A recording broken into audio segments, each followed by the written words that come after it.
We going live on TikTok? Not yet. Not until 11. Because I got that my really baby. fucking confused me. I'm looking at my screenshot on my phone, and my phone screenshot has the time at the top left corner. And I was like, 8:40. I was like, wait a second, hold on. I got my tablet today, so I wanted to go in our TikTok live and start shit in the comments while we're on the Zoom. Oh, that'll be so much fun. I'm feeling spicy. I love your attitude. 11 o'clock is right about when my interview starts, so I'll be out. Oh yeah, you have the interview today, don't you? Yeah, I was here for 10 o'clock, but got pushed back to 11, so. Okay. Got time. Killing time at Food Line,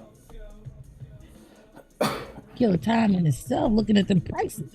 Yeah, right. What are Twitch? Shopping is stressful, bro. That's why I don't. Does anyone Stressful. know? Sorry. No, go ahead. Go. Does anyone know what the rules are for smoking on Twitch streams? I don't know. I don't want to get anyone banned, so I don't want to smoke on camera. All right, cool. You're fine. You been smoking? They ain't done nothing to you then. Cancel music. Yeah, so does it matter if you're in a legal state smoking on Cancel music. Clock app? Yeah, so Or does they it just matter like if you're in everything a under the legal umbrella? state No. smoking Everything on under the umbrella. So if people actually gotten banned for this, because here's why I say that, because I always say rape. Other people say grape. I say the words that are actually the words. People are like, oh, you're gonna get bananaed. But I don't get bananaed for those things. Like, You just said people smoke on television. My first ban was for saying Nazi because I didn't know. Yeah, I think they it keep coming depends after on me who. for saying that too, but I keep saying fuck Nazis on TikTok because fuck Nazis. Yeah, right. I think it depends on who's in your live at the time and what you're saying it. So if you're saying something and somebody's trolling in your live, they can report it and get you taken down. Or if there happens to be a moderator in your live at the time of you saying it, you could be taken down. Okay, so it's just about who's in the live reporting you. Right. Okay. It seems to be a concerted as far as I'm concerned, because I was just talking about the beef between Kanye West and Taylor Swift, and they really took me down and said that was hateful behavior and hate speech. That was crazy. There was no curse words had. Nobody said anything derogatory. Nothing. We were just talking about Kanye West and I said something about the Kardashians, and all of a sudden Sean just was gone, disappeared. I mean, I dress like this and get banned for nudity. So, yeah. Yeah, that's absolutely ridiculous. I'd be nude all the time. I know. I could even show my nipples anytime I wanted to on TikTok. One of I mean, these I days, can you pull my gotta be nipples sitting in that down. damn chair, I'm gonna no do it. hat, no hoodie, no pants, just a pair of boxers, and go, there you go, Just some guys. free titties. Is that what's happening now? Because Just with your headphones. Just sit there in your headphones. I'm supportive. Say, how you like me now, TikTok? Yeah, right. Yeah. I get to go Dick live stock. on TikTok around 11 o'clock, so we're going to see how that goes. Yeah, it's funny. I haven't even been on TikTok much lately, other than watching a few videos. But Yeah, me, I haven't really either. I think there's a lot of people so that are much starting to regulation, leave a lot of TikTok. hate too, flowing. Yeah. I think there's a lot of people that are starting to leave TikTok. What's that other platform that people are starting to go to now? Clapper, Truth Social. Well, I tried. Yeah, Truth Social. I don't know, Truth Social. Listen, I got a Truth. I got a Truth Social profile. Hey, there's nothing wrong with that. I mean, you got to know thy enemy. Yeah. Yeah. Can I just say? Go ahead. Okay, so yesterday I was talking about hold on, I've got a brain injury, and so words leave me. That's okay. And that was what happened yesterday. For the schools that the natives were forced into. And I used the word concentration camp instead. And I just want to say, if that was insensitive, then I apologize, because I don't want to be insensitive and rude. So. I think that was fine. Thank you. It's I just want to make sure. Residential I'm still schools finding ways to say Residential, thank you. Yeah, residential schools are pretty close to the concentration camps. Basically did the same damn thing. Yeah. So, yeah. As someone who's Jewish and indigenous, I think that the comparison you made is appropriate and accurate. Yeah. That's my opinion. Yeah. You guys like my shirt? I made this tie-dye shirt. Very cool. Cool. But yeah, I totally made the tie-dye and everything. I like how it's tie-dye. It says SpaceX, but like it kind of looks like an alien's face. Yeah. Right. That's what my wife was saying. She's like, honey, you made like some weird alien face on there. And I'm like, I didn't intend to. I just started nodding it up. Oh, so you did the tie-dye yourself too? That's cool. That's even more cool. Yeah, we do tie-dyes too. But how come your hands aren't covered in colors? Because I wear gloves. So you're smart too, not just beautiful. And I take everything outside onto the front porch onto this metal table that I got out there. So I'm like, don't get anything in my house. And Mikey, can I just say, you are married to an assassin. Please stop seducing some of them. Oh my gosh, I was telling my wife about that last night when she called. She was laughing so hard. I mean, did she say, honey, I'm not an assassin? Yeah, did she deny it? That's what she said. No, honey. If I'm going to assassinate anybody, it's going to... And then she quit. That's what she did. Yeah, all of a sudden, Mikey's screen goes black, and then it drops the call. We're like, oh shit, something happened. Someone cut the power. Confirm or deny. Someone cut the power. We're all like, wait, I thought Zoom didn't ban people. Yeah, no, that wasn't Zoom. That was the assassin wife. Yeah, I love you guys. Yeah, she thought that was quite humorous. Yo, I now need a shirt that says assassin wife. Like, I'm nobody's wife, but I think that's a dope title.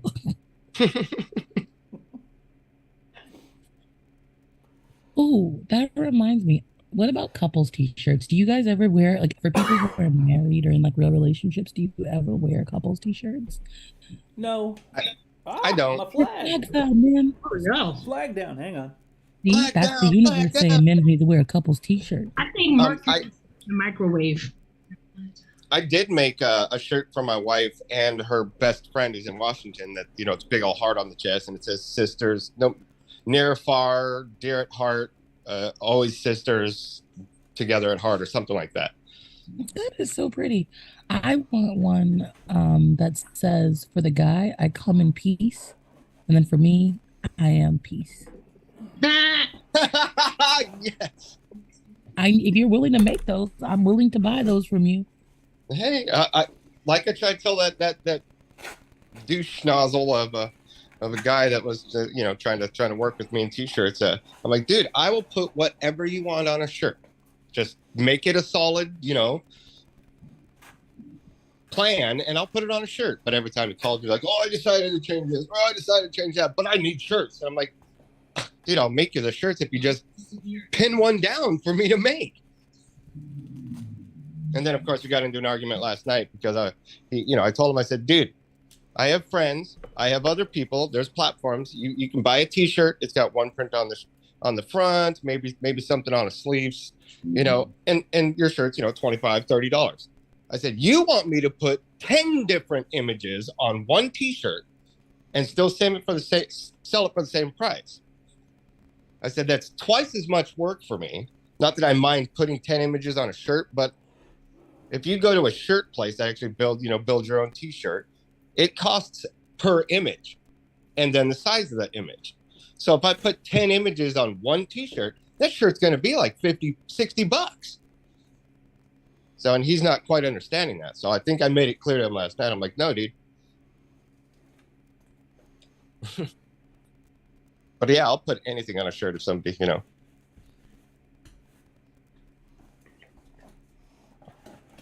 Well, I requested several pieces. So the one behind you. That's a good idea. I want the socks. I want one to match my hat. Oh, sorry. Go ahead. Ooh, that's a dope hat. Thank you. American Native again. That is an awesome hat.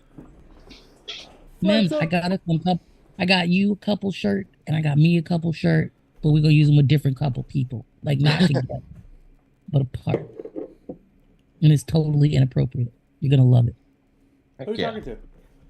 You. Oh, I've got sorry, a what? set of couple shirts. Mikey's gonna make a shirt that says "I come in peace," and then the other shirt that says "I'm peace." I'm peace. I saw that.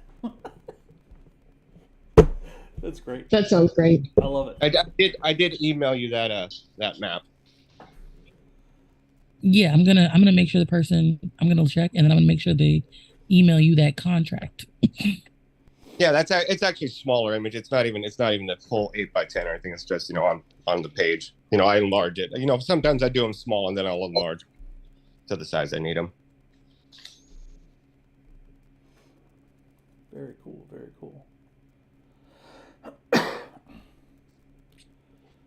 So, what's on the docket for everyone today? Anyone doing anything fun today? What up, Thomas? How are we doing on YouTube? I'm going to add some more decorations to my Halloween setup out here. We'll be day drinking when I get back home. Day drinking? Day drinking. One way to drinking. Well, I already did my yoga. I can't do any more painting because I'm out of canvases. And if my mom gets her computer, I'll go and set it up for her. That's about where I'm at. Getting a new computer? Yeah, a refurbished one. It's Cool. just like it was like $212, and it's an i7. So. Oh Yeah. yeah, not bad, not bad. We could talk about computers and technology for a little bit. Today's an actual day that the new GPUs, graphic cards, are coming out, and they're supposed to be really, really cheap and really, really powerful. So I still need to check to make sure it'll fit my case. But I have a big ass case sitting right here, and the motherboard shorted out and killed my GPU and fried the RAM and everything. That sucks. So. Yeah, I need to get me a new computer. Mine's. This is what happened with mine. It's so funny because I was bummed out for the longest time. I was I just night drink. Had my laptop on the nightstand, and one of the dogs jumped up there and dumped my rum and coke onto the laptop. Oof.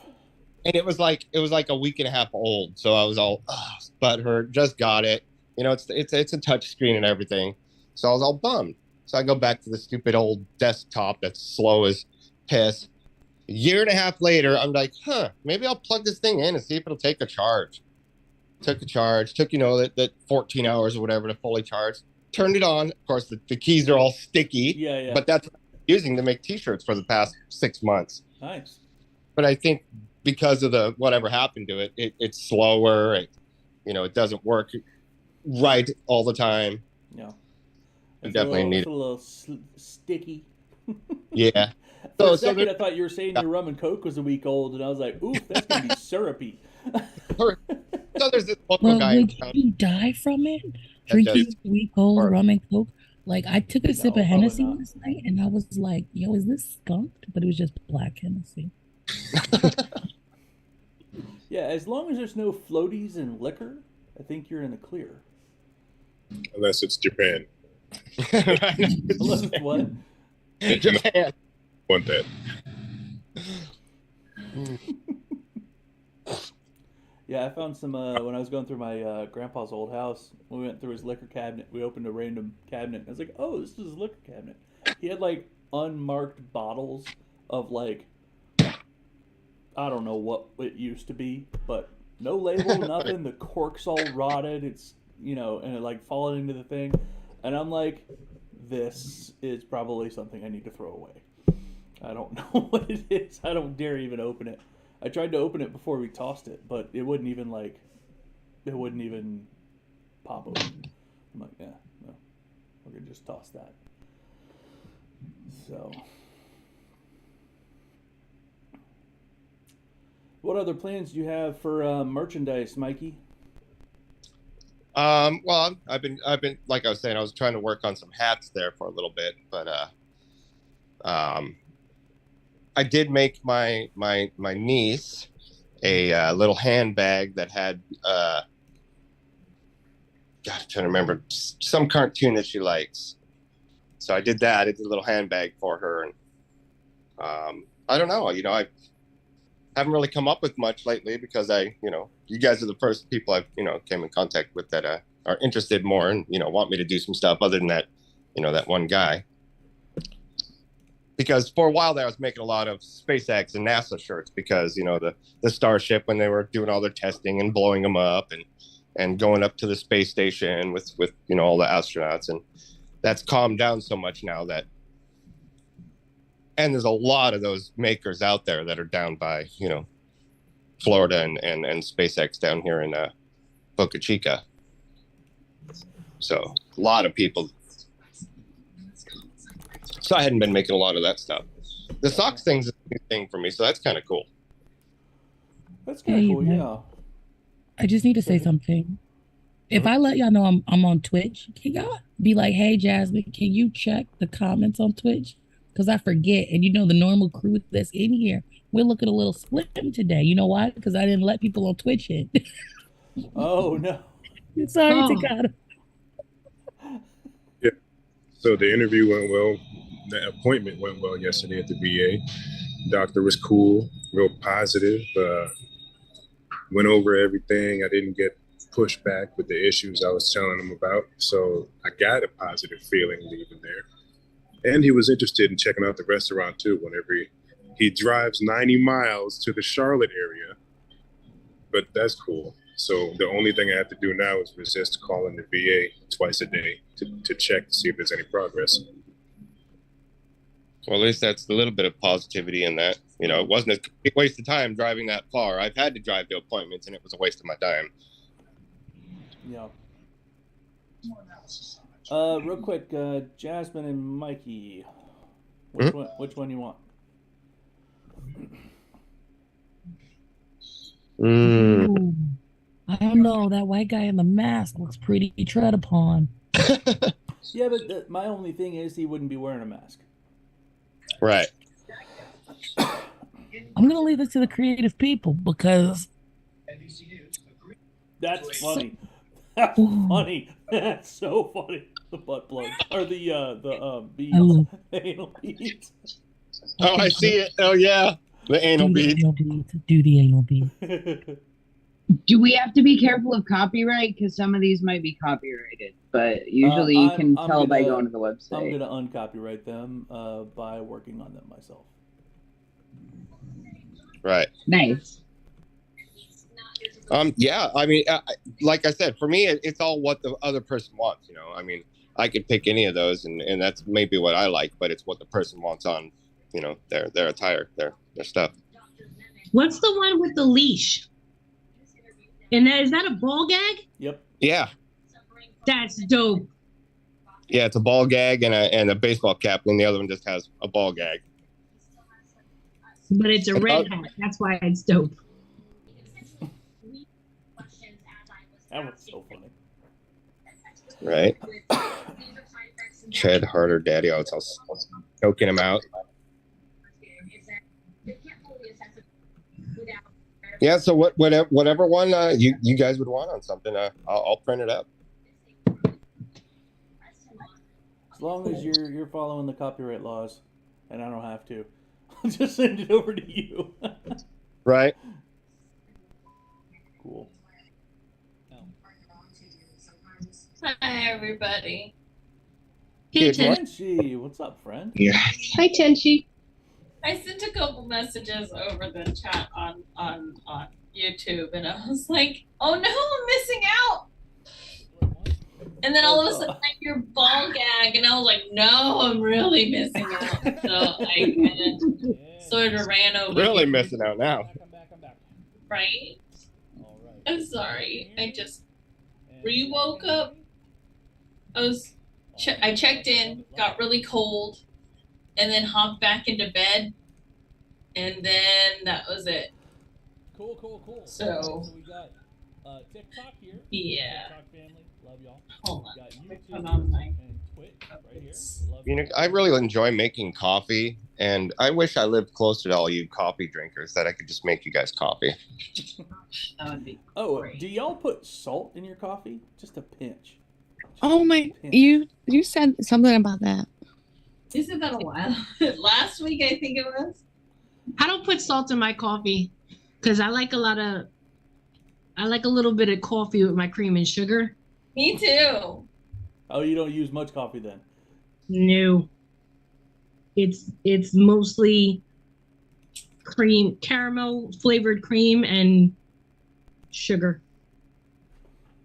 That's how I met my wife, actually, Jasmine. I used to own an espresso stand in Washington State, and I still have all the equipment. So I hired her as my barista, and she. A couple months later, we just started clicking, and a year after that, we got married. Look at you taking advantage of that power dynamic. Actually, it was so funny because she's like, she'd made coffee and espresso stands for many times before she even met me. And what's funny is my brother knew her for like 5 years before I even met her, but me and my brother were in turmoil, so I didn't talk to him for so long that he was like, we finally got back together, and he's like, hey, I know this girl who can make some coffee. She's really good. And I guess I didn't know because I was new to the coffee stand business, but she was like, I totally burned your coffee. The shots, I drew them too long, blah, blah, blah, blah, blah. She said it was because she was so distracted by me that she couldn't make the coffee right. That's cute. Right, exactly. But I was like, okay. But yeah. Oh, Sean, And I don't know. for a year. Sorry. No, it's okay. I was done. I don't know if you heard me yesterday when you were on my live, but there was a couple of resources that, or at least one resource that my parents gave me to give to you, going to like, oh God, let me see, about, the whole VA thing. I know that you had gone for your appointment. No, it took my dad 20 years to get where he is right now with the VA benefits. It was great. I was like, why? And they're like, we just didn't know where to go to. So they actually went through CalVet. And that's how they were able to do, I think it was like within 2 months, they were able to get where they are now with the benefits. Hold on. I'm sorry. I'm still waking up. So I'm just kind of slow. I just woke up too. Oh, it was like how to find VSO. So they just basically just like have your friend Google, and I was like, okay, I guess. Like I didn't know where you were in the search for anything, so I was just like, okay, I'll just send it to him and we'll figure this out. Hey, Blue. But I'm glad the Mike, appointment. does that work?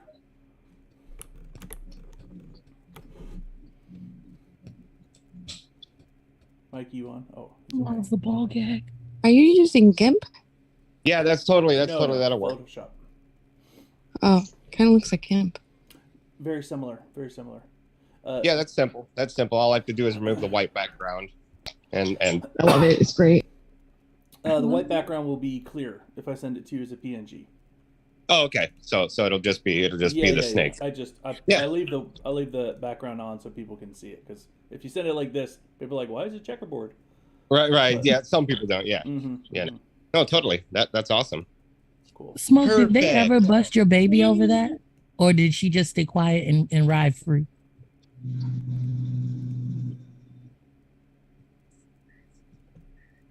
You're on mute. Smoke. What? We see you talking, but we can't hear you. Touch the phone, Smoke. Everyone should just start saying smoke. Smoke. Oh, Smoke. Smoke, you're on mute. We're trying to ask you questions. Smoke. I don't think she realized that. I don't think so either. Smoke, we trying to talk to you.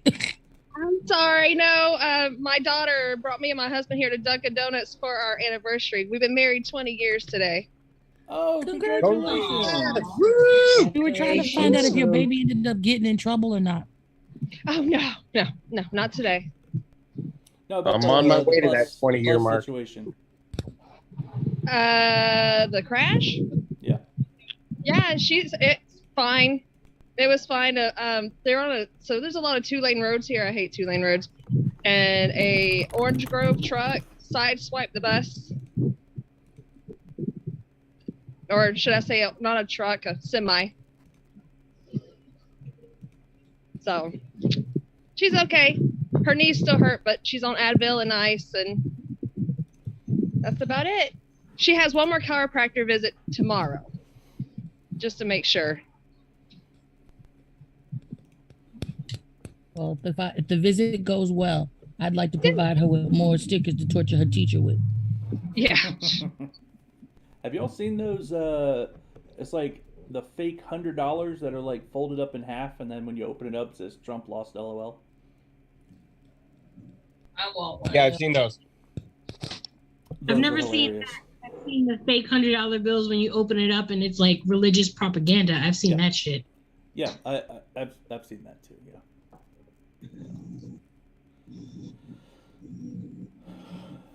Yep. It's a sleepy day for everyone today, huh? Everyone's quiet. Sorry, I'm looking. I just found out that Bluey, the kids show that I absolutely love, has an advent calendar, and I was like, I'm getting that. I just found it out. I started watching Bluey because of you, Tenchi. I hope you know that. How do you love it? I do. I do love it. When they hit that daddy with the xylophone and the water hose, I was like, and then I found out Time to Get the Bill is Bluey too. It's nice. Yes. The bill is, that's dance mode. Oh my God. Thomas in YouTube says, "MIMS, you're a psychopath. No salt." Straight up the Irish butter. Try it. Y'all just want high cholesterol. You put salt on your watermelon, salt in your coffee. I put salt in my watermelon. I cannot fathom what. All right, this is gonna be gross. I said it's gross. It's a trigger warning. What does your semen taste like? Because that is a lot of salt. I said it was gross. I said it was gross. Wait, you don't like salt on your watermelon? See, I'm out. I do, Mims. I do. I put salt on my watermelon. That's good, right? 100. That's the only way I'll eat watermelon. You could just buy sweet watermelon that you don't have to salt up. My favorite. It sort of complements each other. Like I'll make sugar cookies. You're just savory psychopaths. Just some savory psychopaths. Oh, I love savory too. Savory is one of my flavors too, but I don't deny myself any flavor combinations if I can help it. Experience. Mm-hmm. Experience the happiness in your mouth. I'll make fantastic sugar cookies, and right when I put them on the tray, right before I stick them in the oven, I'll add some sea salt to the top, and oh my God, it's so good. It's so good. I know a lot of people that do that too.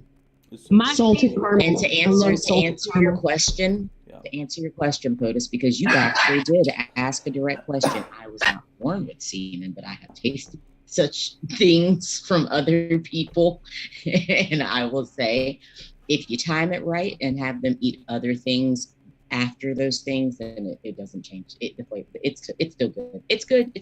Pineapple has a double benefit. Not only that, but it also helps if you have a high THC tolerance as well. Yep. Pineapple also helps those we of should us get with some grilled vaginas. pineapple today. Listen, salt and cayenne pepper on watermelon on a hot summer day, on like summer ripe watermelon, is amazing. It's one of my snacks. My eldest loves his watermelon. Just said that. He'll I do the just thought salt of in the watermelon. lollipops. He's the one that introduced me to the cayenne on watermelon. I was going to say, have not tried it. my yet. wife. I have not tried it yet. My wife uses tahini. I was gonna say, I was like, y'all saying in the chat and YouTube. I can use tahini. I'm fine with tahini. It's great on oranges. It's great on everything. You ever had the whole corn like they do Texas style here, where they slather it in mayonnaise, I don't put think chili it's powder, Texas. I think tahini. Texas stole it from the Mexicans. That's the Mexican thing. What's that stuff called? Well, there's Parmesan cheese on it very last. So what they do is that I eat this all the time, and I actually made a bowl myself. I make it bolote, because I don't have the corn. I use the canned corn and toss it into the bowl. It's a little bit of butter. Then they add mayo. It can have lime in it if they want to. And then they use a kind of cheese. It's called cotija. It's not necessarily Parmesan, but it's also, it's not Parmesan. It's a whole other subset of cheese. I think I might have some of that in my fridge. There we go. So yeah, that's so good. My mom actually, I don't do tahini, but people put tahini in there. And my mom actually does like a sour mango, like almost ripened mango with what we call is bogoong. It's a fermented shrimp paste. Interesting. So highly salty, and a little bit goes a long way. But yeah, she does that with mango. I tried it. I'm like, chat. They're saying tahini and cucumber. Yo, Yeah. that's the shit. Never tried Oh that. my gosh. I love me some cucumbers though. And while Yeah, we're at, use I'd it on a like lot to of suggest stuff. people consider putting tequila in their coffee.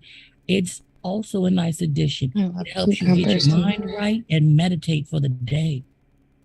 And if you don't have any tequila to go in your coffee, please consider your local herbalist for the right types of greens and floral patterns to help your life. Like, Yep. it's rough in here to just be going through it sober, y'all. I'm sorry. oh, so here's what I found out. Also, if you're banned from North Korea. Since You you don't all have know to that talk to me getting high. How you raw Listen, dog it like? How you I was only just banned for 7 years. That is up now. You're good now, huh? I just have issues with the UK, but other than that, I'm still good. So here's what I found out from because I'm flying to Vegas next month. So you can't fly any THC, period, because that's federal land and they're not letting anything go through. You can have, although 100% CBD. You can have CBD, but not anything with THC. They recommend if you're gonna fly anywhere. But my wife Vegas, flew. they and have dispensaries for like Wait a second. 24 hours. Wait a second. They're open 24 You're not allowed to hours. fly with anything with THC in it? Yeah. Oops. Well, depends. Oops. I mean, it all depends on the airlines, but Oops. most likely, It's recommended that you don't. However, yeah, nobody's it's recommended checking. that you don't. They do not. These people get they work their wage. They do not get paid enough to give. Unless you're an I athlete. you remember- fly out in New York, the Watching dogs my are at dad- the airport. So I'm just letting you know they have canine units at the airport in New York. They always So you seem ain't to come flying to sniff nothing. me too. However, you I can got bring a canine in TSA the and O'Hare Vegas Airport, Chicago. Yeah, same with Newark. Newark is I always seem to get harassed. Yeah, It's watch probably because my I use. dad It's get. probably because I have a lot of Second Amendment stuff, and my range bag is also my travel bag. And So I also I have. Do smoke. y'all have TSA pre-check? Does anybody do that? I have TSA pre-check, but I had to get it because after my incident in North Korea, I've been on a list, so I got searched every Oh. time at the airport. Every time. So yes, when that's I used to go traveling to Europe, my dad got stopped. I got stopped every single time we went through an airport, and it was at random. Yeah. Random check.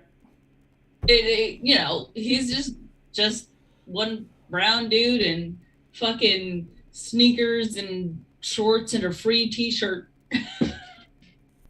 I never got Yeah, once random checked. I've been pulled over by cops before. Like when I was younger, I used to get like random checks, like getting pulled over. And like back in the day, they'd be like, "Can I search your car?" And I'm like, "I don't give a fuck. I don't have anything in there. Fine." And I just like straight up give them consent. And then I started going, "Oh no, get a warrant, get a dog," and that's just been my response from now on.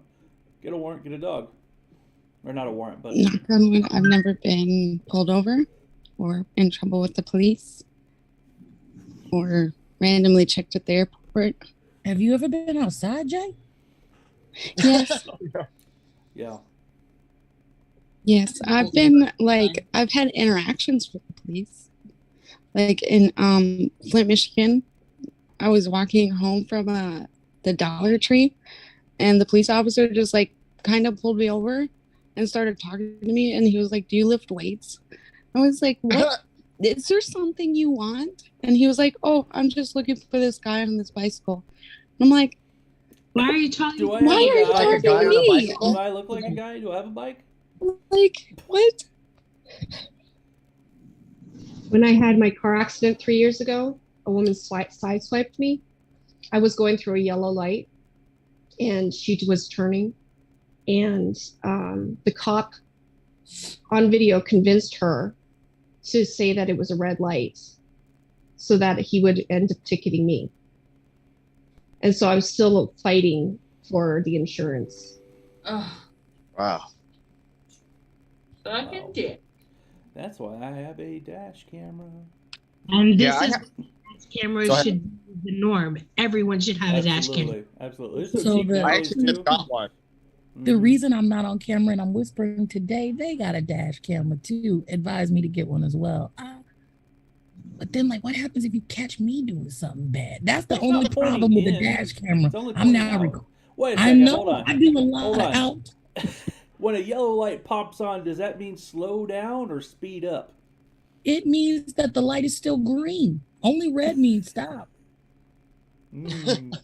Depends on if I can get through that yellow light before it turns red. As long Oh, as I you can get always to see that My yellow wife light. thinks it Turns means yellow. speed up. Get That's what my through wife thinks. It the means speed up intersection and you can make before it. the light turns red, you're good. Yes. Yeah. Then Totally. again, I Stay also the live in same California. through the Nobody light. stops for a If, you stop can, sign. if the light, I think the actual what you're supposed to do is if you see the light, it turns yellow, and you can stop without screeching your tires. You're supposed to.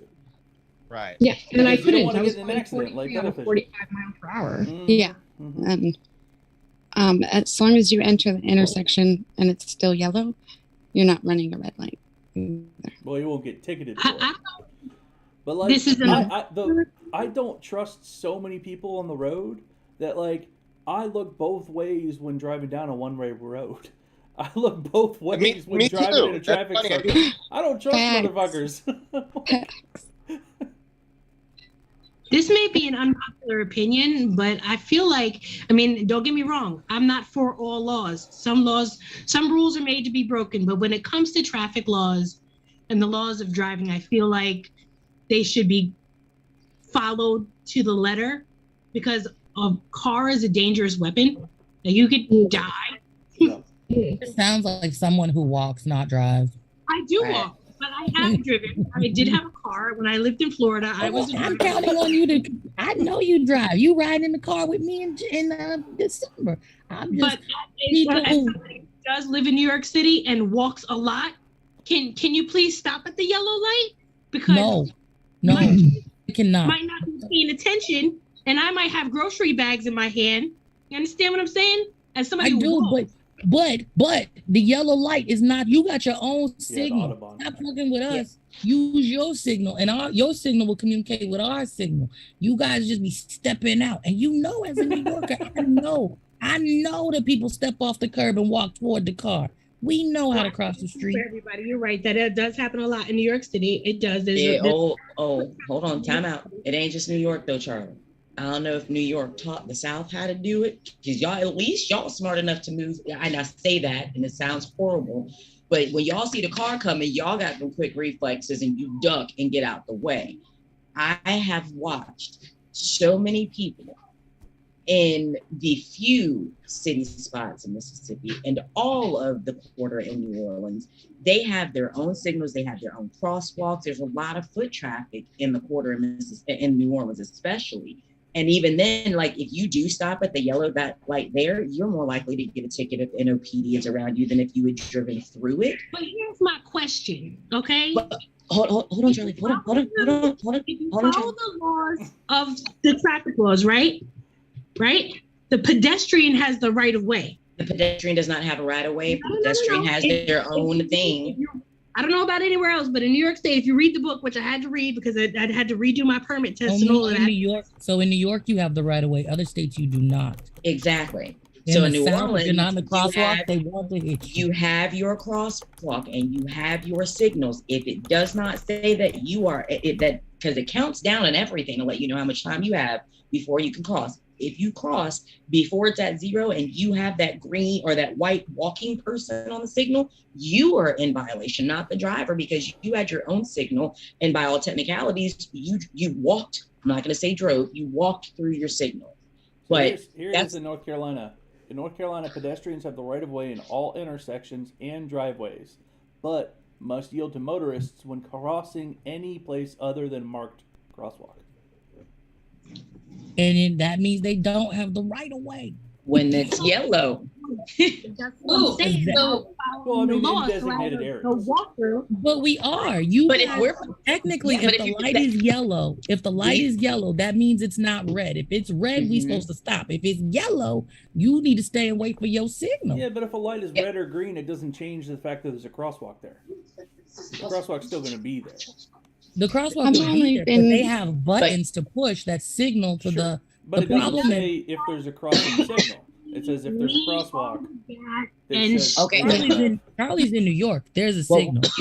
You in North Carolina. I'm in North Carolina. No, Mims. What was We the must last have part of what you state said? law What was- to yield to people walking. What was the in last crosswalks part as of well. that? Because you said the They foot must traffic has the yield- right of way except what? They must yield to motorists when crossing at any place other than a marked crosswalk.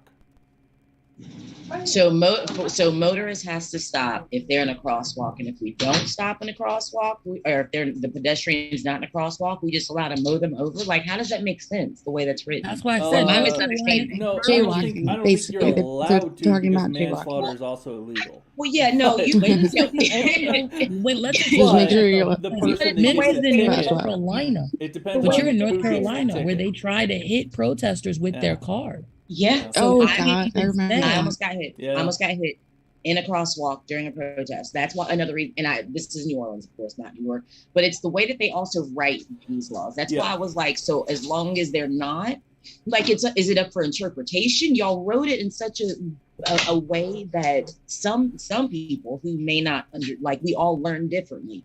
They wrote it in a way that not everybody may understand. So I was just asking for clarification because the way that was written sounded a little hazy to me. I also have not had enough coffee. I think that I what They, is that if you're you ever crossing notice that they anywhere do else, this and they make loopholes for people? That's Yeah. what it always sounds like to me. That's why I'm always like, somebody else explain that law to me or that thing, because to me, it sounds like they left themselves a lot of or other people loopholes that they could exploit. And that's the problem. Because think- go ahead, Charlie. what I think what it's saying is if you are anywhere other than a crosswalk. So anybody, I mean, I live in New York City, so I don't know what it is for everybody else, but a crosswalk is usually end of block, right? Yeah. Onto the next cross street, right? So if you're crossing in the middle of the block because you're going to the store right across the street, you don't have to walk to the end of the block, then you as the pedestrian are supposed to make that sure that you're looking both ways and that no cars are coming before you cross. Yeah. But if you are at a crosswalk, it is the responsibility of the driver to make sure that they're going slow enough so that they can stop in case somebody steps out on a crosswalk. But let me tell you now, That is 4 people deep. If you cross when you ain't supposed to cross, we go into court and I'm gonna win that case. I'm 4 people deep. I've hit police officers in Texas, New York, humans. I am not a good driver.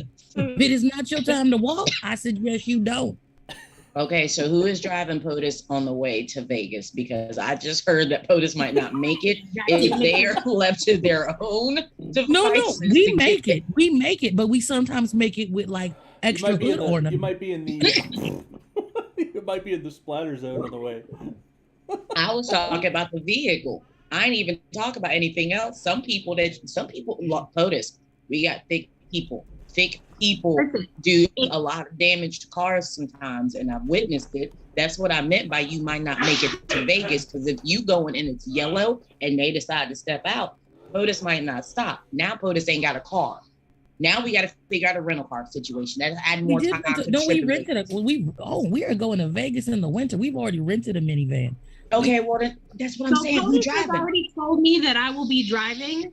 Okay, thank you, Charlie. I don't Thank mind you, Charlie. driving because I like to drive, but I'm going to let you know right now that if you don't like somebody who follows all traffic rules, if you don't like somebody who likes to drive in the slow lane because they enjoy their livelihood as it is now, and I don't want to be paralyzed from the neck down, then don't have me drive. Well, do you? But hold on. Do you wear a helmet in the car too? Okay, hold on. Time out. Your ass is driving. So- You might just get on one of them special shifts, but you driving. You probably gonna be driving. I'm good driving on highways. I don't like driving in towns. I go the speed limit. Nope. The speed. No, the speed limit is 5 over. The No. speed, not ever. See, Ten over nobody here. wanna ride with me. 15 over. You gotta go 8.5 miles per hour over the speed limit. You're good. No, Y'all not are 8. killing me. They'll pull you over for 8. I mean, they pull me over for 5 over, but Really? Okay, hold up.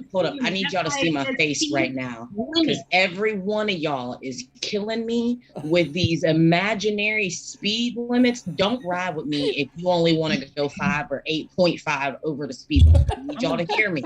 I got people in this house right now that will tell you, I do not, if my gauge is near the number that it is supposed to and not at least way past it, I'm not doing my job. I speed everywhere. I'm just letting y'all know, I don't like being in a car, and if I can get to my destination faster without hurting myself or anyone else, that is what we are doing. I'm a very defensive driver, though. I fear people who are overly careful drivers, because in my experience, overly careful drivers are actually the ones that cause more of the accidents. People who are I tell people I am carefully defensive, but I am going to get to where I'm going as quickly as possible. So if that means that, I had someone tell me that if you tied a piece of yarn to the bumper of my car and just let me hit a straightaway on an interstate that had plenty of traffic, I would crochet you a sweater. Oh, I love that is how being I on the drive. interstate. Just so cruise, I don't cruise. necessarily speed. I just don't like cars around me. So I'll find pockets of road where I'll have like open freeway in front of me, and I'll have like a herd behind me. But like that's also because I don't trust people. I've almost been run off the road. I've had a lot of shitty drivers around me, so I'm just like, I don't. Just let me out of the pack. I need all of y'all to come drive in Mississippi for 1 month, and you will understand. I want you to drive. I have. We have about 3 times as many semis as everybody else. Smoke, you got your hand up. That's what all you see. Oh, I'm sorry. One of my life partners said, drive here for a week, and y'all would understand why I drive the way that I drive. Oh, and for those who don't know, Mississippi has removed the road test for getting your driver's license. You only need to take a written test. What? Yep. What? Yep. Yep. I get a license in Mississippi. Hey, you don't even have to take a gun course to get an AR-15 in Texas. If you're here, I just want to remind people, Smoke had their hand up. Oh, sorry, Smoke. Yep. Smoke. I stay in the slow lane. I call it the mind my business lane. Just because Florida is so full of shitty drivers, you have to be defensive driving. You got to know what's going on behind you, next to you, in front of you. It's insane down here. Everybody down here complains that it's the Northerners when they come down. Oh no, it ain't. Mm-hmm. No, it ain't. It's us. It's us. Same with North Carolinians. In bad weather, I always have to drive in a spot where I know I can escape. If that makes sense. So like, I need to have a spot where I can go, oh shit, that car's getting too close, and I'll be in like the shoulder or something. Mikey. So I've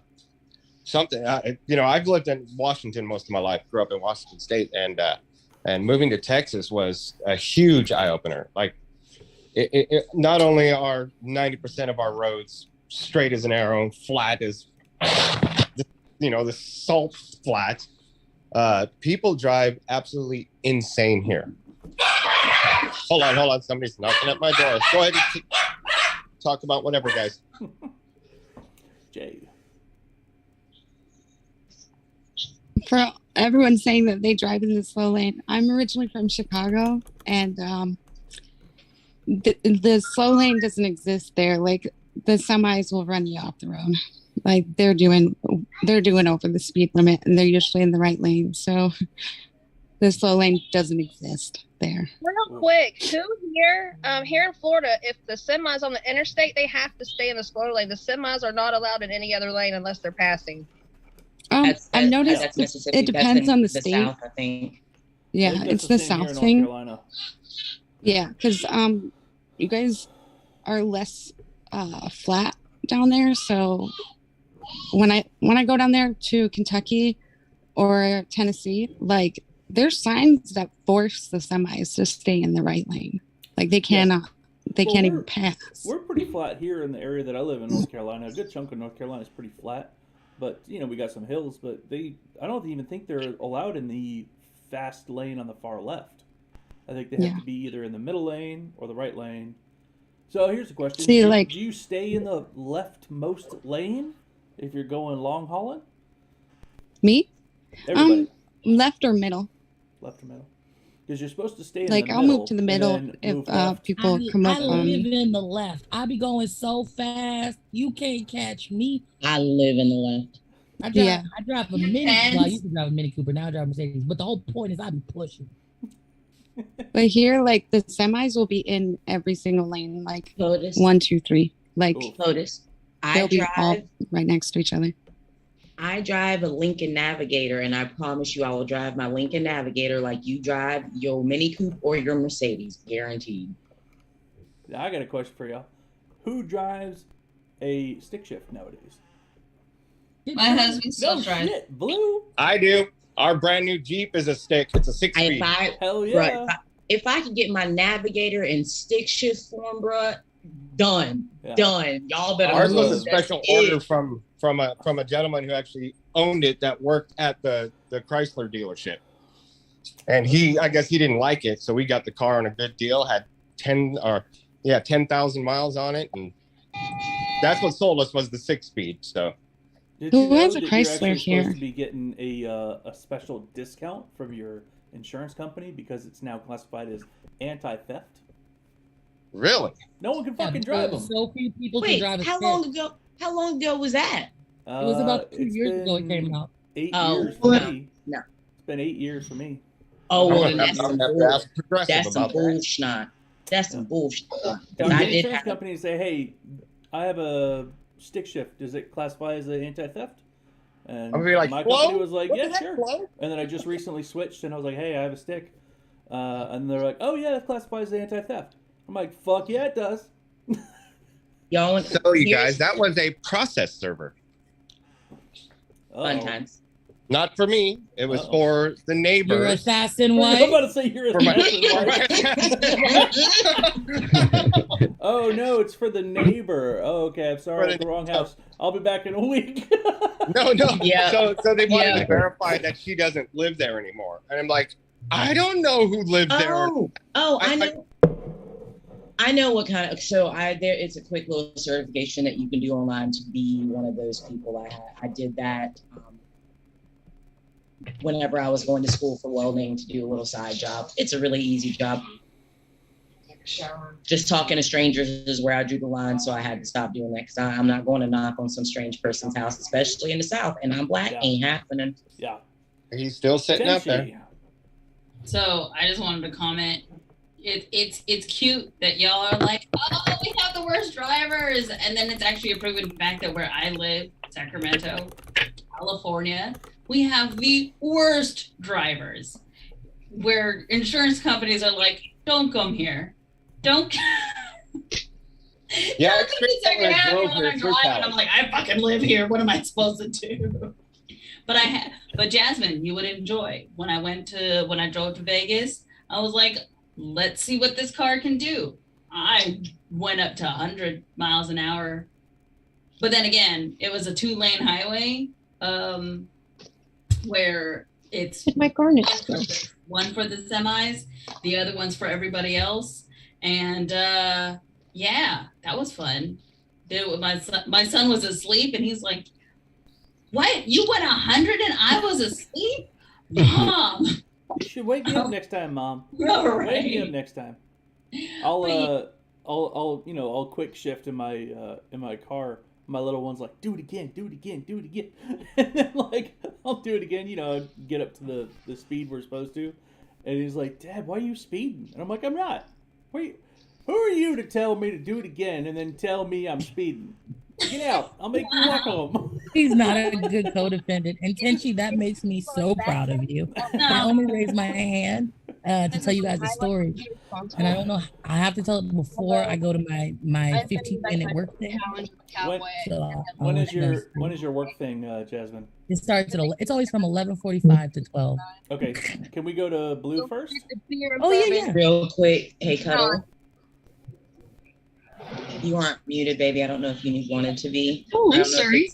No, it's okay. I know that you're creating art and doing all of the magnificent things. And I heard some keywords that triggered me to believe that it was you because my son does a lot of art stuff like that. So I'm like, oh, I don't think that Cuddle is. So two things. One, interesting fact about me, I could actually verbally tell people how to drive a stick shift before I could ever do so myself.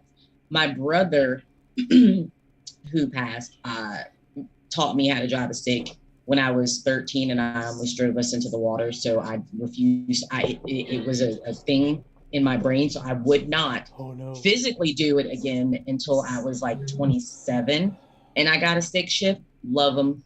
Cannot get enough of them, want them forever. Yeah. Second thing was going back to the driver's license thing in Mississippi, just to give everybody that bit of information real quick. I don't know if POTUS will find this useful. I don't know how. If there are other states, I do believe there are other states in the South that will or have already done this. But basically what it is if you are 16 or older, if you're 15, you can just still take the permit test. If you're 16 or older, and Tiffany, correct me if I'm wrong, but you can go and you take the written test as if you were doing your permit.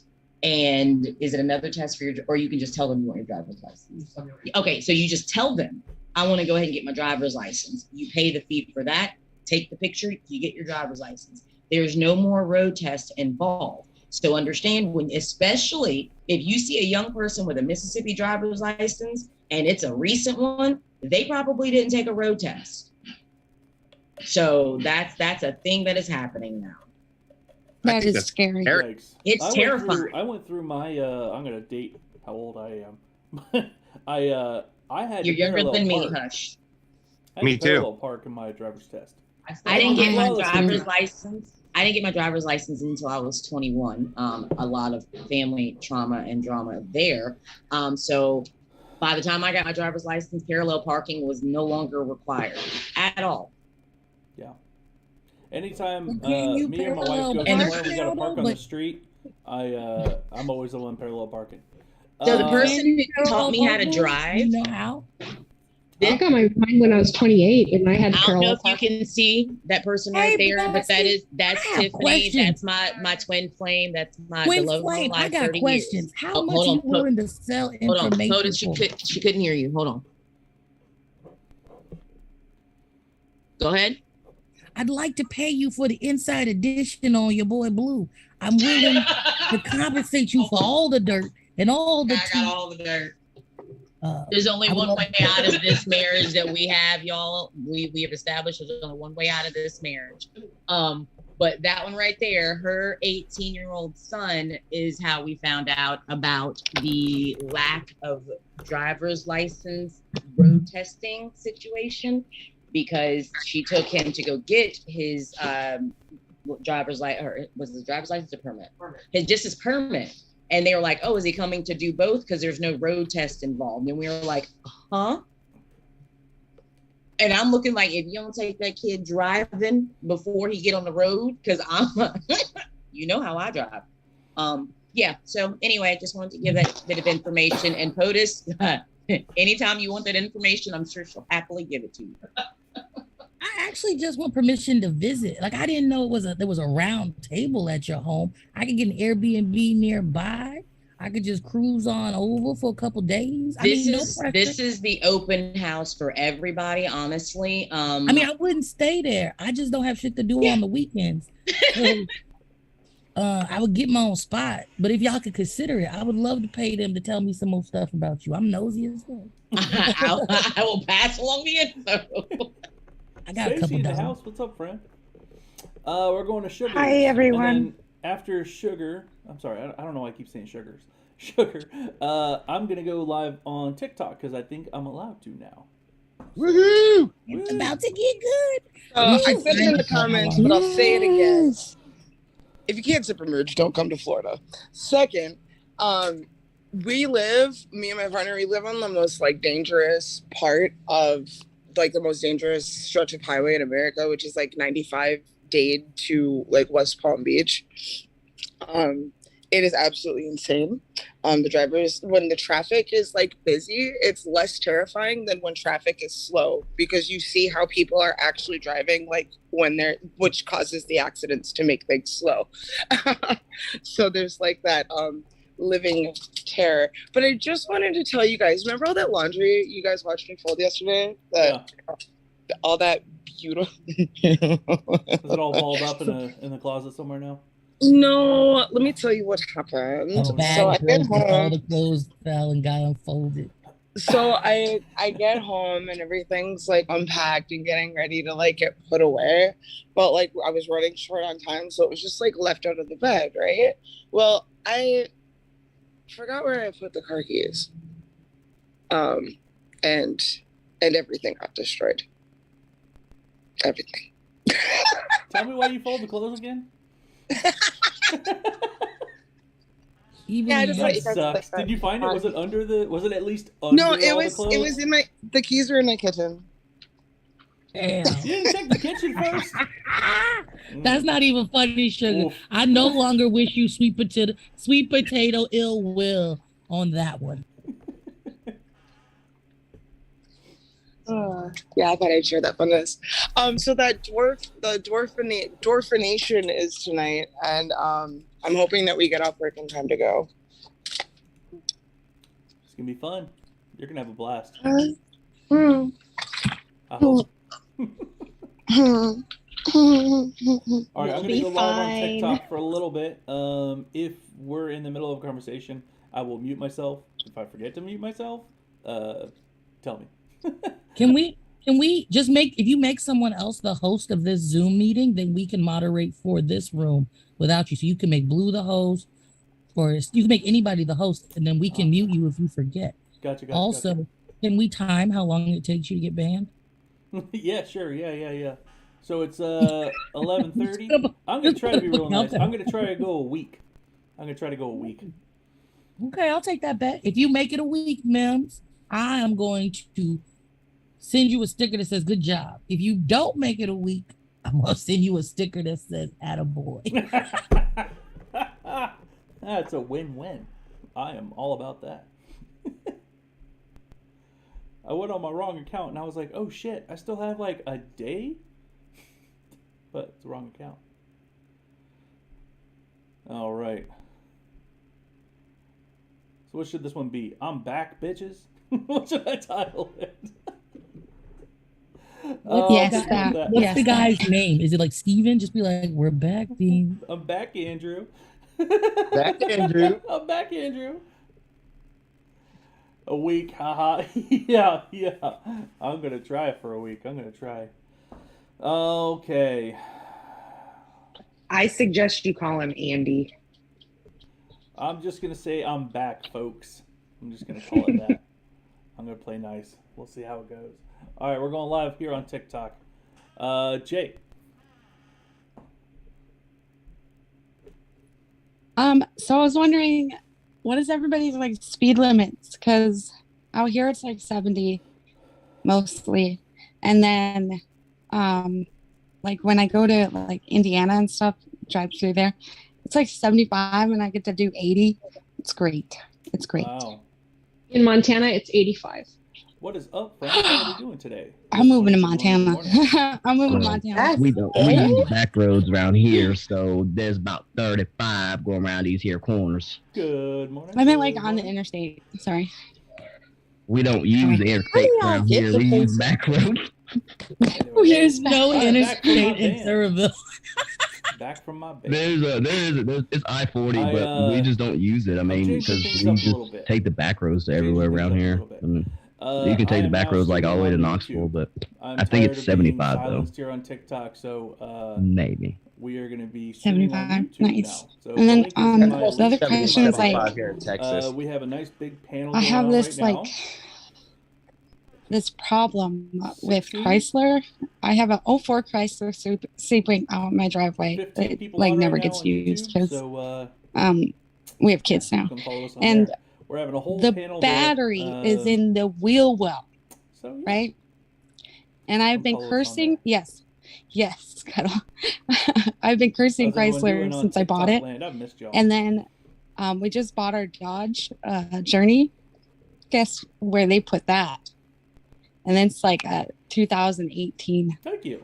In the Says, wheel "We well. the So now I have people," a big ass means SUV Inclusive. with a battery in the wheel Dodge well. likes to do that. Like I have this problem with buying these vehicles.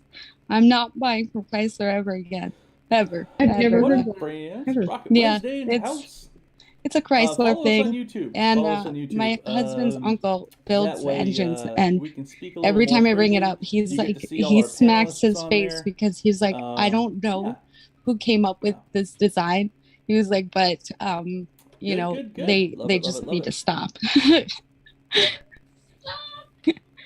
Like yes, they do. We are currently talking about cars. What did see right? Under The the battery. second row seating. Oh Yeah, I had an 18 before. I think it's a 21, maybe a 22. I don't know. I just got it in June. But yeah, they put the batteries underneath the second row seat. Like you have to pick up the carpeting to get to it. What? And they do that. Yeah, they do that to protect the battery from any type of an accident or impact. So that it's like a safety thing so they don't like So explode. it'll explode or... inside your car instead. Right. Yeah, I guess. Yeah. right. So just take off So my, instead of it being behind you know, the firewall in the engine compartment, it is in the passenger compartment. So basically, Yeah, mine somebody is like, in gonna take out my refinement said that driver's we side. can save $30 for every engine if we remove this bolt and put the battery here, and that's what happened. They're just telling you it's a. We owned a Volvo XC90, and it was where your spare tire goes in the back. I'm seeing y'all too. Yep. And I did get in an accident with a Toyota Camry. I don't really. I have hit very a many deer ran into me, fingerprints. and it messed up the battery like wiring harness, things and the like that. whole entire electrical component thing had to be We're on replaced. It YouTube was right a now, so, disaster. So if that would have follow us happened on in this YouTube. We have a whole vehicle, panel going on I right wouldn't now. have had that issue. So We're talking there are about, pros to it, I guess. Cars Yeah, and driving all AutoZone does sorts of not stuff. change all batteries. Garden's coming along. For those in well. Ohio and It's doing Arizona, They just tell you you need a Again, professional. It is getting very cold, so As we're I having sit a few here vegetables with a Tesla and the plants whole that are thing is a starting to battery that not could fare well. explode at any moment. God damn it. Happy I'm Wednesday. sorry. Well, the comment I wanted to make was, like we were talking about parallel parking earlier. I learned how to parallel park in my brother's Power Wheels back then. Parallel parking on the Power Wheels. On the Power Wheel. So, there was a bit of sidewalk, where in the cul-de-sac that we lived that fit the Power Wheel perfectly. So I was like, you know what? I'm gonna do this now. And then, yeah, I can parallel park around people. Like just. Hey, that's life skills. Problem. That's amazing. I was like, I've been doing this forever. My time has come.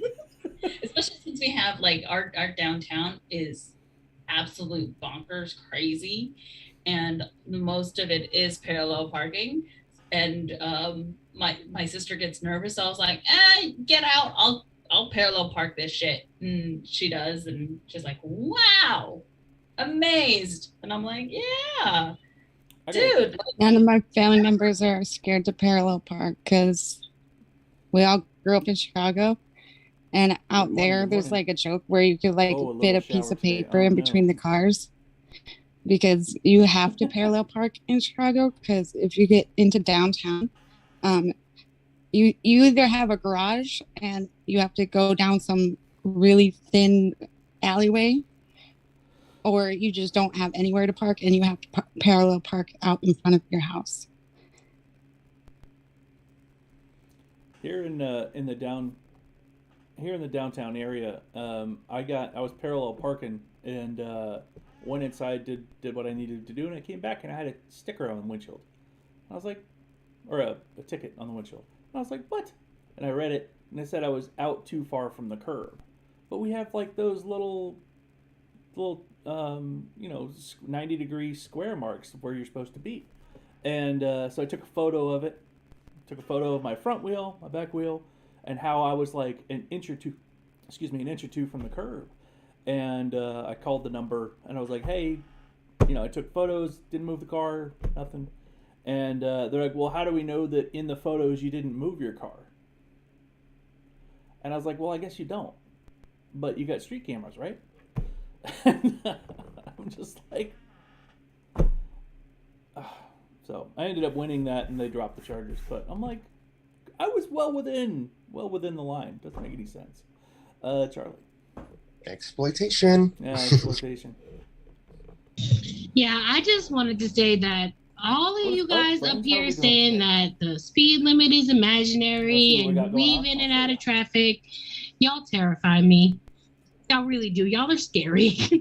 I have serious, and I realize that this is my shit and not your shit, but I have a lot of anxiety issues when it comes to being put in a metal box that I can't escape from if it's moving too fast or too high in the sky. And so being in a car with some of y'all, especially you, Blue, will have me hyperventilating. Wait, what I do? Because you said you speed and that the speed limit is imaginary. It's suggested. It's not even suggested. It's not real. Speed limits are like time. Speed. No. I need to correct MIMS real quick. They're not suggested. Speed limits are like time to me, and time does not exist in my world. Time is an illusion. Time is not real. In your world doesn't mean it's not. I said my world. I specified my world. I was specific. Charlie, Well, you then, feel like you need to live in Chicago. A lot of the comments here is the reason why I drive. That's what they say a lot. So, okay, but this is the thing, and I'm I'll drive. 100% with everybody here. I have literally been in one car wreck and two accidents in my entire life, and I was not in the driver's seat for any of them. Yes, I was not one. Every car accident, I was not. I know the way that I describe my driving sounds terrifying, but I'm always cognizant that I am transporting precious cargo, even if I'm by myself. I'm precious cargo, and I intend for me and everyone to get where we're going safely and alive. So though I may speed and I may zigzag my ass back and forth through the road, a lot of times that is also because in the South, here in Mississippi and Louisiana, if you drive fast, you ain't driving fast enough. If you drive slow, your car is gone. That's it. There's a guaranteed wreck happening. Okay, but here's the thing. It's called a speed limit for a reason. That's the highest you're supposed to go. That's why it's called a limit. And so we are all clear that fast lane that y'all are talking about, that's actually called the passing lane. You're supposed to drive the passing lane in the slowing lane and pass in the fast lane, and then take your ass back over there to the slow lane. See, that's the thing. Not true. That's the thing. Hold on. Time out. I'm always That is the truth. 100%. The left lane is the passing lane. But this is the thing. It is safer for us to stay in the left lane consistently rather than bob and weave, because that is what's going to happen. If your speed is faster than anybody else's on the road, then you should be in the far left lane. But if you're in a 3-lane highway and you're the only car there, you should be in the middle lane. Oh yes, 100%. That is the law. And that's not even the law. The law is the speed limit. No, not just that. No, I'm just saying. My first time ever driving out west, last year, I went to Utah, and they actually have posted signs all down the highway over there that left lane passing only. You were more likely, and I watched 6 different people get pulled over because they were consistently driving in the left lane, because they actually have signs posted that it is only a passing lane. If there's signage, yeah, that's what I mean by a lot of places. But you ignore the signage for the speed limit. Okay, they didn't pull me over for the speed though. I was doing 100 through the desert. I had cops on my ass, never pulled me over. I got passed by cops. but they were passing me to go pull somebody over because they were driving in the left lane. Suggested It's safety insane. limit. This Yes. on TikTok, suggested safety limit. Listen, I'm just saying I got a lot of anxiety and claustrophobia in a car already. So to have somebody speeding and bobbing in and out of traffic, I can't do it. Austin for Congress, what's up, my friend? How are we? Austin's in our YouTube channel. Charlie, welcome. You would hate going to Europe. You would absolutely hate going to Europe. At some point in the highways out there are no speed limits. Yeah. I would hate going to Europe. The passing lane that we're talking about. If you do not get the courtesy for, especially for people who are going faster than everybody else, is if you see somebody coming up behind you and that they're going faster than you, you have to get out of the way. Otherwise, the problem with me going to Europe would never be the driving in Europe. It would be getting in the flying iron box that would require me to be however many thousands of feet up in the air over the ocean to get to that place in Europe. See, that would be the issue for me. I did that. What's it called? So I go at least 10 over the speed limit. I try to like hover around there just because I got caught for speeding at 15 miles over the speed limit, and cops stopped me. They didn't like that. I was like, I'm tired. I need to go home, y'all. What's it called? Another story. My father-in-law got out of a ticket because it was addressed to my husband, but it was the picture of my father-in-law. They both share the same name. So my husband called in and contested, hey, that's not me. And then they dropped the whole thing. And speaking of going back to Europe, my parents, my cat just scared me. My parents were what was it? They were stationed out there when they first got married. My dad couldn't pass the driver's license test because there's like, if you think we have a lot of signs out here, there is much more signs out in Germany. So my dad failed his driver's license. My mom got her driver's license, but my dad drove everywhere. So they got away with that. I don't know how they got away with it, but I thought it was a very cute story. And I'm like, okay, this is how this is working still. My dad still drives everywhere. Yeah. Before we go to Mikey, hydrate. Everybody get your water, hydrate. Get some food if you're hungry. Okay. See your water cups, let's drink.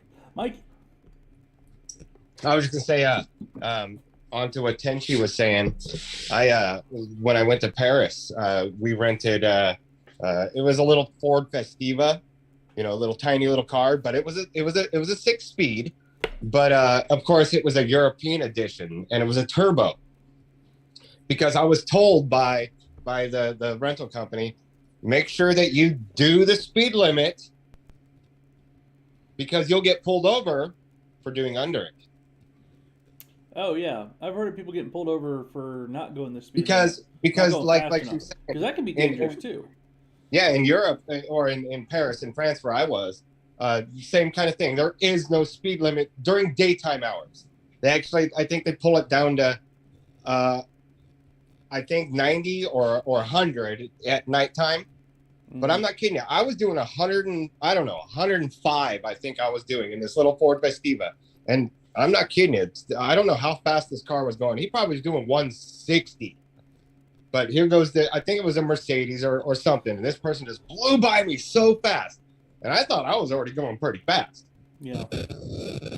So yeah, it is crazy. But their roads are actually built way better than any of our roads. They are smooth as glass. Yeah. You don't feel no blub, blub, blub, blub, blub, blub. Yeah. That's what I've heard too. Even if we're talking about the Autobahn, they even have like automated street cleaner signs that are built in that'll come out, clean the sign, and go back in. And they're just automated robots that clean it, make sure that everyone can see it. That's one place I'd love to go drive on the Autobahn. I'd love to. Tench, I have never driven a Tesla, I would love to drive your Tesla. Me and my brother are getting ready to rent one when we go down to the SpaceX facility and then over to hey, I might come visit some people in Florida because we're going to go down and see Florida too. Everyone wants to drive a Tesla. I want to touch you, Tesla. Tennessee, just a heads up. Your mic has a little static to it.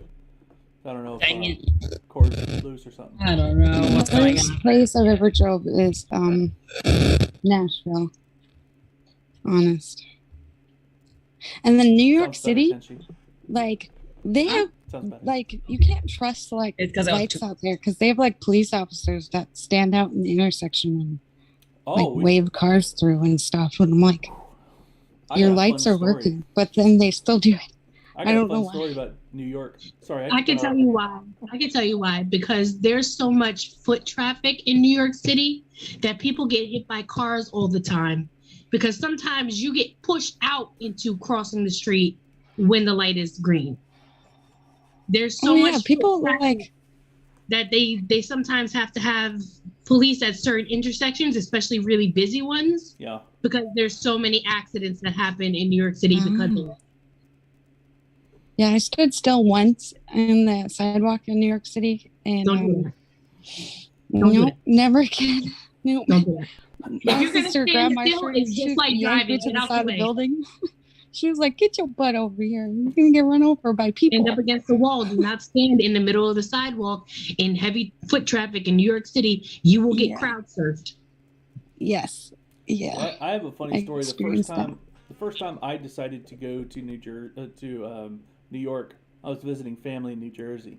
So I went to New York. I was with my ex, and I've been to New York a handful of times, but I've never driven in New York. So we go through. We get into New York City. It's the first stoplight we get to. There's that big checkered box in the middle, and the light was green, but there was nowhere to drive. So, being from North Carolina, guess what I did? I just pulled my ass into that little checkered box, and I waited for that road to go. But there's a cop right there. Flipped on his lights, stepped out of his car, and he was like, okay, if that light turns red and that one turns green and you're still here, you're getting a ticket. And he propped up against his cop car, and he sat there staring at the light, looking back at me, looking at the light, looking at me, and light turns red. And he's like, all right, pull over, I'm writing you a ticket. He gets back in his cop car. We're waiting. And I inch up, and I'm finally out of the box. And so we get, window to window. So I have my window down, and I'm like, I don't know where to pull over to. And he was like, when there's enough room, just go up here and pull over and get your ticket, and we'll go about our day. And we're waiting. No traffic's moving. And I'm sitting there, and I'm like, seriously, I don't know where to pull over to. And he's like, are you even from New York? I was like, no, I'm from North Carolina. This is the first time I've driven in New York. I've been here a handful of times, but I've never driven here. And he goes, give me your license. So I hand him my license, North Carolina license. He walks around the back of the car, sees North Carolina plates. And he goes, oh, you are? Okay, well, don't do that again. Have fun. And he gets back in his car, and he just goes about his day. And I'm just like my ex was crying at the time, and then she's like, we're gonna get a ticket, and we're gonna have to, and I'm like, well, lesson learned. And this is why we tell you that if you're a tourist and you come to New York, do not drive in the city. Drive. Yeah, I didn't know that until after. Take the train. Uber, But also Uber. We did that. We lifted when we were in New York City a few years back, and crazy thing, we were in what could have been like a 2-lane kind of like it was a 1-lane street, but emergency vehicles were trying to get in, and they were really close, but some other person decided that, I don't know what was going on in their mind, but they were going to go in front of the emergency vehicle to try and go out. Oh, no. But I was like, you just blocked everything, and it's just sitting there right next to us, and nobody's moving. I'm like, wait, what is going on here? Like, this is absolutely, and we never really wore our seatbelts either.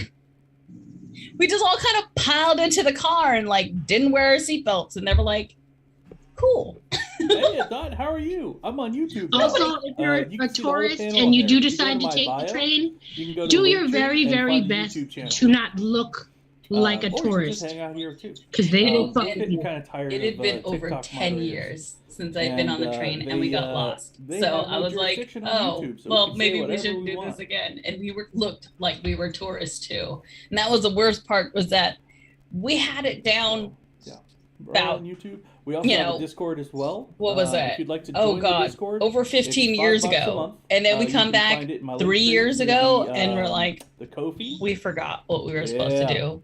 Yeah. We're all on YouTube. So it's the worst and thing. There's no limit to how many people we can have. I got everybody lost. It was like my husband's first time in New York City ever. We have 16 people on right now. He's like, never doing the follow me on there. I still do these every day. Subway again, and I was like, I'm sorry. I missed y'all. Like, it's, it just. These TikTok. But we did have a fun time eventually. We get banned for nothing. We went karaoke in Koreatown. Discord, you can join the Discord. It's $5. Karaoke in New York City is fun. If you want to join the panel, it's a lot of fun. I love it.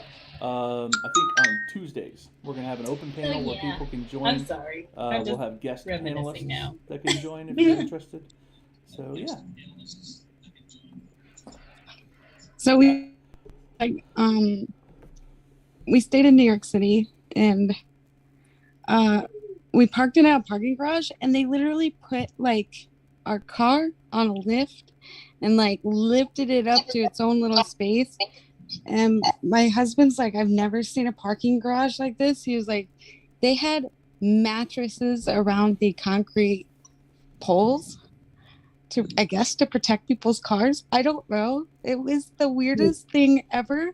I've never seen anything like it. Parking garage. Looky. And they're like, if you forget, make sure you get everything out of your car before you like park your car. Because if you forget something in your car and you have to go back in there, it is a pain in the butt to get it back out. Just saying. Because we parked and we walked like everywhere, but like just like getting in and out of that city is just so stressful. We're restricted so to stressful. 5. So this is what we have going on now. Hey, you got one of them nice parking garages. They're not all that nice. Trina. Oh, I didn't know that.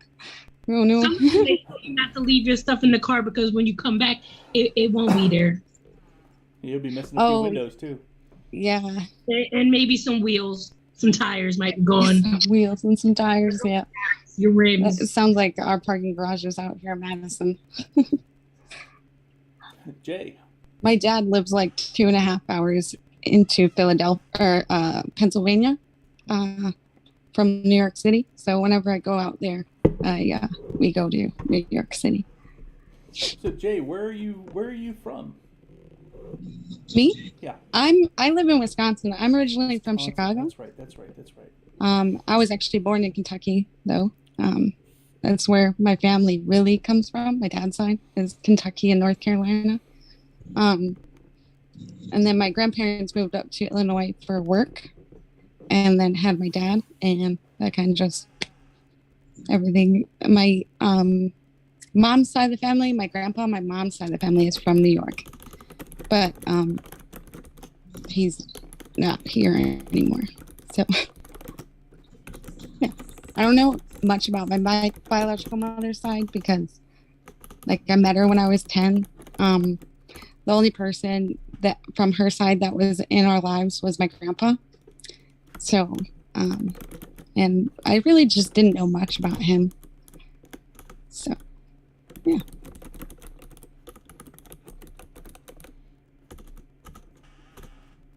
Cool. Smoke.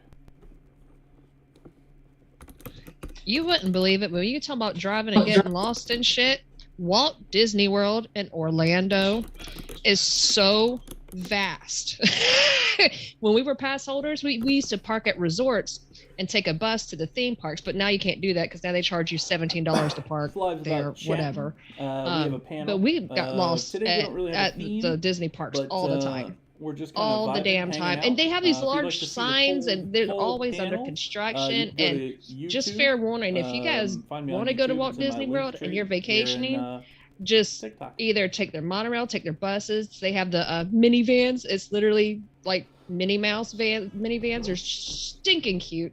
But yeah, don't try to drive yourself anywhere in Disney ever. Yeah, okay, So, that's it. Same thing. Jasmine, Same thing aren't you in supposed to LA. be in a meeting? Already did it. I haven't heard anything from last Already minute, did. but you can listen to all your requests in the privacy section of the Alexa app. I don't know. Yeah, I already did it. I worked a hard day's work. Nice. I'm thankful. Nice. I tell you guys, stay out of banking. They really take it out of you for at least 12 minutes a day. Exhausted. So yeah, if you ever come here to California, like all of our roads are cool or whatever, Hello. except for LA. Doing well. I hope you're doing well. LA is the worst. If you're using Google Maps and using the directions there, you're gonna get fucked up. Because a lot of the exits are close together. A lot of different of the interstates and little highways that are connecting are just way too close together. It's highly confusing.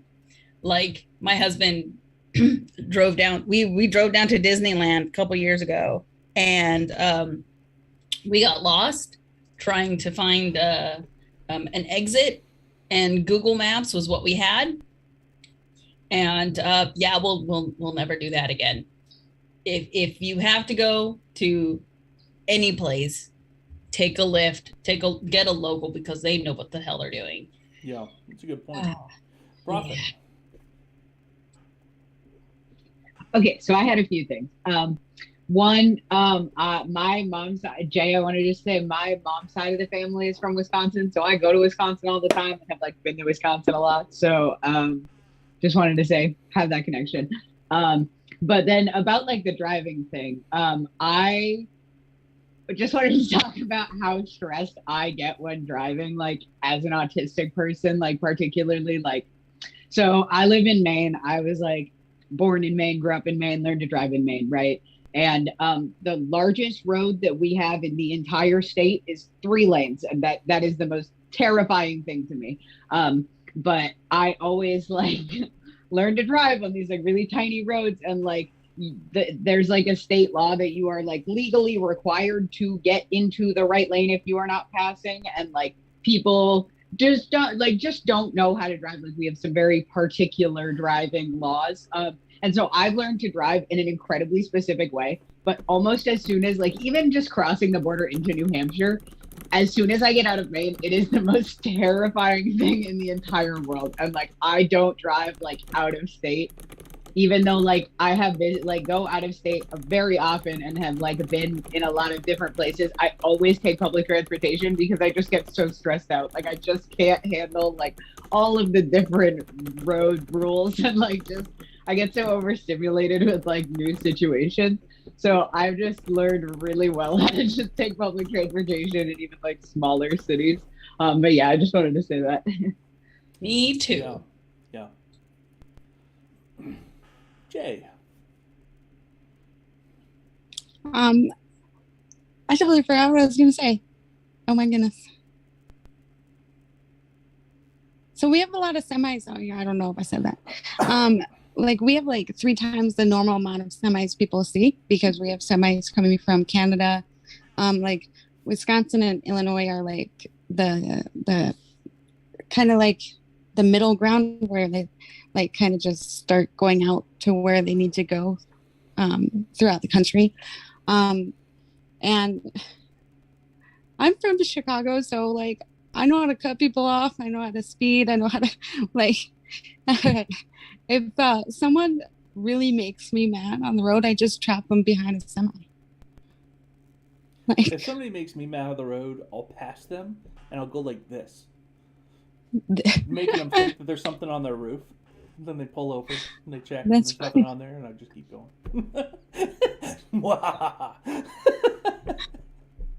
Made But you look. Yeah, made you out look. in like And by the Nashville, time like they get back on people the get road, angry. I'm fucking gone. I'm gone.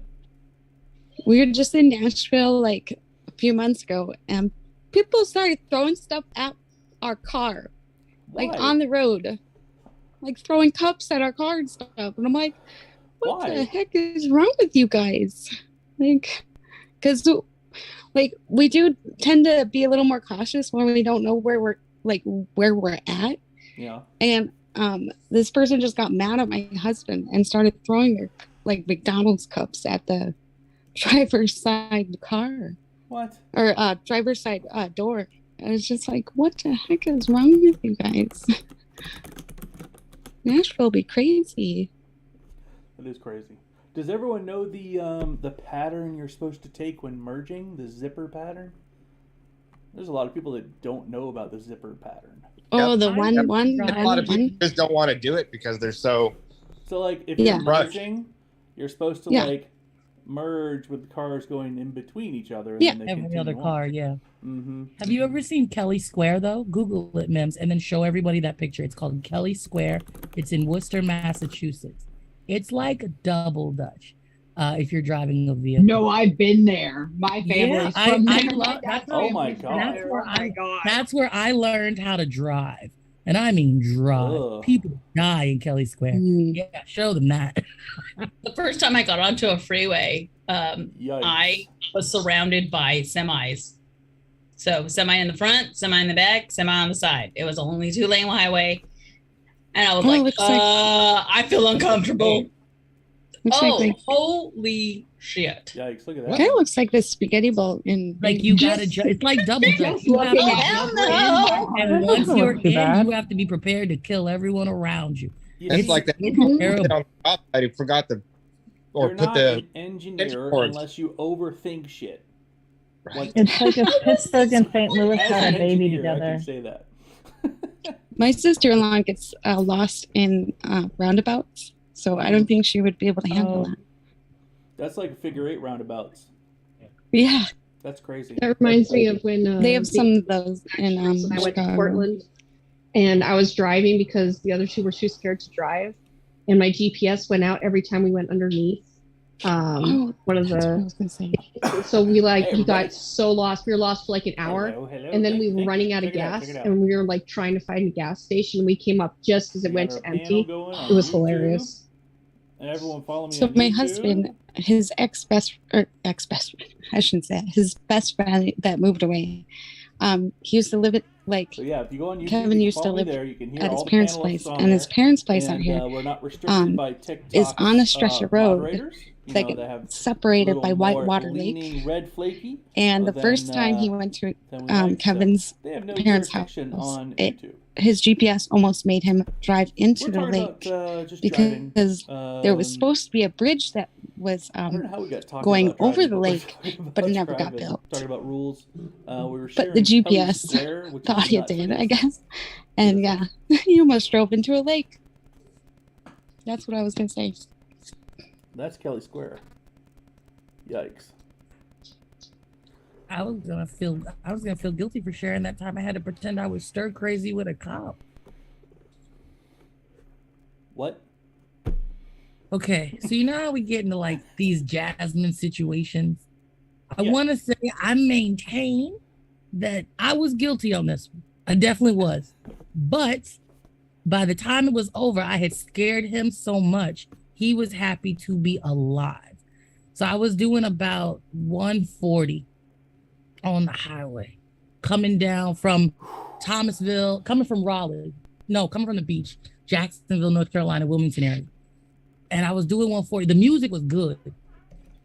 EDM is dangerous. So I'm doing like 140. I see a cop under a bridge, and I'm like, I'm either going to I'm jail. on YouTube now.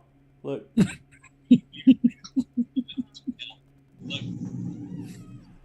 So I was doing 140. I see the cop. I slam on my brakes. I start to skid, and almost within my an leaf inch, tree, yeah, come to hitting his yeah. car. And he's Check it like, out. Check it out on Linktree. "What I even have happened?" my I own jump out the shirt car now. Look at screaming, this. "I'm allergic!" Make it make sense. Because I am allergic to bees. And so I was like, call an ambulance, sir. I'm having an allergic reaction. I need some water. I had such a stir crazy moment. Old boy didn't know what the fuck to do. Didn't call an ambulance. I left the scene without showing my license, without giving my name. We even had a conversation like, why are you a cop? Everybody hates you. So yeah, I got lucky. But I am allergic to bees, and he did not try to save my life because he never called 911. POTUS, you pulled a Tommy boy. Thank you. I've never seen that, but I Sam. pulled a. I needed to live. Anybody else in this panel know the movie Tommy Boy? Yes. Oh yeah. Tommy Boy. Okay. I POTUS don't, pulled but a I know the Tommy scene that you're Boy. talking about. Can someone please, Mims, can you find that scene on YouTube if possible and show POTUS what I'm talking about? Because you totally pulled a Tommy Boy. POTUS, you said you was going 140? Let me explain, okay? Respect, I told you, Charlie, you got to get in the car with me. You worried about me having a problem with your driving. I'm going to get you there. Can I play things on YouTube without getting in trouble from you? Me. We about to test these waters. Why not, Mims? Let's shut it up. Let's test it out. Let's try it out. We can get a warning, you know, at the I latest. like how you guys are like, cars are made out of now. Okay. Oh, is this gonna be something to mess me up? Now my car didn't look like that though. No, the but top was down. The top was down. It is a convertible. I don't think there's any sound, Mims. We don't need to. I can see it though. No, you need to hear it. Yeah, we can see it. Who are these people? Are they famous? Yeah. You don't Fuck know yeah. You don't know who Chris Farley Were you is? calling from a Wait. Time out. Hockey? For everybody who does not know, POTUS listens to classical music and they do not actually really watch movies. They watch anime and things like that. It's Chris Farley. Chris Farley. But he ain't never been in no movies with anybody I know. David Spade. What about SNL? You never watched SNL?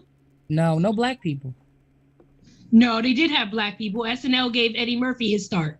So you named one black people, but I was born in 85. I had In Living Color where they were all black people and a Jim Carrey. Oh, yeah. Yeah. I had In Living Color, and then I had Mad TV. My parents didn't let us watch anything that didn't have diversity in it. SNL. I love In Living Color. You want to finish the scene? It's a short scene. Yeah, no, I still want to see it. I just didn't know who these people were. I'm sorry, y'all. No, it's all good. It's all good. But I was driving a convertible. I was on the highway. So far, this is accurate. I was singing. So far, my car didn't look like that, though. Well, in the movie, it explains how the car got like that. They went through some shit. Yeah. Oh, okay. Yes. Like that. Yeah. No, that's kind of how it looked though with the swerving. Wow. So POTUS really did pull a Tommy Boy. I did. I had to make it good. Like if I was gonna go out, you either go big or you go home. So it did sort of look like that, except after the spin out. No, that. They screamed so much too in that whole scene. So Jasmine, there was a deer. There was a deer in this car, and that's how like the top of the convertible got all ripped off. But yeah, it was a mess. So So that is exactly kind of how it looked. Yeah. Okay, but there's also the like after that where they're all the bees, where they're like bees. But that's the scene that I was talking about because POTUS said that they pulled that, and I'm like, dude. So what I'm hearing is POTUS did the living version of Tommy Boy because they were swerving and singing and screaming and bees. See, and POTUS, so you know what I thought when I described it to people? I said Richard Pryor and the Willy Wonka guy stir crazy. That's what I was thinking. No. Crazy. Here you go, POTUS. Here's the bees. That was me with the police. Mims, there's a button on your Zoom on your share content that you can put share sound. But this might protect them from getting flagged for Twitch and YouTube. Oh, y'all can't hear the sound. No, we can't hear. You have to choose to select. Anytime. Yeah. Okay. So you see that? How they? Okay. Pause. That was me. Because I really need POTUS if we can enable the sound because I need POTUS to hear all. You have to stop sharing first, Mims, and then reshare with sound. It's a little square box on the bottom left-hand side. Dizzy, I also do not believe that you are not a speed demon because you got that sweet innocent face. I see. So I believe that you be I'm doing sorry, all y'all the didn't things. hear the sound. Here we go. I'm sorry, y'all didn't hear. Here we go. I got an idea. You all here? Yeah, that sounds like me. I had an idea. Yep. No. Look at This is that an car. old movie. Okay. This is an elderly movie. My dad taught me.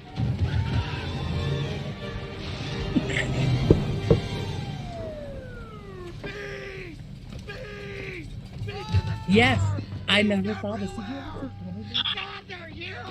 They're ripping my flesh off. Roll around. Jamie, roll around on the ground. Forget that. I'm starting to swell up. Don't be there. Frank, allergic to bees? Me too. They're huge and they sting crazy. We'll come back later and check on you. Save yourself. Your firearms are useless against them. Your firearms are useless? Holy shnikes, it worked. Yeah, so that was it. Just a little bit more dramatic because I had to try to aim for the cop. Y'all, I don't know who else needed to see that. That was one of my happy movies when I was a teenager. No lie. So hearing POTUS say that they did this and then seeing Chris Farley on, y'all, I've had a rough 2 days. I needed just this last 10 minutes of conversation. Oh, you could hear the sound, but not the video. Okay, so I bet I better put the video over here next time. Sorry, working on it. But you couldn't see it because this is the screen that's... You probably could see it, though. Right? No? Maybe not. We could see it and hear it. Y'all could, but I don't know. We could YouTube the second one. The first one, we couldn't hear any of it. Let me know, YouTube world. Could you see and hear it? I'm still stuck on 140 miles an hour. Oh, I got it. Well, like Charlie, if you give, like, listen, I have told people this many times. It doesn't matter what the speed limit says. It's about the person driving. If you give me a tool, I'm going to utilize it in the most efficient way. And honestly, if you know anything about engines and gas, going fast is the best way to save gas, stay out of people's way, and get where you're going. Going slow. It's comfortable for you. They're not built for that. So if you hit the wrong thing, you go over the wrong bump. If they weren't built for it, it should not be on the dashboard. Why do you think people die in car accidents every single day over and over again? Because they're going 140. Because they don't know how to handle the machine. Hold on, wait a second, Charlie.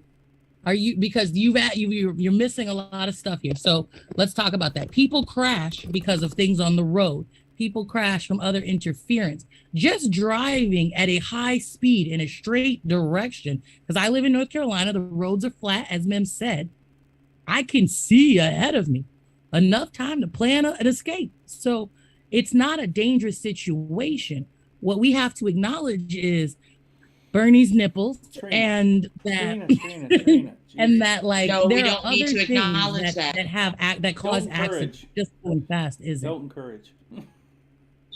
Yeah, sure. So Listen, my only comment on the high speed is I've had a tire blowout at speed, and I didn't hit anything to have that happen. Shit that I'm talking about. That's because tires have a speed rating. They do. You have to take into consideration. But my Mini Cooper has racing tires. I spent so it has Z rating. Them Japanese tires for a reason. Like this boils my down car to has our opinions are our opinions, and but the cars are made like. But like there's sport mode. Have you used sport mode, Mims, on your car? Does your car have sport mode? I have a 6-speed. It's always sport mode. Yeah. My car is classified as sport. Yes. Yep, mine too. So this is I just want to let you know that TikTok hears nothing of our conversation. I know, that's by design.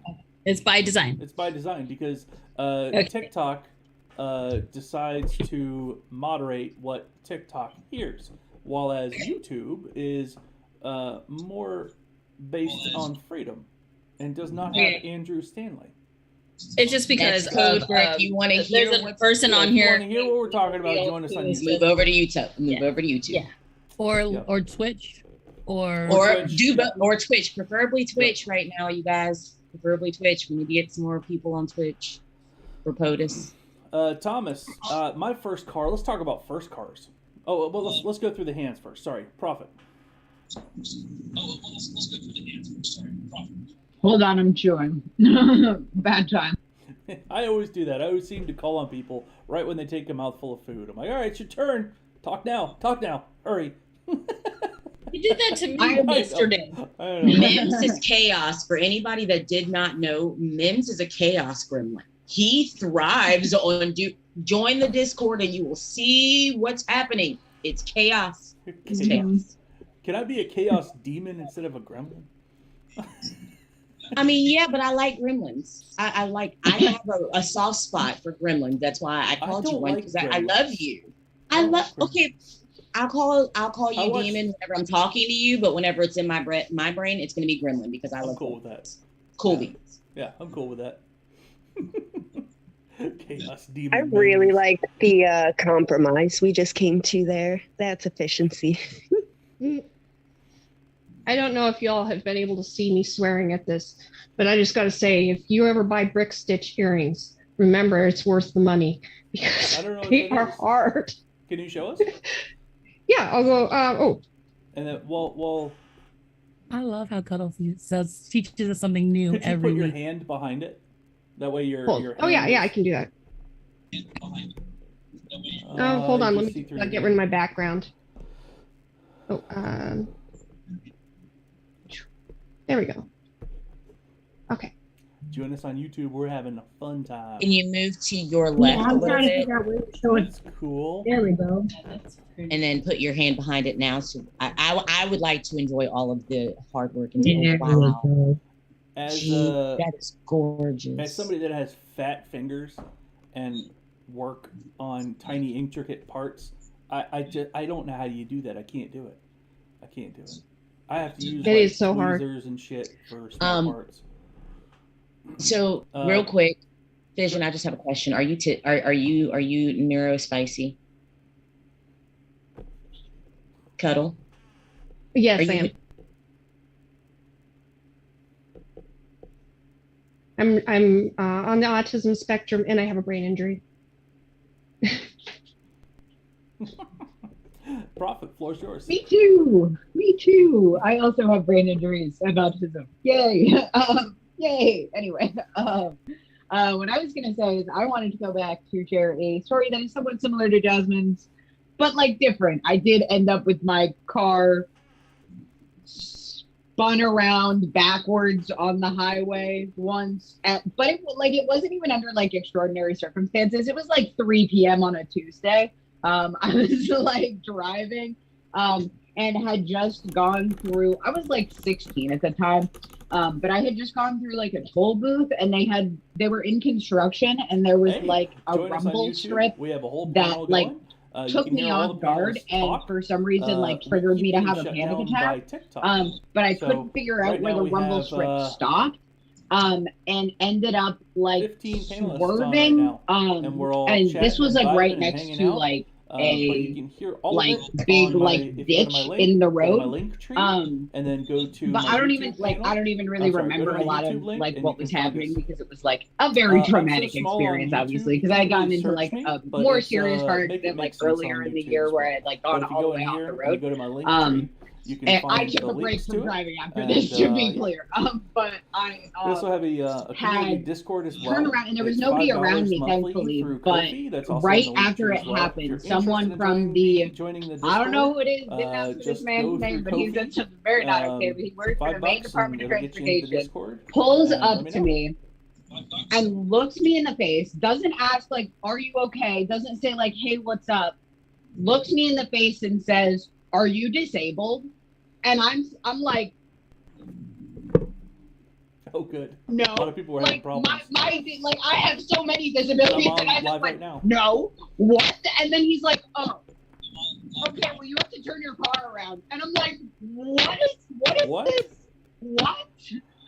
Yes, the rumble strip is the bumpy part. And in Maine, when they're doing like construction, when they're switching lanes, they'll just put random rumble strips. Like the Maine DOT is notorious for being an absolute nightmare all the time. And they'll just put rumble strips just anywhere. In and the like road? sometimes you'll have to, yeah, like in the road, like you have to be Where on you it. actively drive? Yep. Just anywhere. It is insane. Like it is ridiculous. But they'll be like that, and sometimes they'll pull like the lanes off to the side so far that like you literally are over not just like the yellow line or the white line at the edge, but also over the rumble strip on the edge, and you're on the rumble strip and there's like a foot of space because all of the roads have to get redone like every few years because they're so unsustainable. Yeah. And with like the freezing and the Under cold and Sherman now administration. exactly, but it's always constantly, everything is under construction, so it's just like constantly the most chaotic thing. But like I have never, that is one of the most like my jaw did not drop, but in that moment everything in my body was like, is this real life? Like this man cannot be real. Like this has to be like a glitch in the simulation, because like what kind of self-respecting person would speak to another human being that way? Like what? Wow. Hey, welcome Blue. Before Blue, hydrate. Get your food. Hydrate.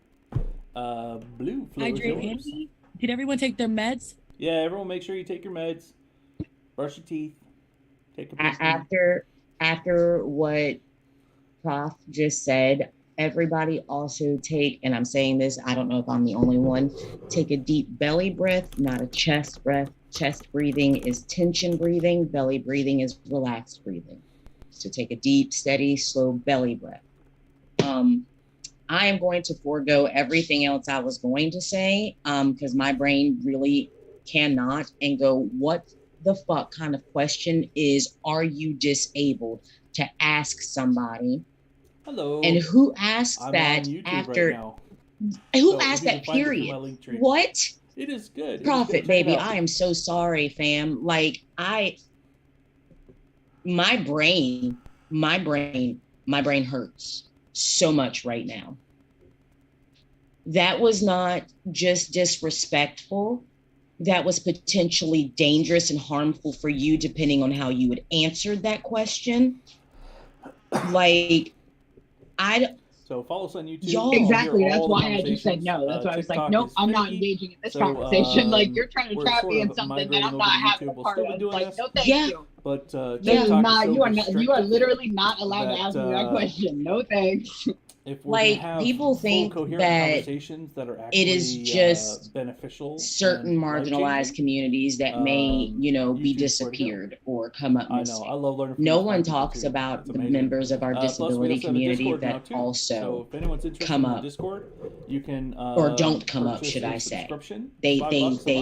You can join they the are Discord. abused. We have a ton of channels. They are We're SA. even There working are to so get many different things, and a lot of them, yes, they do in fact a get recipe kidnapped. channel going. Had Prophet answered Empowerment that channels question going, differently music than they channels, etc. had, So it's pretty fun. Prophet may not be here right now to have this conversation and give this education.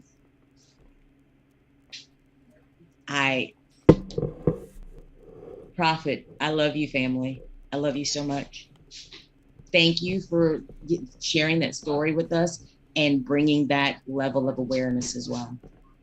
Thank you. Tenshi. Blue. Now I'm gonna message sound me like a back. dick. I don't want to fight you. Message me back. Understood, POTUS. Again, so now now I'm gonna sound like a dick. What's it called? My husband and I went to this was like years ago when we first sort of were together. We went to Vegas in our Honda Del Sol. Yeah, you haven't been on in a while, man. Come check it out. There's a lot of new channels. We were in Mojave County, which is like, geez, 5 hours away from where we live. And we were the only ones on the highway. And we got stopped for speeding by a cop who was, everything was tinted so it looked like a normal car. And then it was a rear view speed trap too. So we got stopped, and my husband's like, we're gonna get stopped. We're gonna get ticketed. Because we were going, I think at that part of the highway, it's like 65. Again, nobody's on the road.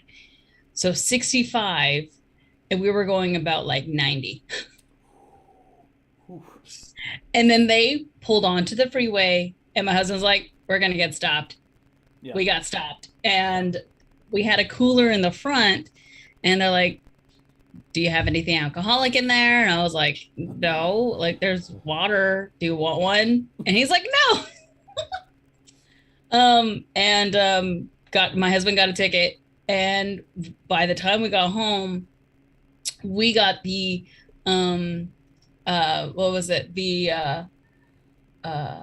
letter for his court appearance in Mojave County. We looked at each other like, no, we're not going all the way down there. And if we are going all the way down there, we might as well go to Vegas. So you turned it into a trip. Yeah. We're like, yeah, no. So my husband ended up calling and it's like, yeah, we live up here in Sac County. We're not going all the way down there. They're like, oh, okay, well, if you just pay, we'll let it, you don't have to show up for court. And he's like, okay. And he paid it. Mind you, this was also after the, oh God, Trina. This was after the whole, his dad getting it out of a ticket too. So. Yeah. If there's a crime and the only punishment is paying a fine, then it's only for like. It's only for poor people. Yeah. It is only for poor people. When I'm elected, I'm changing the way things work. Just so you guys know, there will be no more street police. We have cameras, we have technology. The goal is not to punish you. The goal is to get you to slow down in areas where there might be children or heavy pedestrian foot traffic. But other than that, I don't give a fuck how fast you go, right? We have to stop using traffic tickets to prop up local governments because they don't want to tax businesses and rich people. Instead, they use this to exploit poor people. Hot damn. Say it again for the people in the back. Love it. Mikey. Yeah, I was just going to tell a little story that I had about the Border Patrol here in Texas, because, we have checkpoints everywhere. If you're anywhere, close to a border, they have checkpoints. And I remember I was telling you about my niece who did that little bit of smuggling, and she's wanted. Well, because of that, we didn't know that. My wife and I, her and a different cousin, were all going to Laredo. And outside of Laredo, of course, they have this big checkpoint. Only on the way out, never on the way in because, And we didn't know that she was on that wanted listing, but she wasn't quite wanted. She was still in that little gray zone where she's supposed to go to a court date. Anyways, I had that little experience with how we were talking about the drug dogs and everything earlier with the airports. And this is the funny part of the story is I got scared so bad, all of us did, because we didn't know that she had hidden a half ounce of marijuana in our groceries in the back of the car. Oh no! Just didn't know, and well, we got gosh, thank goodness it happened this way, because she was smart enough. She stuck it in the bag, of course, that had the coffee, but it had a whole bunch of steaks and meat and everything. Well, they didn't bother going through any of our grocery bags. First, they said, hey, you need to pull over here, sir. Our dog is, hitting your car like you've got something in there. they search the car, but they don't search the groceries because there's all those steaks and all those meats, and they totally think that the dogs are going after the meat. And of course, after they take the dog back over to the car, and the dog, gives them that little signal again still, but can't determine where it's coming from. So the guy pulls us over to the side, and he's like, "All right, just be honest with me. Did you guys smoke before you got into your car or something like that? It's okay if you did. It's okay if you did. I just got to know why our dog's making a hit on your car." And I can see one of the other Border Patrol guys who looks younger and everything, and all he's doing is standing over there going, telling me, basically looking at me to say, "Yeah, we did. We smoked before." So I was just like, I answered immediately, to the officer, to the Border Patrol agent. And I was like, "Yeah, we all stopped at a little park, and we were sitting out in the parking lot. And, we had a couple puffs." He's like, "Okay, that's all I had to hear. Get back in your car. Get out of here." Wow. But we were so scared. I thought I was going to be in federal prison because of something she did. And then when we got past the checkpoint, she's like, "I'm so sorry. I'm so sorry. I thought that the dogs wouldn't have been able to smell it." We're like, "What are you talking about?" She goes, I stuck something in the house when I stopped at Mom's, or I stuck something in the grocery bags when we stopped at Mom's house. Yeah. And I was like, "What? Holy cow!" But my heart was pounding. When I was training search and rescue and finding dogs, we actually trained them out of signaling for food too. So I don't know how long ago this was, but modern day dogs, they don't signal on food, at least. No, it was only a couple months ago. Oh yeah, but I mean, it sounds like it wasn't signaling on food in the end anyway. You gotta love it when cops. Yeah, it was definitely not signaling. I mean, on food. A lot of the times cops are not even canine trainers; they're just handlers, so they don't fully grasp, which is kind of maybe a good thing, But yeah. Trina, you got your hand up. Yes, I'm going to get off a subject for a minute. So, as you guys know, because you're my friends, my best friends, I have been without the beautiful penis for 4 years. So, today. We're going there. Let's go. Yes. Whip them out. I decided. Wait, hold on. I'm going to tell you a story really quick. So, today, I dropped my kids off. I am moody. And I'm like, you know what? That's it. It's me and Rose time. Okay. So I got the Rose, and the Rose wore me out. I'm fucking exhausted, and I'm really tired, and I want to marry the Rose. I think I told the Rose I love him. I don't Does even your Rose penetrate? Does your Rose have penetration? No. It's just the one that stimulates I said the flipper. Flicking the bean, huh? Yeah, but I'm really tired and drained. And I had to wash my sheets. There were some things that came out, and I said, my kids can't see this. So I just wanted to tell you guys, I know pineapples, I get it, but I just wanted to tell you I'm really exhausted and I'm tired and I have a headache. I'm jealous of you. Not the 4 years part, but the Rose part. I'm happy for you. But I feel better. I'm happy for you, Thank but you. I'm gonna need you to take care of that 4-year problem. For real, Right. like I could. Do you want me to help you meet somebody? Like no. Let me find this on my own. Sis. No. You talking about relationships? No, time out. You talking about relationships again, Katrina? We ain't trying to get no relationship involved. We just trying to get your box. No, I need to know what it is because it's been 4 years. Okay, because it's 4 years. Really with the emoji. Yeah. Okay. Everyone throw it up in support. Can I at least let me sponsor you, Trina, a penetrating toy? Because if the Rose got it's okay. I already have one in my Amazon list. But I'm pretty sure you won't have this. I have to make sure I get all of it done before my mom comes because she's not. No, Katrina, listen to me. The one I'm offering you is controlled by remote control. How are you? So whomever you hold on to myself when I did this morning. So what makes you the control posted in Discord, right? Just give somebody else the Post code. the link on Discord. And you'll just enjoy your ride. We'll raffle it off. No, seriously, I've used I use the same brand. It's like We Connect, and the other person has an app. You can talk, they can control the toy, and it's a more involved. We Vibe. It's fun.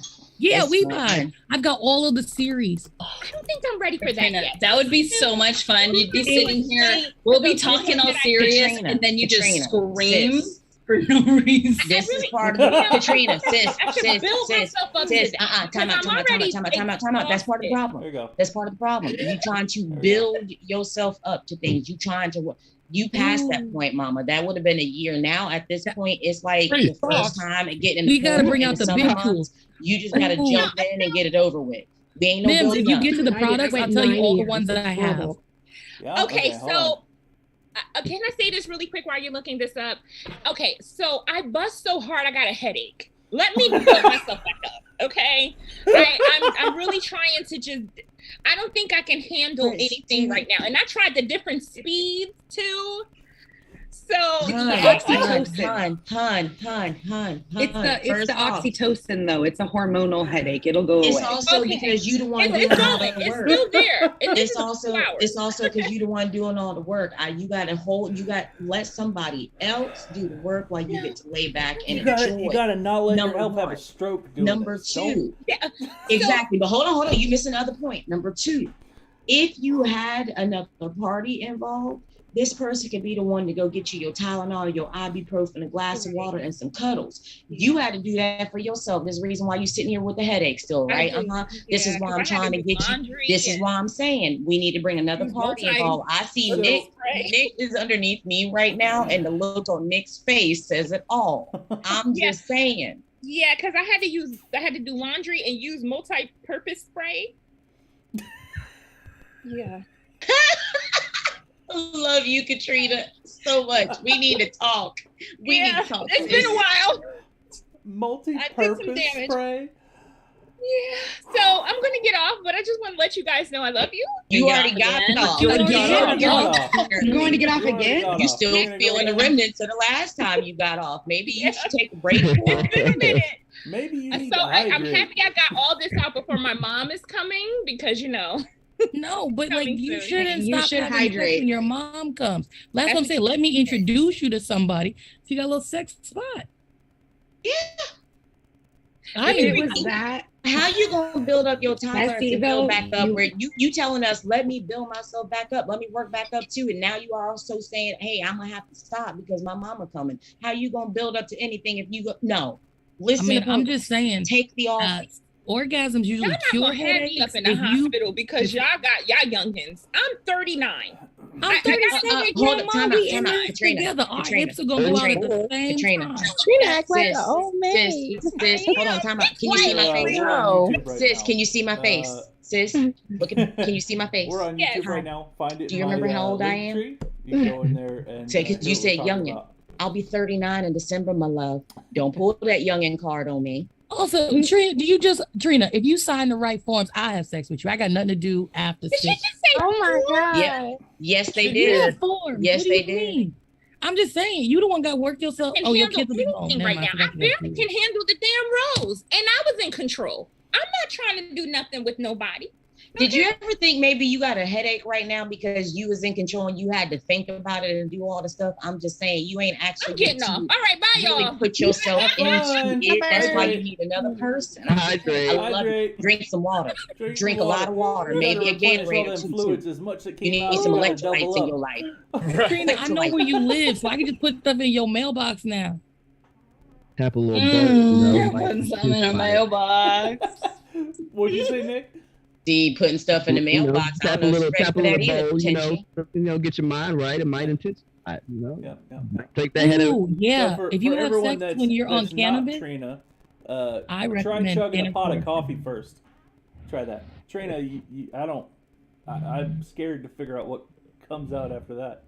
So just, Trina, I got confirmed. My non-boyfriend agreed that you should try drugs and get high and have sex.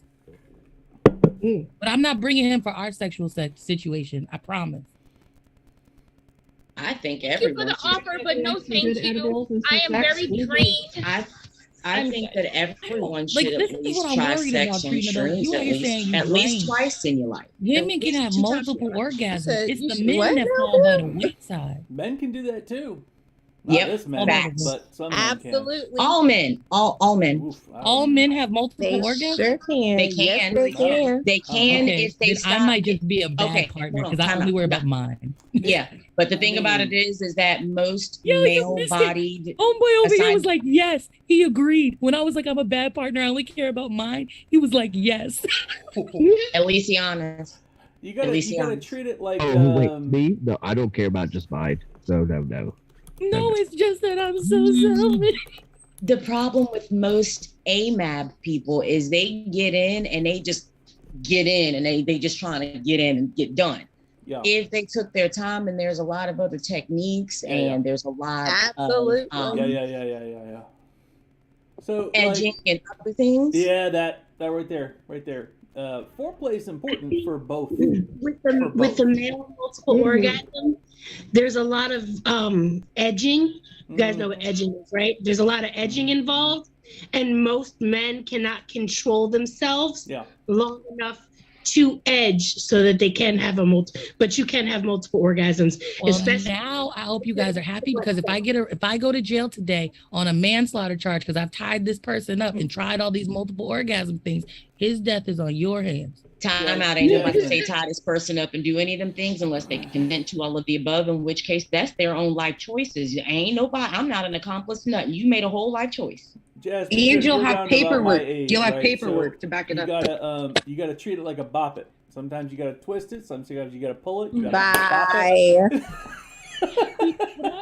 The twisting is fun though. Mims, this is why I love you, and you invited to my barbecue. If nobody else's Mims is coming to my barbecue because he Hold on, understands no. concepts like that. So Mims, I asked if I could treat someone's penis like a bop it, and he said only with your mouth. How you do that with your mouth? Well, you can do it with your Oh, I can teach you how to do it with your mouth, but it's not always fun, and it's not as enjoyable as it's I supposed to be. apologize for bringing up this topic. Why? It's your wish. Hold on a second, Trina. You are literally, He's got you are stories. literally the Katrina. reason that I know Bernie Sanders has nipples outside of humans having nipples. You don't get to just be like, I brought it up, I'm taking it back. No. Okay. Also, you done took me down a path. I only have This two is why I like older hobbies. men. Sex, Because now politics, you guys want and bopping. drugs.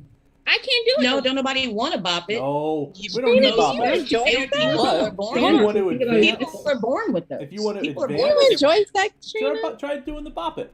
Try doing the bop it. Okay, I mean, like, Katrina. don't like try to like take skin. But like, Katrina, this is what I'm going to tell you right now. We need to be normalizing these conversations. Yes, Now, we granted, do. we may be talking a little perverted on it, but normalizing sexual conversations is healthy to the point where my 14-year-old is literally right here while I'm talking about all of this. I just It's realized that my not- camera was we on need- and I'm over we here need- trying to make the bop it hand gestures. Yes. I wasn't gonna say anything. I I wasn't can gonna also say say anything. that my child cannot see the camera She's to like, see so any do of you these want to do things. this next time? Okay, I'll use my No, lips. 'cause You want I'm instructions. I Try was a it's combination. hold on a Try a second. combination of everything. Katrina. It's his penis. I need to ask him what that bop it means to him because Bite him. so bop it could mean bite. I don't know. I'm asking I what think the it also bees varies from person to person. You know, because I'm getting my It does. some people It like varies. some women like the DJ, some people like the The DJ?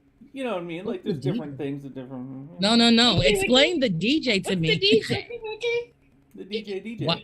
Oh, that's see, what I you don't do. like. Okay. Is that I'm So why like, sorry, there's some I'm people that do like the DJ, some people that What's don't. the DJ? That's where they take your clitoris This. if they can find it. And they just rub it Yeah, on yeah, his yeah, and they That's just what love they it. go But sometimes they try to scratch. They try to scratch DJ. too fast, and you're like, I'm not trying to go right now. Slow the fuck down. Slow the fuck down. I'm just saying, dude, What I the think fuck is one of going these on days in we the need to. chat I today? genuinely, I am now under the impression, y'all, because we all grew up in this place.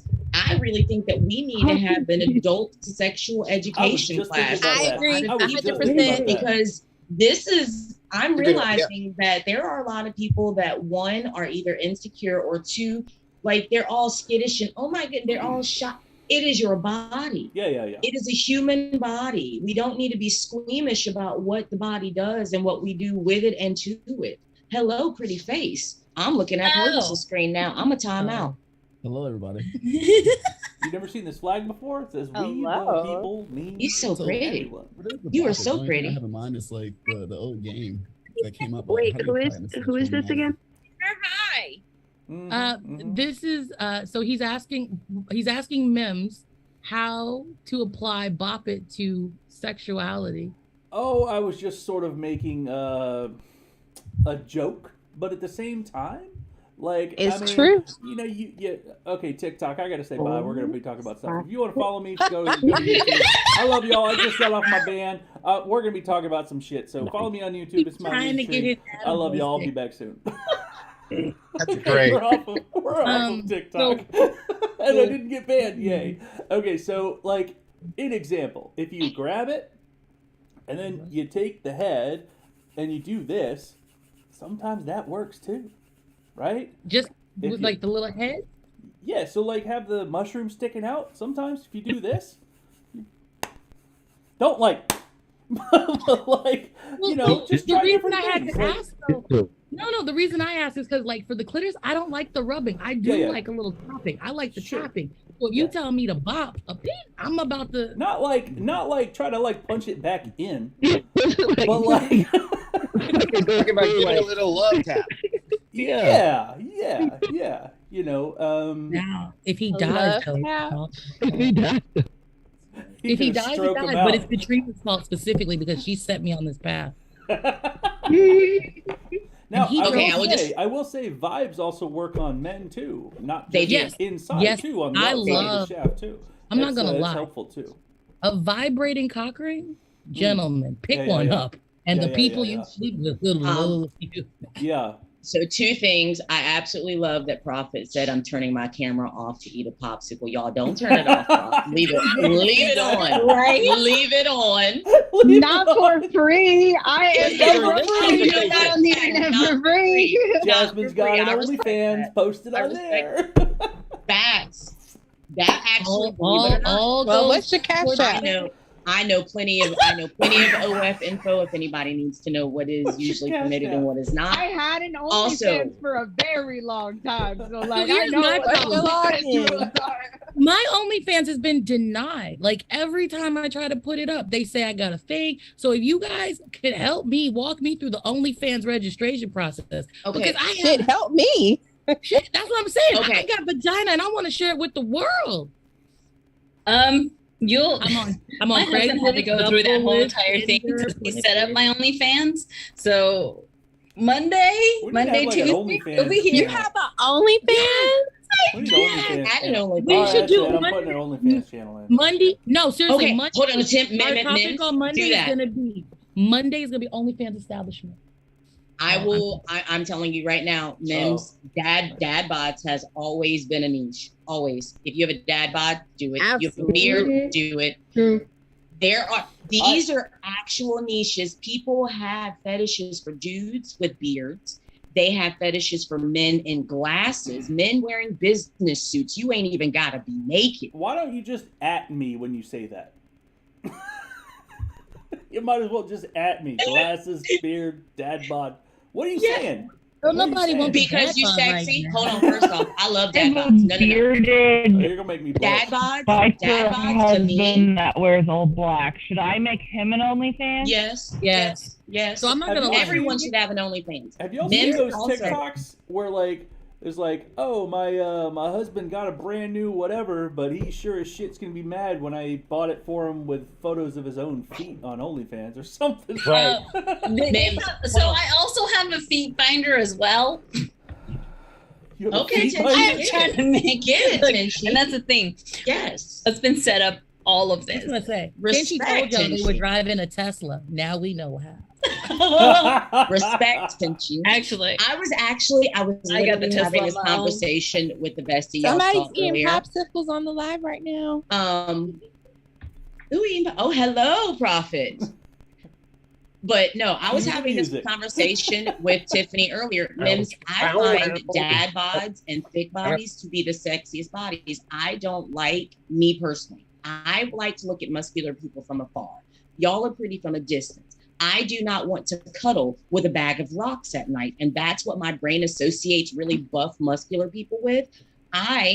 If on a rare occasion I go look up porn, if I go look up porn, which does not happen because very often I don't like porn. If I'm gonna watch people doing that, I want to see it in person so I can walk up and slap an ass every now and then. But if I do watch it, I'm not watching the pretty muscular people. I'm not looking at the pretty criers, if y'all know what I'm talking about. I want to see real humans doing what real humans do, snotty when you're doing it raw, nasty, dirty, the crying. Yes, I want to see all of it. that. I want to see that part. I don't want to see pretty sex. I don't want to see commercialized pornography. It does nothing for me. It's gross. It's disgusting, and not in the fun kind of way. And the plots are boring. Exactly. First off, hold on, time out. Why are there plots? Do y'all be sitting around writing scripts for whenever you guys do sex? That comes from like the DVD or the VHS style thing. But Like, I love understand that. You know. I love a good storyline in a porno. Like it helps me get there with the characters. I got shit to do. I got role shit to do. play. It takes me too Exactly. long. Fast Get to the role meat play. and Hold let on. me go about my day. Let me bop it and role move on. playing. He said get to the meat. You know what I Role-playing mean. is fun. It's Role not playing You is know what I fun. mean. Get to the not the meat, but like the choreographed, meat of the video, like the. Scripted, not fun. No, Yeah, but I know what you meant. think- I knew what you meant, Mims. You want the meat. I think I know what Ain't my nobody got problem time is. And to the keep meat. playing Get the right real to it. side. Clap them Ain't cheeks. nobody got What the fuck time. is the problem? I Don't will hold say. the time back. Sorry, Ali said something Haley about said clap them clapping cheeks. cheeks. So hold on. Let's I'm circle ready to back. do I see y'all have hands up, clapping, but we're gonna okay? focus on Ali for a second.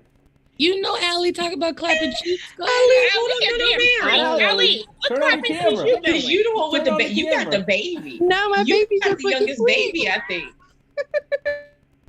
Look, I was so Mims, you're self-conscious about your gut. You know what?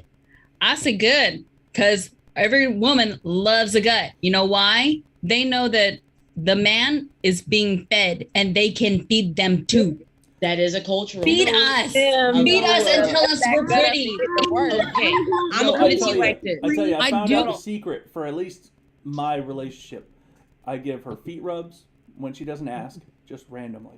I grab her feet, start rubbing her feet. I give her face rubs. She wears masks all Suck day. her toes, I'll massage her. I'll massage her nose. She doesn't Them like her digits toes is a little being touched, sexy. but she loves like a functional. We call them functional massages. She likes the deep tissue type of massage. I'll rub her feet. I'll rub her face. I'll rub her neck. Do you do cankles? Do I rub cankles? I'm specifically speaking about mine. I'll pay. I don't mind. I knew what I'm you was good. talking about. I dated a woman who had scoliosis, so I actually took classes on how to. Damn, massage. that poor bad. All right, so I was listen. Okay, I'm a bigger person, so I try to find a slimmer person so we could be the perfect 10. I don't need us fighting over chicken. That's why I stay away from men. Hold on, time out. That's exactly the way it's supposed to be, though, POTUS. You ain't wrong. Like for me, I am petite. I'm skinny. I weigh 115 pounds. Yeah. I'm 5'2". You and I would be an don't want- ideal couple, right? I don't want a bag of sticks. sticks or a bag of rocks laying next to me. When we cuddle and it's night time, I want to be able to curl, and I don't have angles. I have curves. We And should if make a I'm laying- circle. Exactly. You can't do that when My you big start is at like the if I'm bottom. laying like this Have y'all because it's seen the uncomfortable photo because of you're my wife? poking me and not in a good way. I'm done. We Have y'all saw seen your the wife. photo of my wife that she Yes, allows you're me trying on to get TikTok? your wife. I've never seen your wife. I would Jasmine, love to see I'll show you real quick. Yeah, we've been trying Mrs. to Mims is gorgeous. Of course, we. Mrs. Mims is gorgeous, and if Wait. I Mrs. gotta tell you a Mims secret though, messed up, man. If your wife is way attractive, I will attempt to steal. And like, She is. She's very attractive. I've been told that a lot, Get in line. but yeah, I There's get a in whole line. bunch of us that have been trying. Well, Yeah, but I'm I'm gonna tell you gonna- right now, Mims. It's Mr. Still Your Girl. If Mr. Mims His messes wife ain't up, going nowhere. one of us will come in and we will console Mrs. Mims. Yeah, I'm with y'all. Shit, we can I make it a will group fly, thing. y'all. Oh, it's I the will whole fly. group thing. I'm into group play. I'm into group. Yes, look at her. Yeah. oh yeah, you might not want to fuck that up. You might not want Well, to. speaking of She sex, is my right? world. She is my world. We actually got to see a few of us. Yeah, A few of us you got did to see really Mrs. well, Mims ma'am. in person whenever they were having one of their shopping dates. Some of us who were on live got to see her in person. POTUS, I'm telling you right now, if you see Mrs. Mims, you're going to come. I'm still your girl, Mrs. Still your. That's. Hey, look. So It's this still is your one of the other girl. ones too. So this is a 3D print beautiful. that I That's the made, wedding right? picture, So it's a simple piece of plastic. But if you backlight it, let's see. Is that a good shot? Okay. Oh wow! So this is Yeah, our I have one our of wedding those. image. I have one of those of a starship. Mims, that's So, freaking that's us. cool. Picture that I took. Isn't that sweet? So gorgeous. That is sweet. Like I'm over here being mad. Wait, now. you 3D printed that? Yeah. Yeah. That's. Isn't that cool? Yeah, you can pretty much 3D print any picture nowadays that is made. Okay, I took a picture of the starbase. My eldest is the 3D printer person in the family, not me. I don't know what is. He printed, like 3D printed a ring with the letters recessed instead of bubbled. Like I was mystified when he did. I'm like, whoa, So I think I've talked about this too. So this, I actually took the file from the, That's my the boyfriend. image from our first apartment that we ever had together where we fell in love. And I ended up creating a 3D image of our first apartment ever Awesome. together. And it's a forever thing now. See, now That's this cool. is why I'm a hater, because I wasn't going to be obsessed with me like that. I'm pretty pissed. You know? I am infatuated, and we have been together for fucking ever. We've been I together know. forever. I want My people to wife's be amazing. infatuated with me. Is that your partner, Cuddle? Yeah, this is my boyfriend. Oh, see, everybody's in love. It's so cute. Me and Trina out here just doing it manually. It's my husband. That's what my husband looks like. So we just showing all Trina's- our moves. Trina's Oh flooding- no! Oh Trina's no! flooding rooms.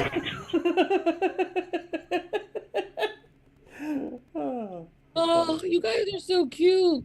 Shut Oh, up, it took me 9 years to find. If you look at my I was screen born right with now, that. that is the person that I am in love with.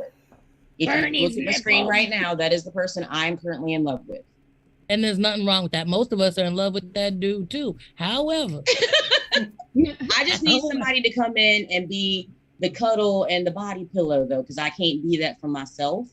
See, I want to be in love with me and have my other partners. Like, I have enough love to share. That's my thing. I just need someone to be obsessed with me. I don't want I'll tell you what I want when it's my turn. What do you want? Oh wait, I had my hand up and I forgot to tell y'all whatever it was I was gonna tell you. It was probably gonna be something nasty and sexual. Yeah, say it. Spit it out. You got it. No, we were gonna go through the sex toys, and I was gonna say which ones I had, but I'm just saying, you guys have given me a lot of ideas, and I'm gonna try a lot of stuff. So if my back hurts tomorrow, or I'm in jail for manslaughter, I want you to know I'm gonna go hard. Go hard. So you heard my caffeine trick, right? Yeah, how does that work? You just drink a whole shitload of like a cup or so of coffee, and flick the bean, pop it. Would you get me some Starbucks? Can you get me some Starbucks? Triple shot, please. I haven't had breakfast yet. Like we haven't eaten yet. You haven't eaten yet, and you're on here telling everybody to eat. Come on, friend. Right. I'm Come telling on, you to do the friend. right thing. Yeah, but I'm trying to get food. I'm Allie, it hydrated. sounds like you're playing a ukulele / robot. I keep forgetting to drink from my smoothie because I'm so into this beating. If y'all see my background, that's my wife in the red shirt, Oh, cute. and our girlfriend that we had for a while. Which is our Mikey, best. that is definitely the size of an assassin. I don't care, Mikey. That is the best assassins. Like the best people have shorter people get mad faster. You look non-threatening. Your wife is petite and built perfectly for her. Like Fitting air ducts and shit. Fitting chimneys. Trina, before you go, drink some water. I already drunk some. We'll drink You some need some more. You need some more. You flooded a room. Flooded room. It's not After a flooded. hard day, Change the change the sheets. jug. Yeah, change the sheets. I had to just I mean, wash it's my. no judgment. I mean, we got a waterproof mattress protector on for a reason. Okay, so Annie rubs Respect, cankles, y'all. Mims. Mims Respect, got a Mims. little Respect. I will rub anything that anybody wants me to rub. okay, so anyway, I love you, tell Mims. We really about are family. how I know I don't Mims' care if it wife helps is you out. happy. I'll rub it. I'm gonna tell you. If it's Mims' inappropriate, I'll wife- ask the wife first. Mims? Sorry, go ahead. Do you see Oh, Allie's by the boo? way, did you hear that? No, I'm just kidding. Look at Allie's boo. Oh, yeah, girl. Yes, girl. Yes. Y'all out here Okay, killing it. Ailey. Go like- ahead, Ailey. And Y'all out here killing it with all these beautiful men. Yeah, I'm Anyway. jealous. Thank you, girl. And you go, girl. You go, girl. I'm jealous. You got a beautiful man too. Where'd they run off to? He's not my boyfriend though. He don't claim That's me. her non-partner. Oh, He's my non-boyfriend. I Non-boyfriend. don't know how to put things I in hurt the no feelings background. talking about him in I front can't of find the picture that I want. We already seen your boo, Tinchy. Yeah, we see all. You guys saw all of our booties, but yeah. Wait a minute. there's a really cute ass picture of me, Of your my asses? husband, and Yeah, my oh, yeah. partner. In the Discord. Please email it to me. I know. There's a lot I need to email. I'm Trina's sorry. tried so hard. I'm sorry, Trina. Everybody, shut up. Let Trina go. She's sweating. So, okay, I wanted to say an She don't observation. need to I sweat knew anymore. Mim's wife was in love when there was one time he went and she was in the car and yeah. she was all giddy. Like, and I'm just like, she loves that man.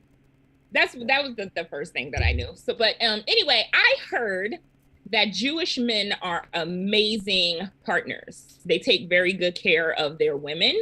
And so this whole situation that you're saying in here, oh shit. Sorry. I have to call her back. Oh, dang it. Sorry. Sorry. Do you hear me? Yeah, we hear you. Sorry, my mother was calling. I apologize. I'll call her back in a minute. But We've been hearing you the whole time, love. You never. It was not. This isn't TikTok. There was no interruption. Sorry. Nope, we heard it all. Sorry. Thank God I didn't answer the phone because you would have heard my Trina. A black mama. Yeah. Thank God you didn't answer the phone because we'd have been like, ooh, guess what Trina did? Yeah. I'm not gonna sit on that. Ask Trina why she got a headache right now, mama. Ask Trina why she got a headache right now. And ask Mama, her bring some mom more why she double trying to A's. pass off her sweet potato responsibility. I don't use double A's, Mim. It's a charger that comes with it. Get her a second one so she can always have one on charge. That's what I'm talking about, sis. Rechargeable is always It's the a way to go. rechargeable one. Does your mama- does your mama need need a bouquet of one off roses? the charger ready for use? I don't know what you're No, doing. see, that's why I'm saying y'all are not using your toys correctly. The toys work with you through. You should be using for a good experience. I recommend at least 7 or 8 additional toys. Yes. No, listen, hear me Yes. out. The law allows. Hear me If the out. law allows. Texas. Texas. Not in Listen, you're in Texas. North Carolina. You know we only can do 6. Texas, you can only get 6. But if he's wearing a cock ring, if you're using a clitoral stimulator, and then when you're doing like the toys, like during your foreplay session, I feel like you could go through about a good 12 toys because you still got to get. I'm sorry, y'all keep saying the law. There's a law so for how many toys Yes. you can have. Yeah, In Texas. Texas, not have more than 6. Get the fuck out of Texas. So if somebody makes you mad, order a whole bunch of sex toys off of Wish, plant them around their house, and call the police. I'm just kidding. Don't ever call 12. I can't ever live in Texas. Okay, cool. Thank you for letting And me know. that includes like they count dildos. Who is enforcing vibrators, that? everything. I'm sorry, Trina. I'm sorry. I have a keep quick interrupting question you. about I just wanted to ask really quick before my mother probably calls back. So when it comes down to poly relationships, Yes. okay, so there are I guess there is a contract, is it? Or is I personally mentally cannot handle poly because I don't have the Polyam. Okay, so polyam. first off, I'm sorry, polyam. polyam. Yeah, because I'm sorry. You did tell me that. I apologize. Jasmine, Polyam. I sent you the burlesque video that's in the Discord. Thank you.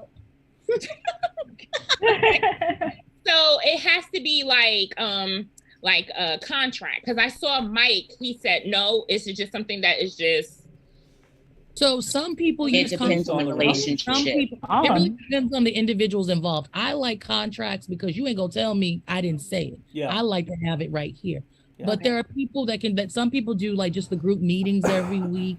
It's really what best works for your polycule. You do what fits. For me, I'm a very litigious person. Before you even have sex with me, you're signing a non-agreement. You're signing an allowance agreement. Like there's all this stuff that you have to sign before we can even get into the room for me to tell you what I like sexually. Define allowance. Well, so, okay. Sometimes I make more money than my partners, right? And I'm not trying to emasculate any of them if they have a penis. I'm also not trying to put somebody in a financial strain where if I say I want you to take me to dinner, if you have an allowance, you can now take me to dinner at places I want to eat at. You know what I'm saying? It's so I can make sure that we still have an equitable relationship without the threshold of money being a problem. And I wanted to ask one quick question. Okay, as a plus size woman, I always had a problem with riding. Suggestions. Let me give you some He's suggestions. Not helping you? You got hold them things and lift. Okay, wait. So Headboard. Headboard.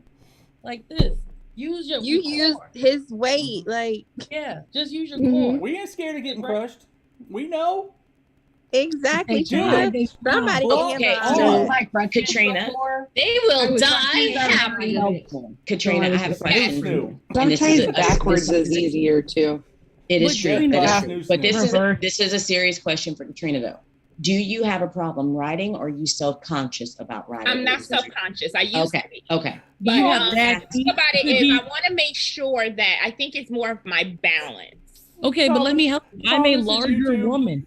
I'm fine. Says, suffocate me, please. Okay, just to jump in real quick, I am thoroughly insecure about being on top. I can't stand it. I can't stand it. I can't stand it. Fuck you. I am taking notes. But then we have free hands to do stuff. Think about what I look like. But I'm confused. I'm gonna tell y'all though, it's not a size thing though. But I don't understand it. It's like when people go on diets to get married. He knew what the fuck no, that because I feel like I've been waiting a long time. I also just want to say, and this comes from a bitter place, everybody up on this panel who's in love, that's just a trick your mind is playing on you. Love ain't even Charlie, you saw the ones that I was in love with. Then I've been double tricked because I'm in love with both my husband and my partner. To think that you're in love with another human being, I don't believe it's possible. Stop watching Disney, y'all. Charlie, sometimes I'm gonna tell you, that's all I am. I would rather be single some days because sometimes the other person just gets on my motherfucking nerves. Exactly. I know I get on my wife's nerves all the time. Hey, loving somebody ain't easy, girl. Y'all. That's why I don't love them because it's a trick, y'all. Smoke has their wedding picture as their picture right now. Hey, that's a chemical on their anniversary today. Look at my photo. Look at my photo. Y'all used to look different, and now after 20 years of marriage, y'all look like brother and sister. I hope you No, but Smoke. I'm with Charlie. Let me clarify. I may be having sex, but I'm a hater. I hate all you happy relationship people. Here's the thing: is I don't understand it. You can hate on the outside. You can't even get in. I can't even get in. I've tried so hard to be in love. I love y'all. Jasmine can come in. I wouldn't push her out of bed. I'm just saying, Jasmine's awesome. Mm-hmm. But there's a difference between having somebody in your bed and having somebody in your life forever. Come on in. Come on in. No, actually, you just gotta learn temperament, I guess. I think people confuse the whole concept of being in love though, because it's not just love.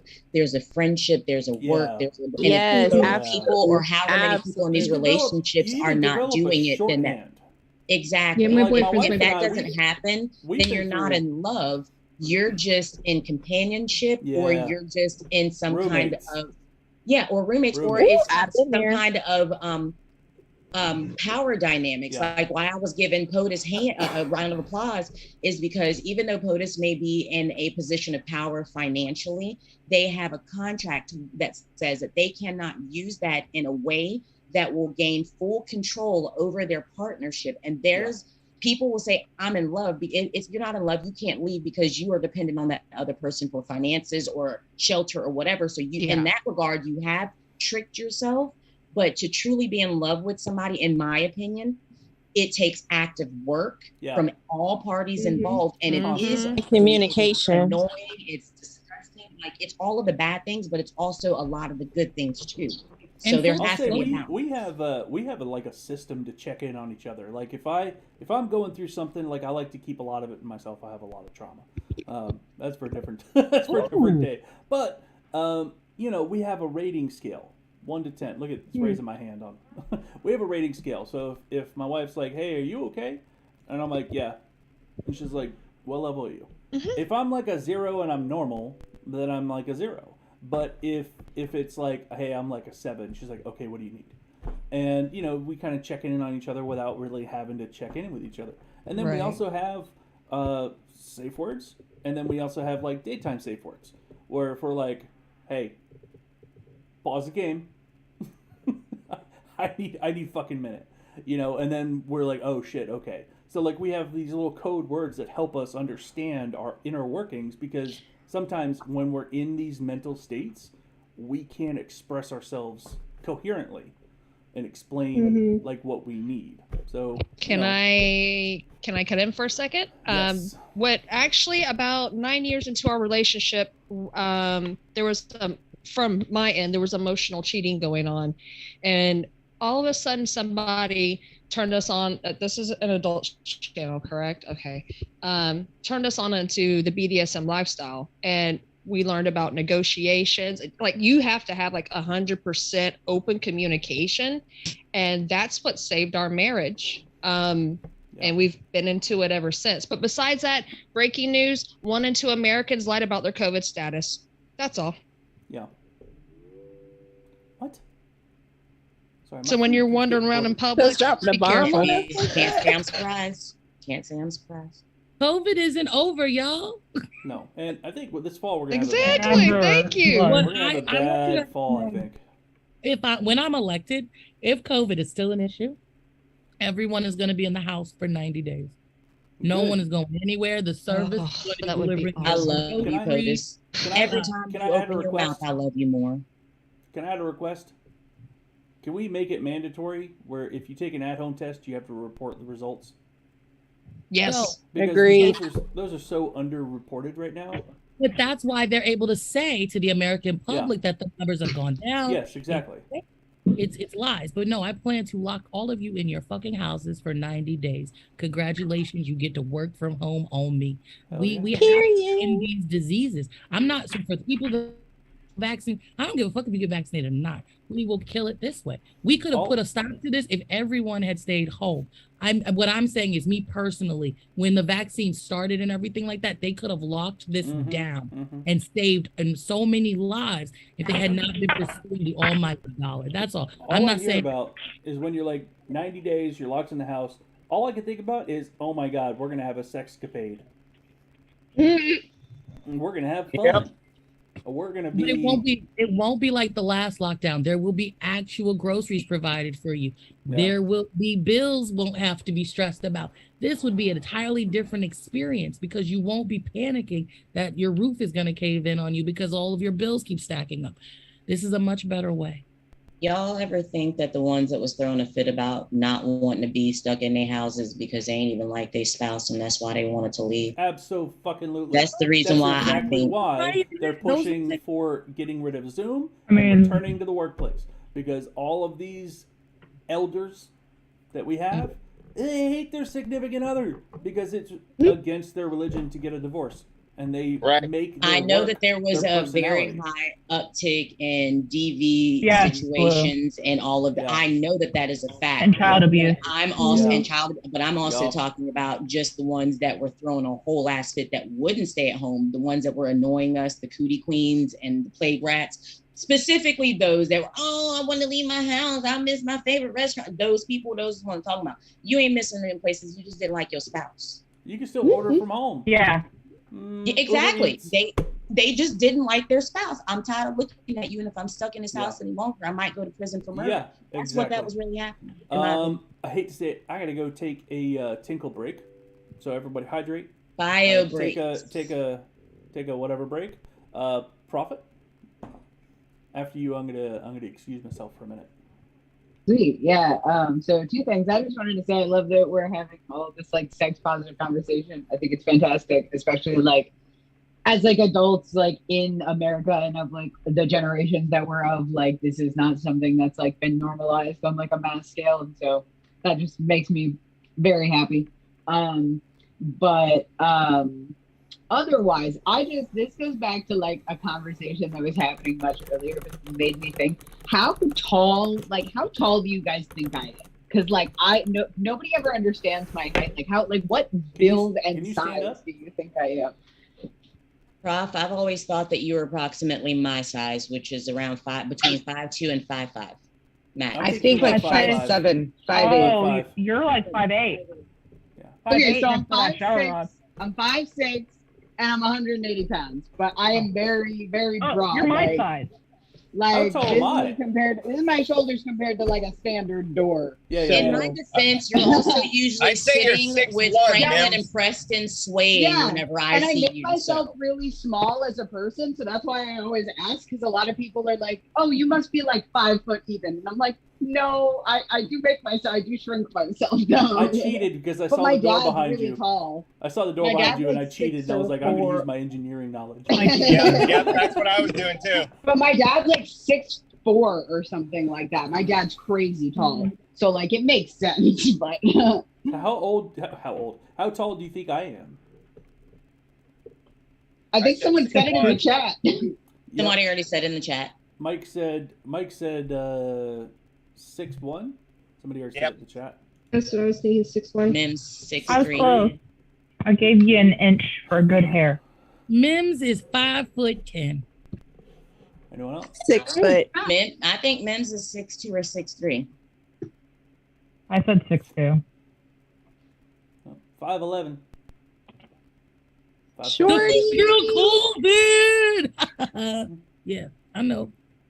Like, okay, I don't know if anybody's seen look at Ailey's box, y'all, because that is the cutest little baby family photo. Oh, that is a cute. Yeah, that is Plaid family. But look at Matching Jamal's clothing. wife. She's beautiful too. Why does she look like what's that girl who sings "And I'll Rise Up"? She looked like a that girl.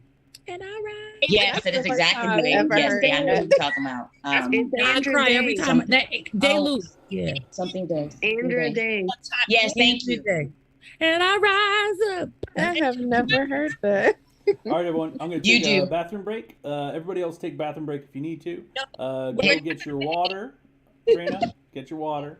Hydrate. You especially. Hey, POTUS. Good. Hey, POTUS. So you know how I said that me personally, I like to make a perfect 10, right? Mm-hmm. So my most recent, I'm going to see, hopefully y'all can see this. This is my most recent ex-partner and me at the Ren Fair. You see them size differences? Yep, I do see them size. I do. Now, mind you, he is also in a kilt. He is in a kilt.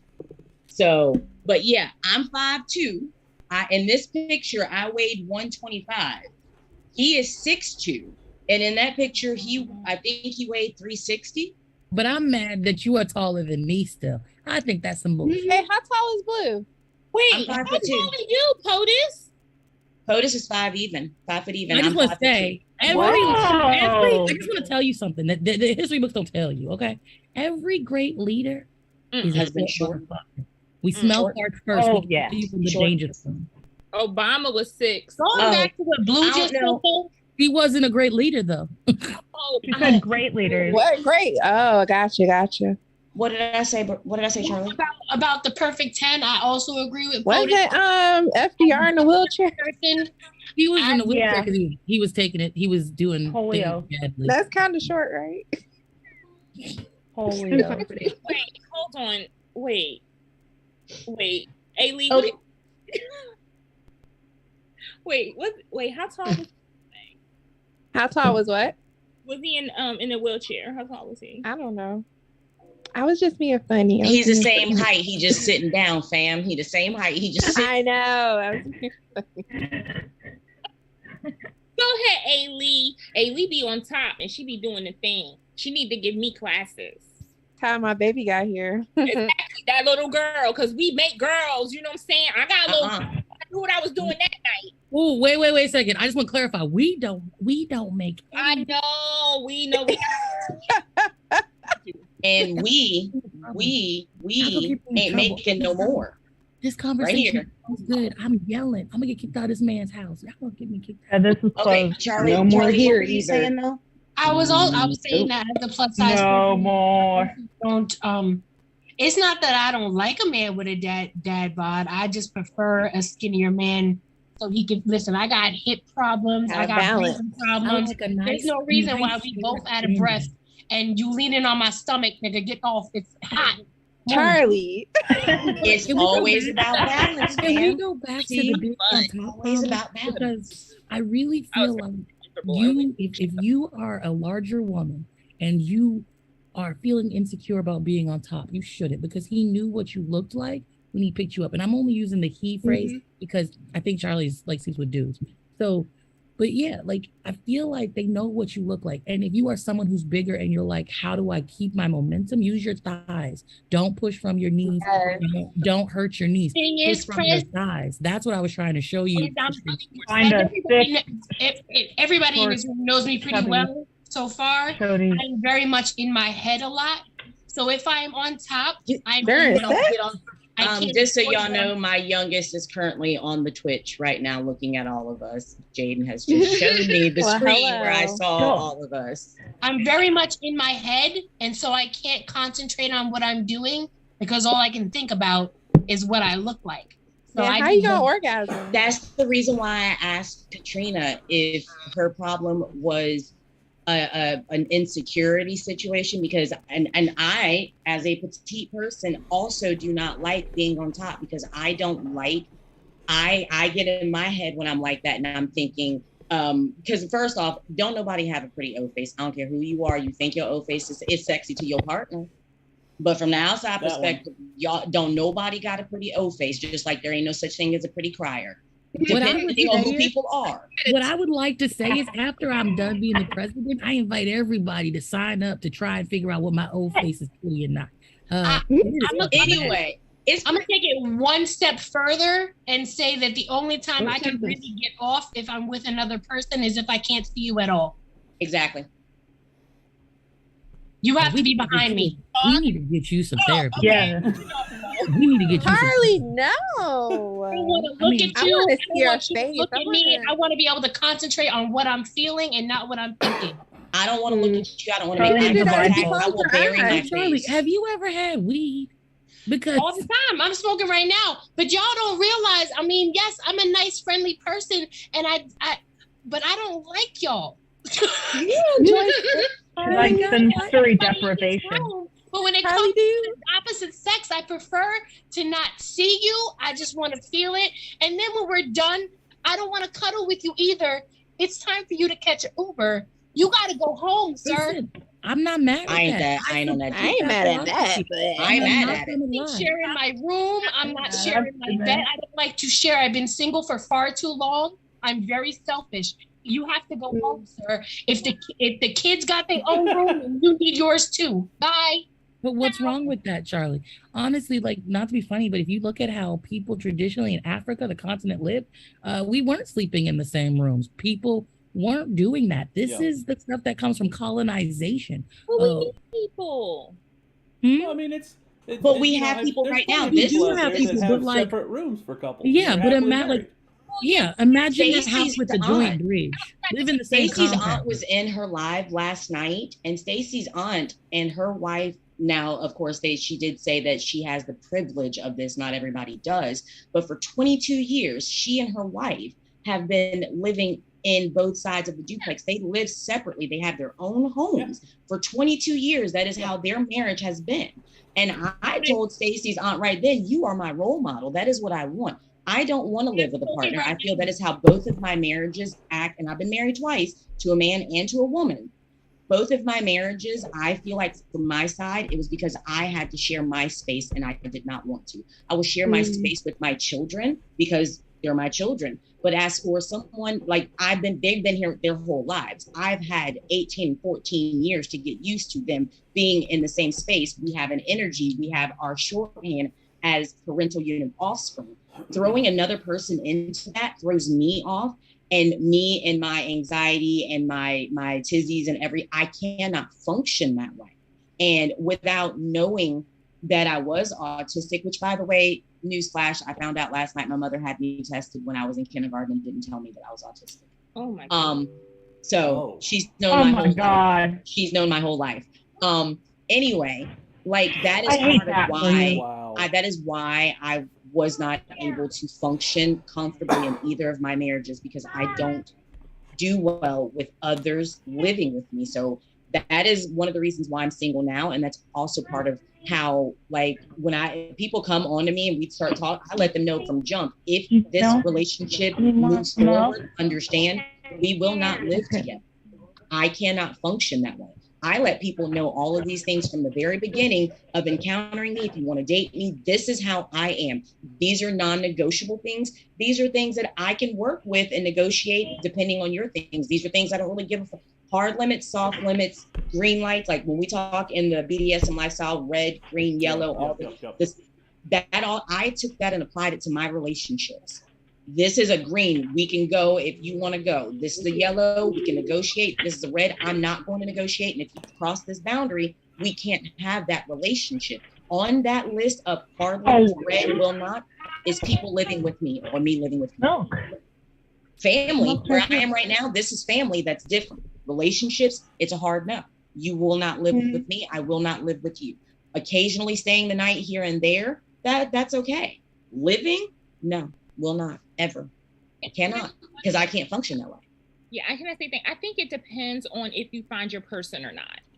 Like I think that there are times when it comes down to just let me just really just say this part and then I'll leave. But I think it depends on if we build a relationship with specific people. Like, I disagree when Charlie says that love is a fairy tale. I don't believe that. I actually believe that love is true. You can have love against friends, with a man, with your kids. Is a different type of love, but I do believe in love. If I could just clarify, yes.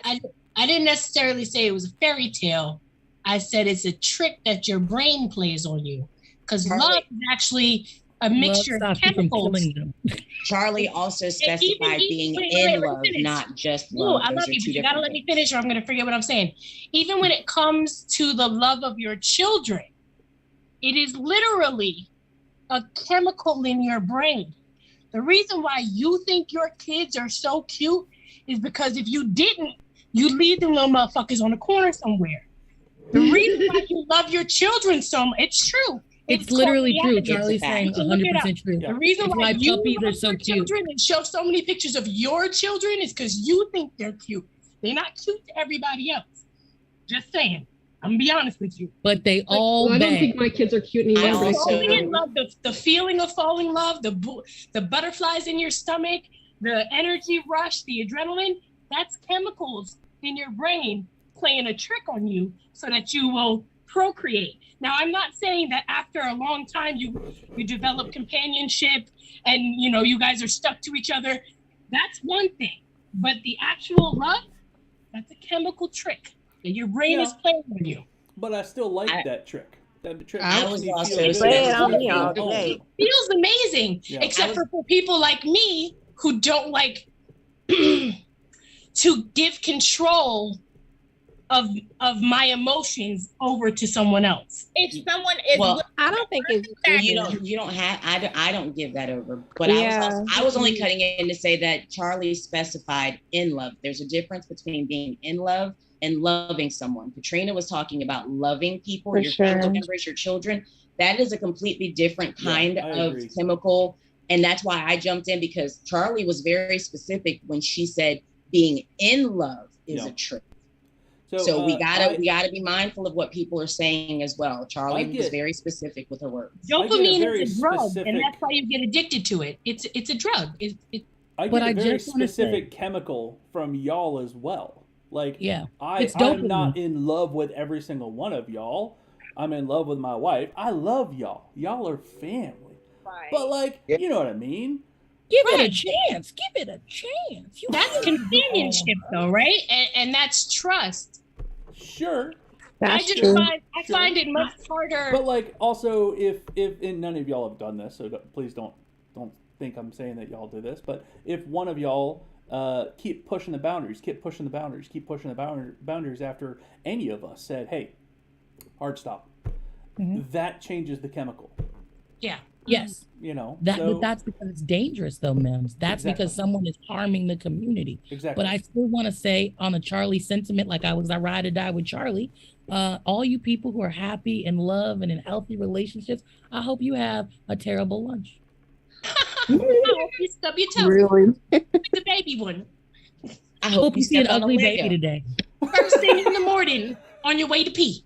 And I hope that baby's breath stink too. That'll teach y'all to be in love. Y'all trying to set people up for bad days from jump. Damn. Right? On the way to go pee in the morning, that hurt. Listen. That's like saying, I hope you laugh so hard you pee everywhere. Hold on, time out. This POTUS, I'm people who are in love with other people, right? Because I'm in love with me. I don't count, right? I'm in love with me. So here's the problem. That you are not somebody I'm with. You are in love with you. You good. I'm talking about Smoke. I'm talking about Allie. I'm talking about Tanshi. I'm talking about all the people. I'm talking about Jamal. I'm talking about all the people who is Stephanie, all of y'all who have positive, happy, healthy, loving, respectful relationships. I hope, you encounter an ugly kid on your way to the bathroom. And I want to I'm heading into the store right now. Damn. Too, but only because I am bitter that I cannot allow myself to be that. You don't like to be vulnerable, do you, Charlie? No. Actually, I'm just bitter because I haven't tricked anybody into it. I don't have to be vulnerable, but I like the companionship. I'm just mad I haven't tricked people into it. Charlie, I forget, how old is Xander? Xander is 5.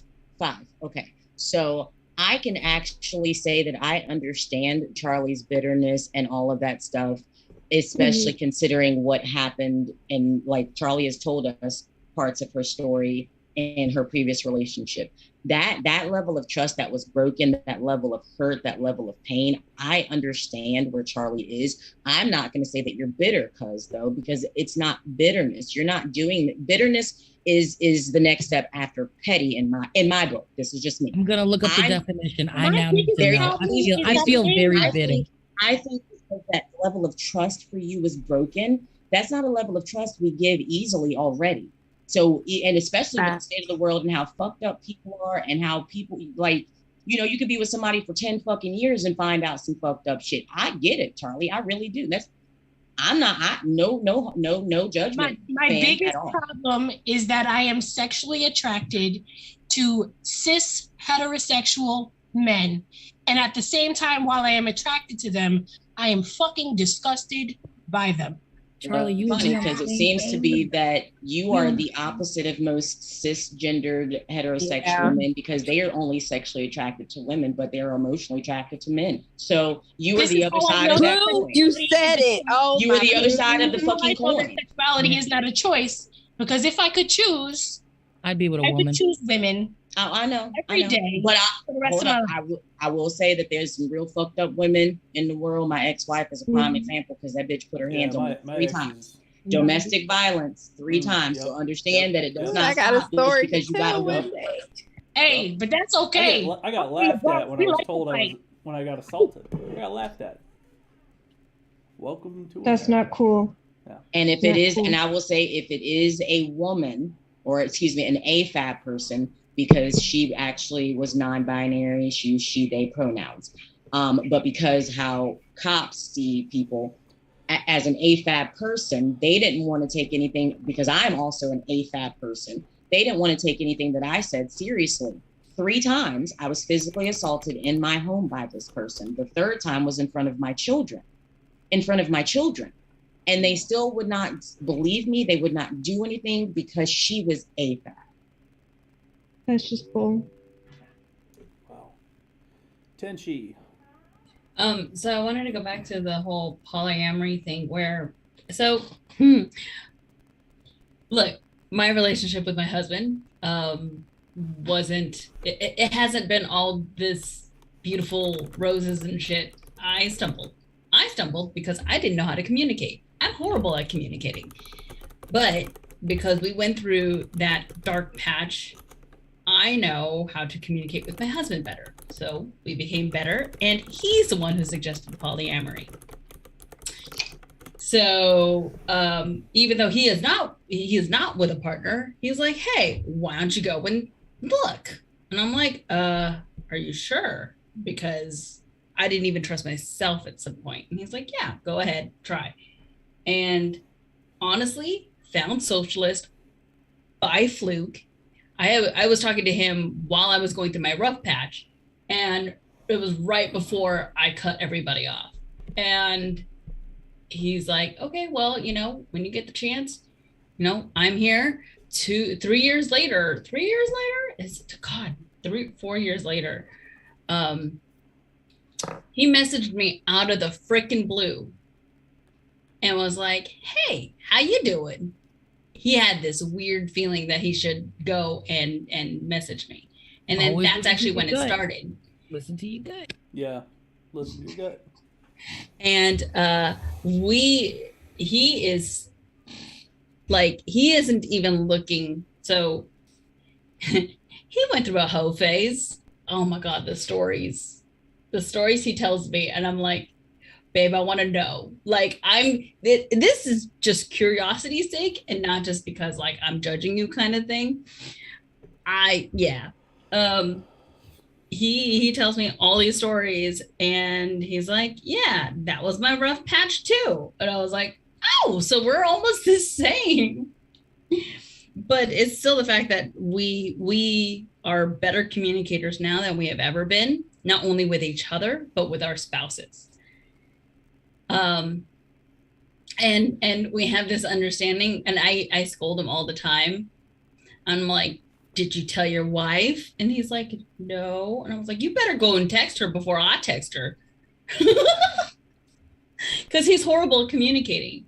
And I'm helping him out as I'm still, I'm at a higher level than he is with communication, but we are still learning how to communicate. And honestly, the whole communication game is you find bad communication though? Like, I ask because a lot of people say men don't communicate well, and then men be like, I don't communicate well, but they can never tell me what is the poor communication that they're doing. I think it's for the most part just being transparent. Yeah, the lack in what they're doing. So lack of transparency with let's see. I have an example. Thank you. So my wife and I have the same password on our phones. I could go into her Snapchat, she could go into mine, and there won't be any shockers. Right. And it's just, we're blatantly honest, and that's just what works for us. Works absolutely for us. And we've had conversations about being polyam. We've never done anything, but we've had conversations about it. And, I know what makes her comfortable, what makes her uncomfortable, what she likes, what she doesn't like, what punishment she likes, what punishment she doesn't like. You know what I mean? So it goes through entirely. And, it's worked out. It's worked out. So... Like my husband and I has always had communication issues,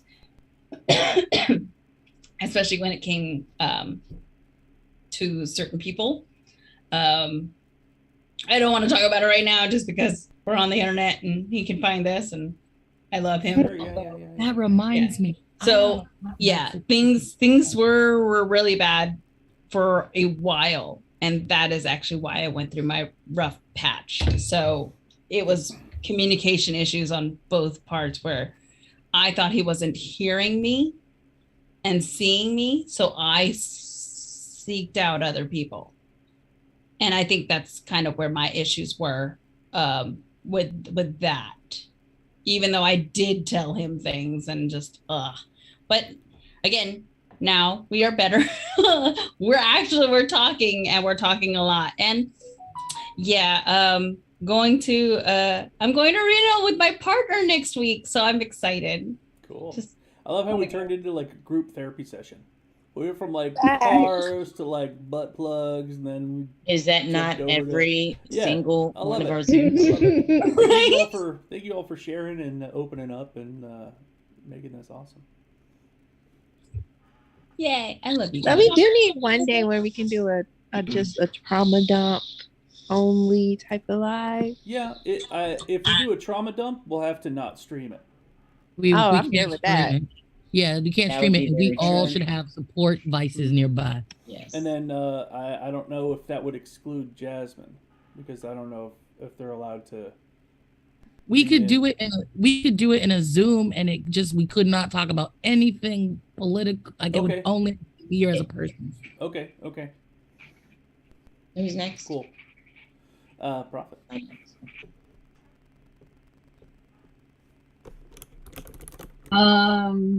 Yeah, okay, so I gonna give a trigger warning for domestic violence and homelessness and abusive polyamorous relationships, again under domestic violence, but just wanted to put that out there. But I just wanted to talk a little bit about like my experience with the last relationship that I had, and I first wanted to talk about this when we were talking about the living together thing, because the last relationship that I had, we were together for 2 years. We were like all but engaged. But the way that we first got together was I was becoming homeless. I was getting kicked out of the place that I was living. And I was supposed to go move to Philadelphia, but couldn't because of cost, and also because it was another situation that would have been abusive and that I would have had to leave and was inaccessible. So I was put in a bedroom that was on the second floor, so I wouldn't have been able to even get to my bedroom. But that's a whole other story and not really relevant. But so I didn't really have a place to go. And so this person who I was seeing was like, hey, come move in with me if you want. And I didn't really have a choice. So it was neither of us, we had only been dating for a couple of weeks, and neither of us really wanted to. But because of the way that, so many things work out, we really didn't have much of a choice if I wanted to survive. But it was I was staying with them and living in my car, but it was a really, really not good situation overall. They were I'm not gonna get into details because streaming and all of that, but there was a lot of we didn't have the choice of whether to live together or not. But we ended up I got kicked out of their place. They got kicked out of staying in my car. We would move from couch to couch. There was a lot of different things. They ended up becoming homeless during the relationship as well.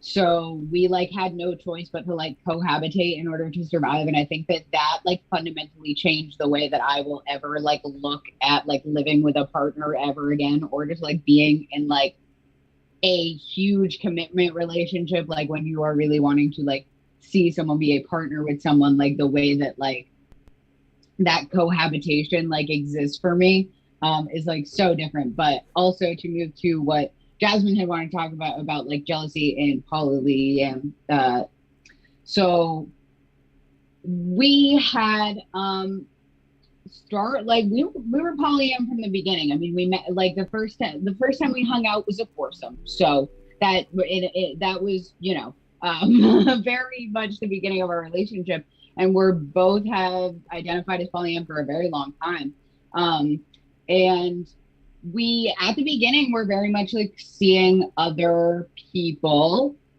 but I am someone who people I'll say take advantage of or act inappropriately to very often. And they started to developed this jealousy that was, they weren't necessarily, it wasn't like a jealousy that was like they were jealous of the people who were being bad to me, but it was a jealousy in the way that they wanted to try to protect me. So they decided that they were going to kind of take over like who I was allowed to like talk to.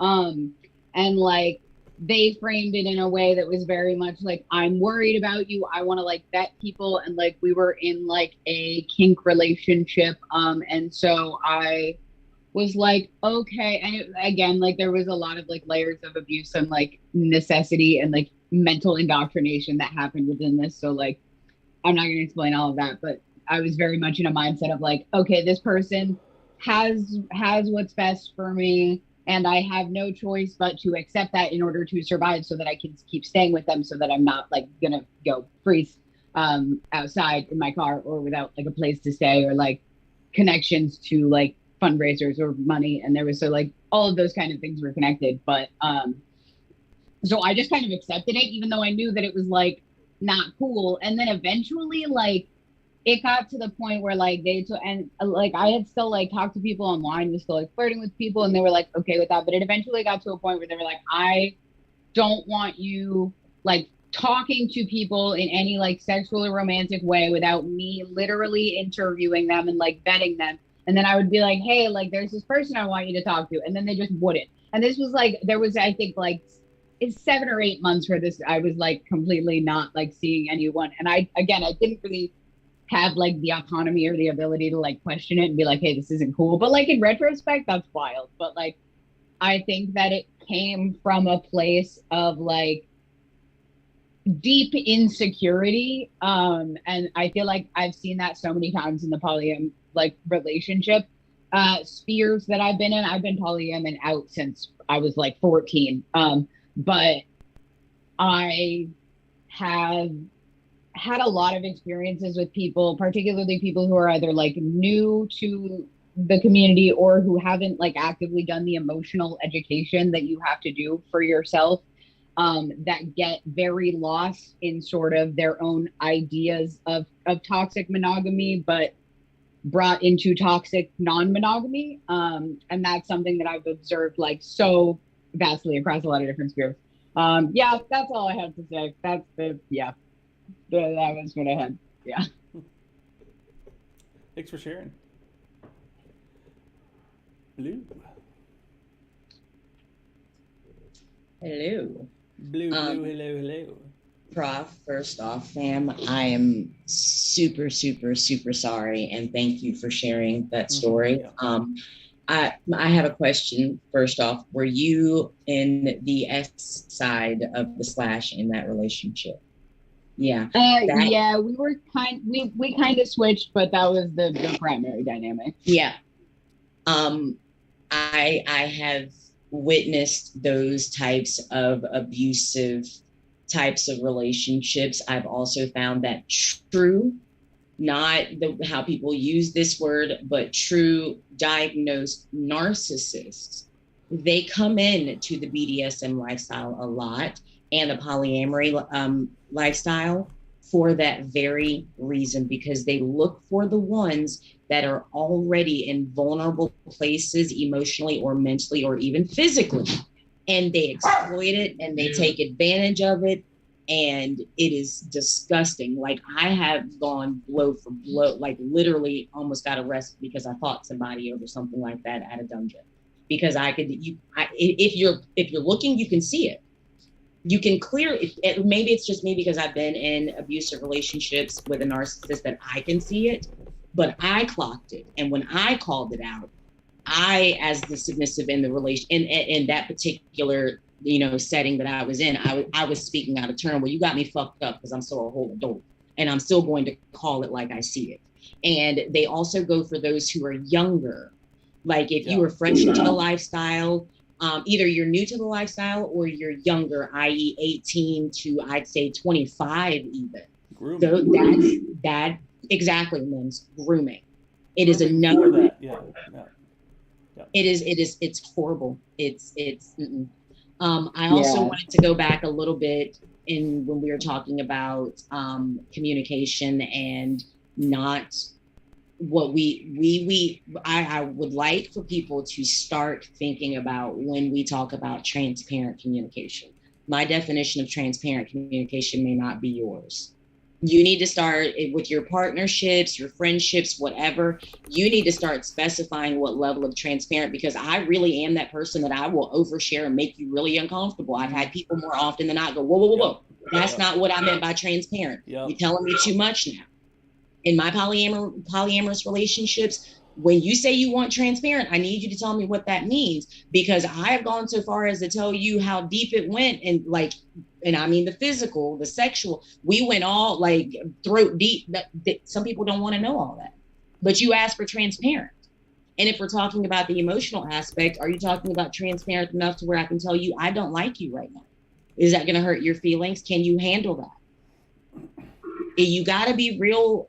You have to be solid enough in yourself when you're asking for transparent communication, that if I come to you with what I think is transparent, you can handle it, and it's not going to have that backlash. Because if your partner has ever come to you and been vulnerable and been transparent and you snapped out at them, that tells them from jump they cannot communicate with you on that level. So they're going to give you surface level communication, and then you get pissed off because you want deeper communication. They tried that, you didn't like it.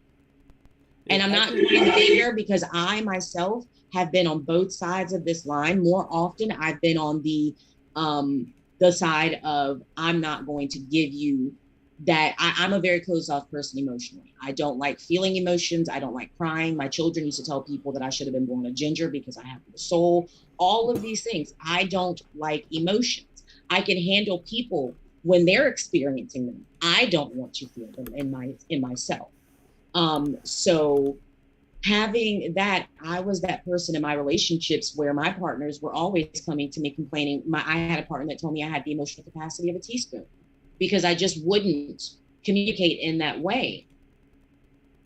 So we need to start understanding and holding ourselves accountable, going back in our own memory and go, you know what, maybe there was a time that you tried to come to me and I didn't handle it well. Let's try again. Like, I love the fact that she was like, they're getting better with their communication because they're working at it. That's another thing. You have to keep working at it until you find how to communicate with each other, right? And then the last thing I wanted to say, and I'll go on mute, Tenchi is a rarity. Like, their relationship is a rarity. Please don't ever, and I'm saying this across the board, please don't think that polyamory is going to fix your marriage if you're having problems. Do not bring in another partner. I have been the person who's been brought in as to a throuple in a failing marriage. And this is the way that I explain it. These two people already know each other, however long your relationship has stood. So when you bring in a third, you both are only having to learn one person, whereas that person is having to learn two new people, right? If your marriage is jacked up, now I'm trying to have to figure out what conversation topics I can have. Is it going to trigger an argument? All of this extra stress. And guess what? After their marriage of 20 years, their marriage still failed. They got a divorce, and I'm not in a relationship with either one of them. And I have trauma from that. It's like when couples, they're like, oh, let's have a kid. It'll fix this. No, have kids to try to fix this. It makes it harder. Exactly. Nope. Polyam with an M, Katrina, polyamory. So it's polyam. In that situation, all you're doing is adding complications to an already complex situation. Absolutely. What you're doing is hurting another person because you're hurting, and it's not fucking fair. That's what's really happening. To add on to your what you were saying was like if you get told that you're upsetting your significant other, and you yourself get upset about that, then you have some trauma you have to work through yourself. Right. Because if you like if my wife was like, hey babe, I don't like that, like, I won't go, well, what about what? I would say, oh shit, I'm so sorry, and then like try to make sure I don't ever fucking do it again. And I'm going to do everything I possibly can to make sure that they feel protected, they feel heard, they feel loved, they feel that their boundaries are respected, and that they, I guess mostly is that they're heard and that they're respected. So, I'm gonna pass the floor to Jasmine, and I'm gonna go get some food. Hydrate, Trina. This will be my last comment. I gotta leave you guys. But when it comes to being in a polyamorous relationship, sometimes even with all my contracts and all my planning, I suffer jealousy, and I try to communicate it to my non-partner regularly. Mm-hmm. So like, I can't say anything about like their business, but like there's someone in their life that they care for, and I don't think that they're being treated the way that I think they should be treated, right? And so now I'm just like, oh, I don't like that person, right? Mm-hmm. I have no, it's not my, like, you know what I'm saying? It's not my relationship. Yeah. It's just that I care about someone else, and I don't think they're. So then that puts strain on our non-relationship, because I'm just like, I'm over here being nice to you, and then that person's being mean to you, and like it just. So there's all different types of jealousy, and I struggle sometimes with being the jealous person. You know what I'm saying? Because if I don't get to treat you bad, I'll be damned if nobody else is gonna be out here treating you. You know, so I do think that relationships like polyamorous ones work best when you have complete transparent communication. And sometimes my feelings get hurt, you know, because if they love that other person, who the fuck am I to be like, oh, you need to, you know what I'm saying? Mm-hmm. So it's like, that's where the weird jealousy comes in. And the only thing you can do is keep talking about it, or at least for me, that's the only thing. So I'll be like, did I go overboard? Like I try to check in as soon as I've said it. Was that too much? And I try to just communicate, because it is, for me, I am transparent. Like I say what I got to say, and I want whomever I'm involved with to say what they got to say, because I will be a better productive partner in this, whatever it is we're doing, if I can say, I got to pull over versus, you know what I'm trying to say? Like there's so many times. I gotta go pee. Let's finish after. Hold on. Right. Like those being like, you know, brutally honest, you know.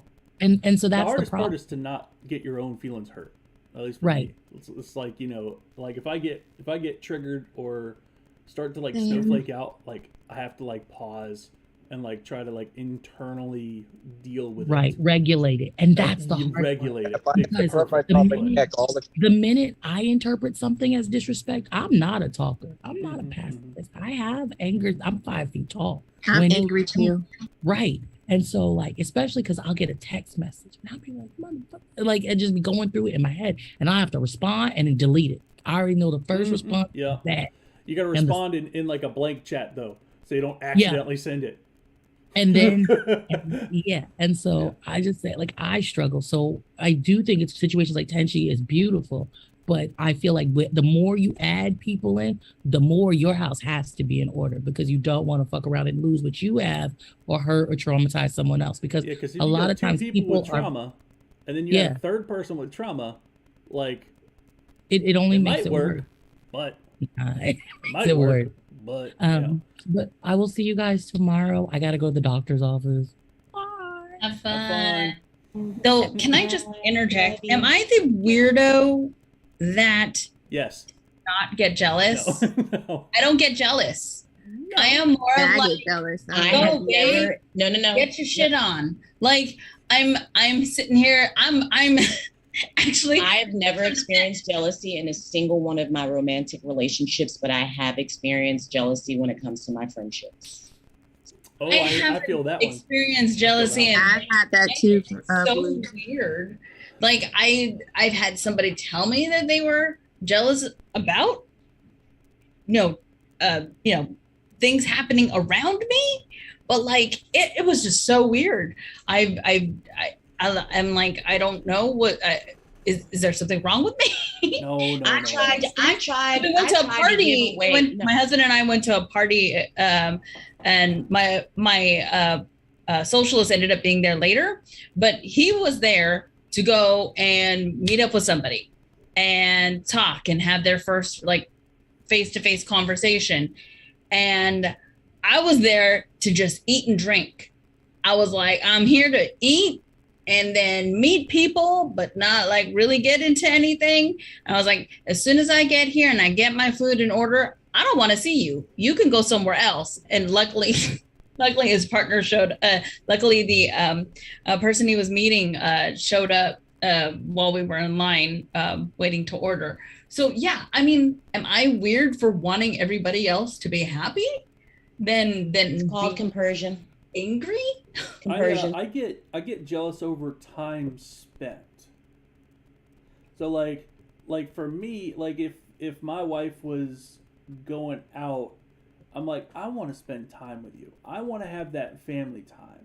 I want us to be our own little family. I want us to all just be together and just, I don't know, weed the garden. Or sit and cuddle and watch a movie. We'll be a giant ball of heat.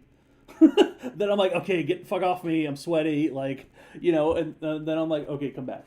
You know, I like that time. But I love the people that, you know, I love, like, all y'all. Like, I would be, if we were all grouped together, and then one person's like, hey, I gotta go, and then they go start talking to, like, people, I'd be like, I want to spend time with y'all. Bring them over here. You know, or I guess I get jealous over time. I also have adoption trauma, so I don't know if that ties into that. So, yeah. Brains.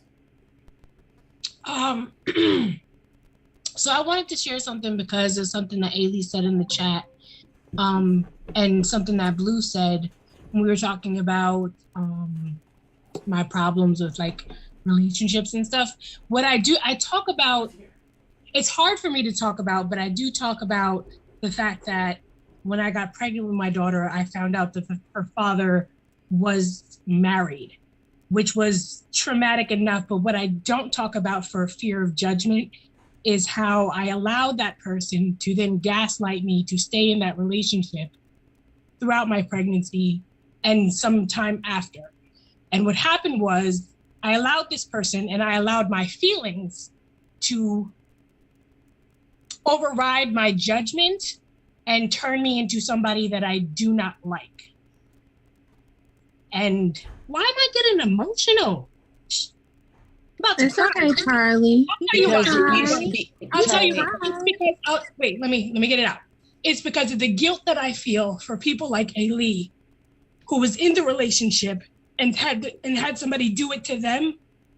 That makes me feel guilty because I did that to another woman and then allowed my chemical imbalance, that love, that in love feeling, to make me ignore red flags, to make me ignore the fact that I was being lied to, and in turn was then lying to somebody else and betraying somebody else that I didn't even know. And it allowed me to responsibility over that. No, I do have responsibility. Exactly. No, I will take accountability, Katrina, because I allowed myself. Wait, let me get it out. No, I allowed myself responsibility for his actions. It's not about him. Katrina, hold on. Let Charlie finish for me. Asshole because I continued to allow that person to gaslight me, to stay in that relationship, and to be a side chick because of the emotions and the feelings that I thought were real, but weren't really real because that person really just wanted me to be there, so I didn't snitch on them. But I allowed my brain to tell me that it was love. I allowed my brain, the chemical imbalance, that dopamine, that feeling that you get when you see them, the butterflies, and you're so excited to see them. I allowed all of that to make me overlook the fact that this person was lying to me, he was lying to her, he was lying to his family, and I was culpable in all of that. And I understand that you don't think that I'm responsible, but as a grown-ass woman, I am. I'm responsible for that. Katrina, hold on. So first, Charlie, number one, you can't control chemical things in your brain. So you keep speaking as if you could have stopped that from happening. You can't. That's our brains do what they do. So you're holding shame and guilt for something that your body, your brain, the way that the body is engineered, all of us, we all do this. You can't be angry, or you can be angry. I didn't mean that. You can't feel like you could have stopped that from happening because you can't. It is literally the way your body is built. Your brain does whatever it does with chemicals. But the thing that I really wanted, and if Ailey is willing to, considering Ailey is the wife in this conversation, because Charlie did say that, Ailey, all of that. Ailey, I'm just curious. you as the wife, as the main woman in this scenario, do you feel that Charlie should feel shame or is in the wrong? Because I have been the other woman. I've never been the main woman. So I would never have, and I say woman because at that time I identified as I was a woman anyway, but I myself have never asked that question. So I'm curious if you're willing to answer. What is your perspective? Sure. I'm trying to get not emotional myself because I definitely understand where Charlie is coming from. In that situation, thank God for a mom who was supportive at the time to help me realize, like, anything that happened in the situation is nobody's fault but his. He has to be the main one to take responsibility for that. My responsibility was to take care of me. If I was on the other side of it too, even if I was the one pregnant, because like you said, he lied to you and her. How are you supposed to take blame 100%? I'm not going to say like you aren't, partly at blame because you did continue the relationship. Shit happens. I can't judge you for that. But you can't take 100% of responsibility for another man's actions. He's a grown-ass man. He needs to be held accountable. Obviously, sometimes men aren't held accountable. And I was in a situation where I wasn't holding him accountable enough to where he was comfortable enough to go out and do what he did, obviously. But for me to sit there and blame the other woman and have her feel guilty for the whole, like, I couldn't do that. Because he was lying to her too. It was exactly the same situation. He just wasn't married. So I couldn't sit there and put a blame on her or make her feel guilty for one man's mistake. Yeah, it feels like shit, but I mean, I don't know. It was a hard, thing to process, to get through, to sit here and say like not say what's wrong with me type of thing. So I don't know. I feel like you should not take blame for it because you were being vulnerable. You were being, in love. He took that from you, to be honest. He stole from you what you gave to him 100%. And that is something hard to get back. And it's hard to learn to trust again. Trust me, Charlie. I know it is hard to trust again, but you shouldn't hold a grudge against yourself to love again or to be open again to other people. It's hard, yeah, but sometimes you just have to take a step forward so you can be better for yourself. You don't want to be bitter. You want to be better. Can I say something really quick? Hallway. I'm in the hallway of my building. There's going to be a bad echo, so let me get downstairs first. Okay.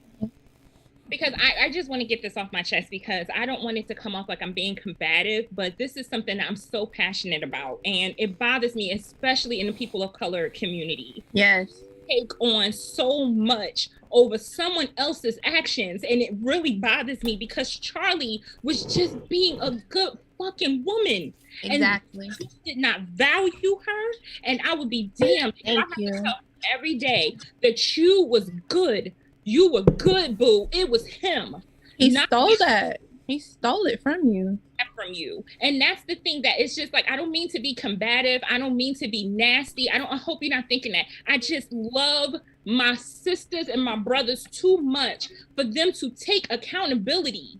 Say, that's me. It's my fault. When it's not. It's him. It's not. The one who made the decision to love two women instead of a grown man. Because he was selfish. You know what I'm saying? And saying, I'm going to be faithful to this person or this person. And because Charlie loved him and gave him something of her that he didn't appreciate, I will be damned if you take responsibility over that. You were faithful. You were you. I'm sorry. And I get passionate about that. Don't you ever take responsibility over somebody else's actions. Yes. Friends, anything. I remember blaming myself over the way this girl treated me. No, I was good to you. I gave you money. I was friends there. I was there for you. And you didn't appreciate it. You're not going to blame me for that. I'm sorry. I love you guys. I'm just. Charlie is too much of a good woman to take. I'm sorry. Hell no. You're too good of a woman, and you deserve the world. I'm sorry. Tizzy. Go ahead, baby. Okay. I think this might be a good time to share about. I think I've mentioned the only person that I've ever been in love with, and I really usually don't talk about it because it was extremely complicated. First of all, they live in the UK. She lives in the UK and I live here. So we had a long distance relationship. She's married. He knew about us from the beginning. And at first he was okay with it. But what happened was we just got really, really extremely close. And I talk about how close we are. We were like so close. We were like literally like one person, like not just finishing each other's sentences, but like literally moving at the same, like making the same motions. And it was really, really, really like we were just too close spiritually. And so over time he got jealous.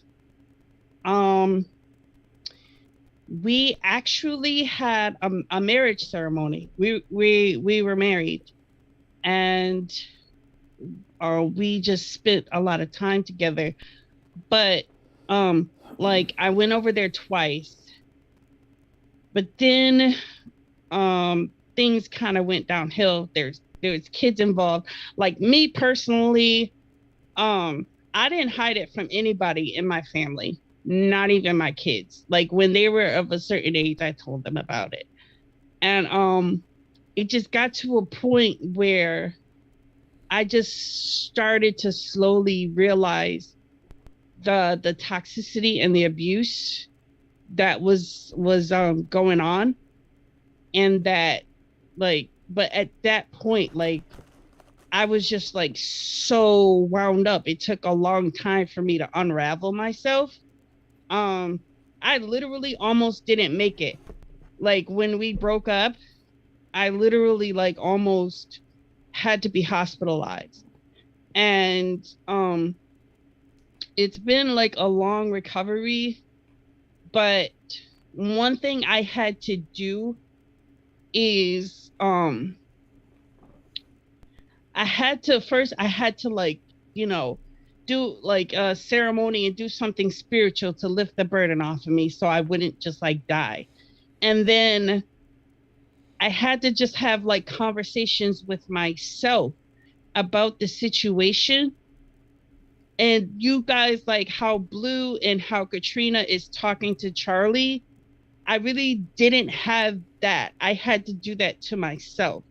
And I think once Charlie starts having those type of conversations with herself, to be gentle with herself, and I literally had to apologize to myself, because even though I did not intend to be hurt like that, I still did, you know, like impact over intent, even with my own self. And so once I started having those conversations and stuff, I was able to like shed a lot of, because I understand what Charlie's going through, where it's like, I knew this, I saw it, but I just like overrode all of that because of this. I understand that so much. And so like right now, I already know I'm not going to be good in like a polyamorous relationship or anything like that. I don't even know. I probably won't be good in any relation, like having like a commitment of any sorts, because I just where with me, I'm just like working on healing myself, and like I'm on my own journey, and I really can't bring anybody with me, like personally on that. But I just wanted to say that I understand. And Charlie, I'm not I can't see if you're still here or not. I just want you to know I understand, and that you are valid in the way that you feel right now. And just like when you start having those conversations with yourself, like Blue and Katrina are having and saying to you, when you start like going back and forth within yourself about that, some of that will lift. And if you decide you don't want another relationship, that's fine. You know, that's actually valid as well. So I just wanted to encourage you. And hopefully, you know, I don't talk about my own story too much, but I just wanted to encourage you that it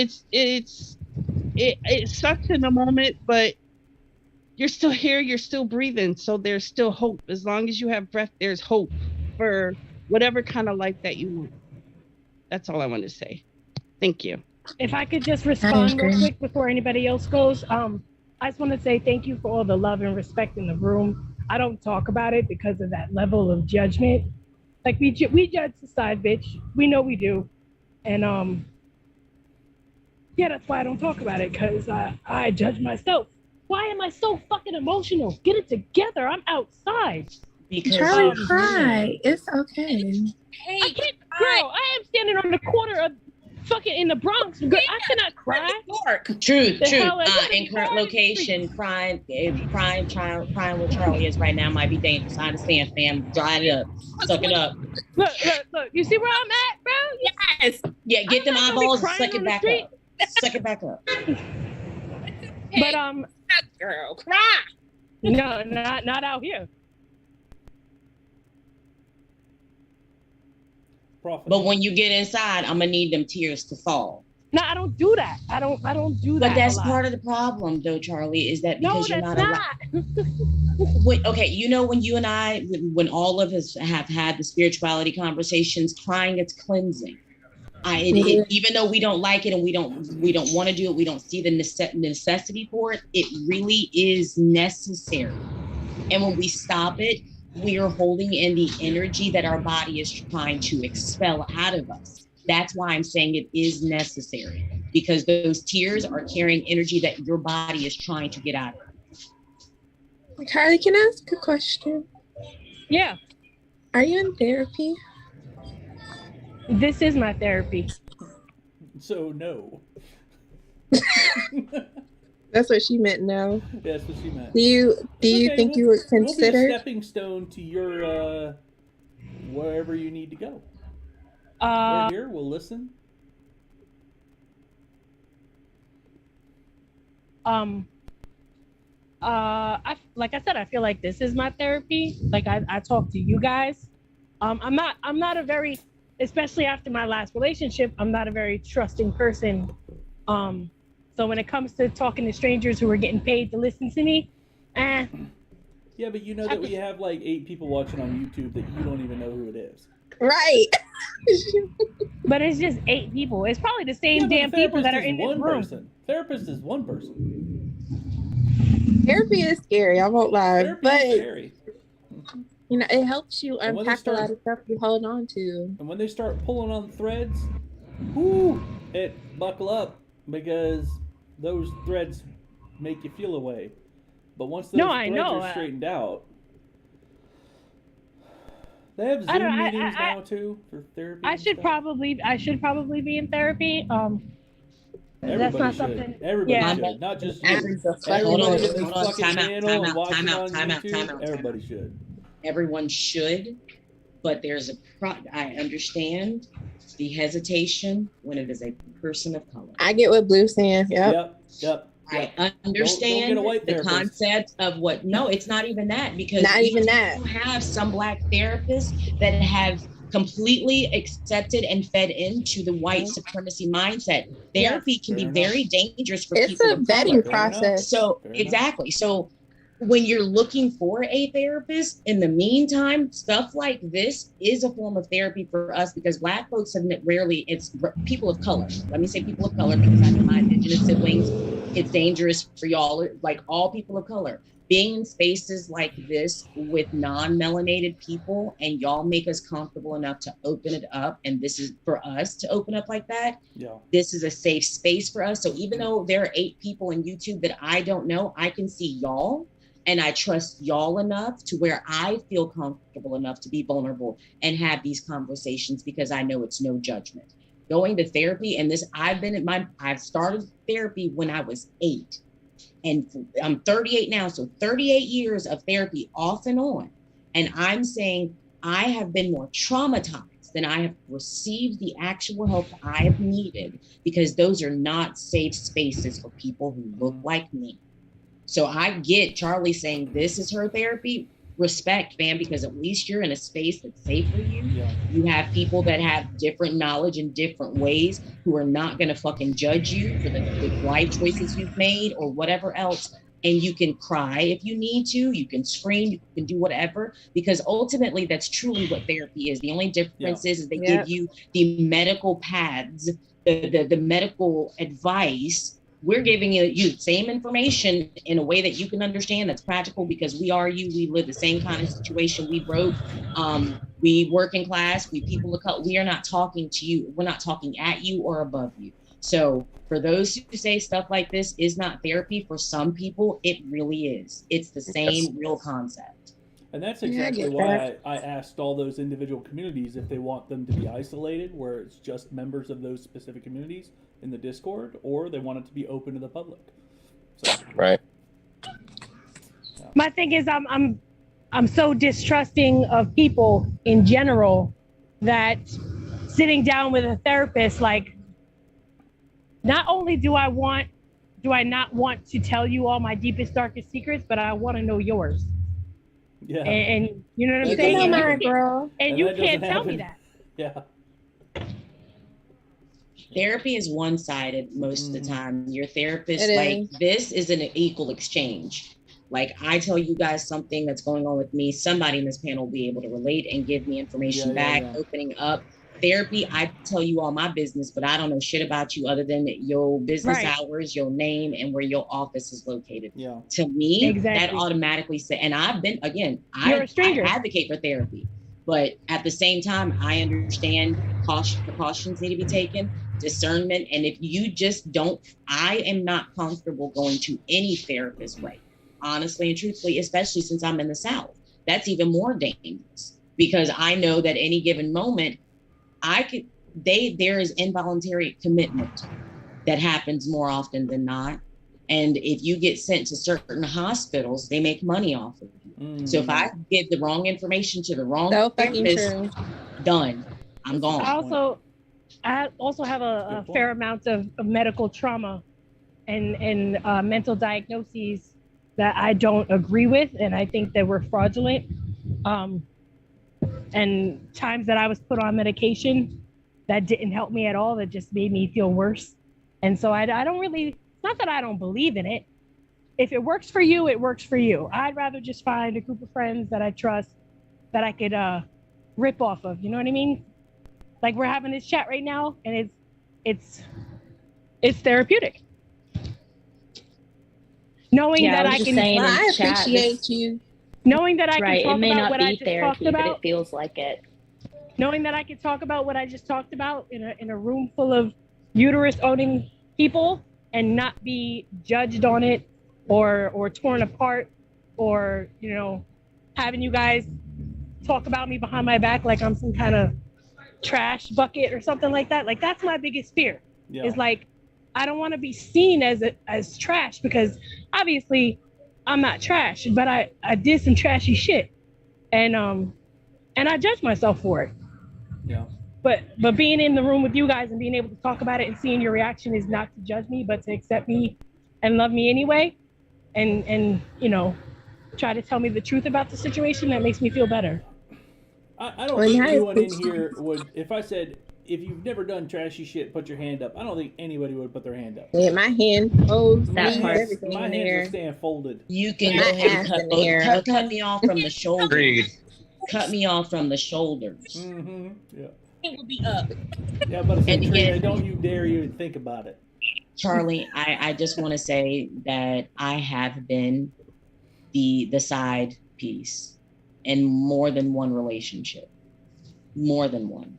That's why I whenever I hear you talk about it and I'm saying no judgment and I get it and you need to stop carrying that shame because that shame will hold you back. I'm a firm believer. I will accept responsibility and I will hold myself accountable for the role that I played. And by that, I mean, if I knew from jump, then yeah, hold me all the way accountable. But I never knew from jump. And when I found out, the moment I found out, that's when my accountability came into play.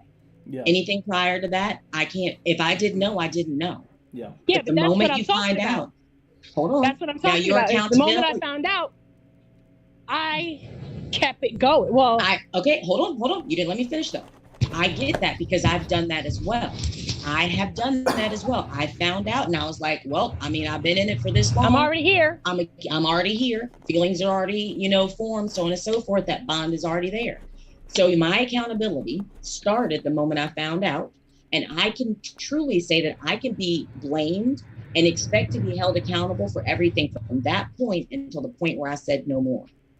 That is the window that I am responsible for. That is the window that I can say that I hold shame or you can judge me for, because that is the only window where I made a choice that affected someone else in a negative way. I will not take the responsibility or hold the accountability for that person choosing to step out of that relationship in the first place. Now, with that being said, exactly. Now whenever that came into play, that window of accountability, once you make that choice or whatever, that window that is yours, Charlie, you have to decide how you hold yourself accountable for that. Once you have paid whatever penance you feel is necessary, you got to let it go and move on.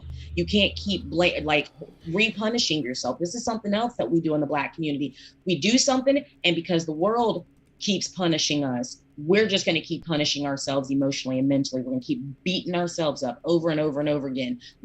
We got to stop.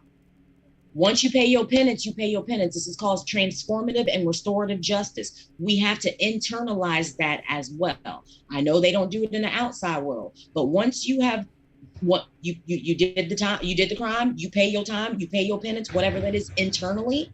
Once you do that, let it go, sis, and move on. You can't keep it's literally like we internalize the prison industrial complex in ourselves. That's how that translates in a lot of ways. We just gonna keep punishing ourselves. We got to stop. We can't move forward collectively if we keep punishing ourselves in the way that they punish us, because that's the reason why that system doesn't need anybody to maintain it. We're doing it ourselves now. Real quick, can I just say something? What is going to be hard for Charlie, because I totally understand what her pain is because she's seeing it every day because she's raising it. That makes sense. Is half of him, and she sees that, and so we have to see that through. But it's going to take time. And once we realize, I wanted to say this really quick. I think I understand more because I've seen it done on the man side and how they do it and how they move. And so that's why my mind is different when it comes down to the healing process, because men are garbage cans. I've seen my dad do some things to my mother that I am in utter shock about. Yeah. He just lives life like nothing it's non-existent. And so because he is able to do that, us holding on, it's not worth it. We're killing ourselves. And so I think that's why I'm more just like, girl, don't blame yourself, because you'll be surprised. That dude, he is out here chilling, going to eat, taking the wife shopping, and you're sitting in the house crying, and he could care less. Facts. Wait. I'm sorry. I don't cry. First of all, I know that, but I'm just suck that shit up. But you also, know what, Charlie? But also, Charlie. Wait, Charlie. Charlie, you cry every night when we listen to music, so you do cry. But I sucked that shit up, though. You saw that tear did not fall; it stayed right Charlie, there. I stand firm on what I said about why crying is necessary. But wait, let me finish. Firm. Trina brings up a good point when she says that I have to look at it every day. That accountability is never going to go away, because someday soon I'm I'm gonna have to be the one that makes that explanation. Not him, not y'all. I'm gonna have to tell her. That's a different kind of accountability, Charlie. There are different kinds of accountability. I'm speaking of the accountability with the wife. When the time comes for you to have that conversation with your child, that's a completely different situation that I'm talking about. And yes, that time will come as well. There will be healing that has to come from that as well. But you also got to do the healing that came from him. And that's I know that you moved on and you said fuck it, but that's not saying fuck it is not the same as healing. You got to heal those wounds. So when the time comes that you have to have that conversation with Xander, you aren't just adding another wound on top of the wound that you didn't heal in the first place. That's what I'm speaking of. I'm fully aware that your child did come from that relationship. But those are two different types of accountability. Those are two different situations. And that's your child. You don't love her any less. That period. He's in the past, but you still got to heal that old wound. Your child is your child. And I get that she is a constant reminder of that time and that choice that was made. But your love of your child as her mother, that chemical trick that we're talking about, will make that whole reminder not, if she's not reminding you of him right now, as in you are, because parents, let's be real, that's where a lot of child abuse does come into play as well. When, oh, well, shit, this person did that to me. I'm not with them anymore. I'm going to take it out on this child who looks like them. You aren't doing that. You love your daughter. She's your princess. You dress her up like a doll. We've had these conversations. We hear your level of love for your daughter. So that reminder is not really a reminder. The conversation will have to happen. That healing for you and your daughter will have to happen. But it ain't the same thing as what I'm talking about. I'm talking about the healing you haven't finished or maybe even started when it comes to the hurt from him, the harm that came from that relationship. That's what I was talking about. Yeah, I could be honest and say that I haven't started that healing because I lock a lot of shit away. I just put it in a box, bury it deep, lock it up. And that's probably why I get so goddamn emotional and don't like to talk about it. Right? Black mothers, that's what we do. I mean, I got shit to do. I don't have time to be dwelling over shit that, you know what I'm saying, I have no control over. I got shit to do. I got a kid to raise, and it's not her fault. She's here. Again, another decision that I made, and I gotta stand 10 toes down in that. I mean, hell, you're walking around New York right now doing some healing, whether you know it or not. You don't even have time to sit and stop and think on it. Right. You got to keep moving. Talking about it is also this part of healing. Do you mind if we jump to the hands? Is that okay, everybody? Absolutely. Okay. Take the pressure off of me. I think it's staying on you. I'm staying quiet and just listening. So we'll let the conversation roll. Prophet. Yeah, me too. Just listening. Yeah. So I wanted to talk a little bit.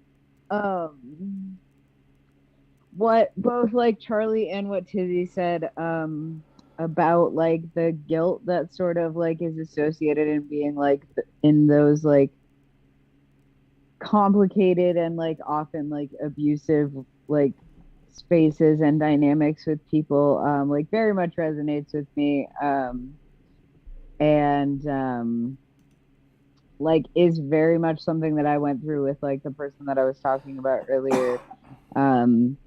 Like I felt a lot of guilt about like allowing myself to be in like the mental space that I was in with them, because like I got to a point where like everyone in my life that I hadn't cut out was talking to me and being like, hey, I'm worried about you. Like, this is like a visibly not okay situation. And we're like worried about you. Like, you're not like talking to people. Like, there's all of these like situational red flags that are like all over the place. But I was still so like into the mindset that I was in order to survive that situation where I like felt like I was in love with them and felt like I needed to be in love with them in order to like survive and stay alive. Like I I wasn't necessarily, it's not like I told them they were wrong or that I didn't like, or like lash out at them or anything, but I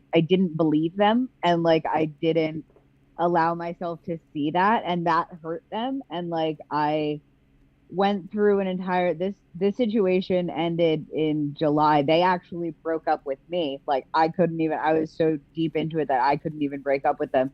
And I mean, this is after, I mean, like, I have like physical scars from them. So like, this is like a relationship that goes like real deep on a lot of like levels of abuse. But like, I had an entire like spiritual awakening, ego death like situation of about 2 months where I was in the deepest depression episode I've ever been in.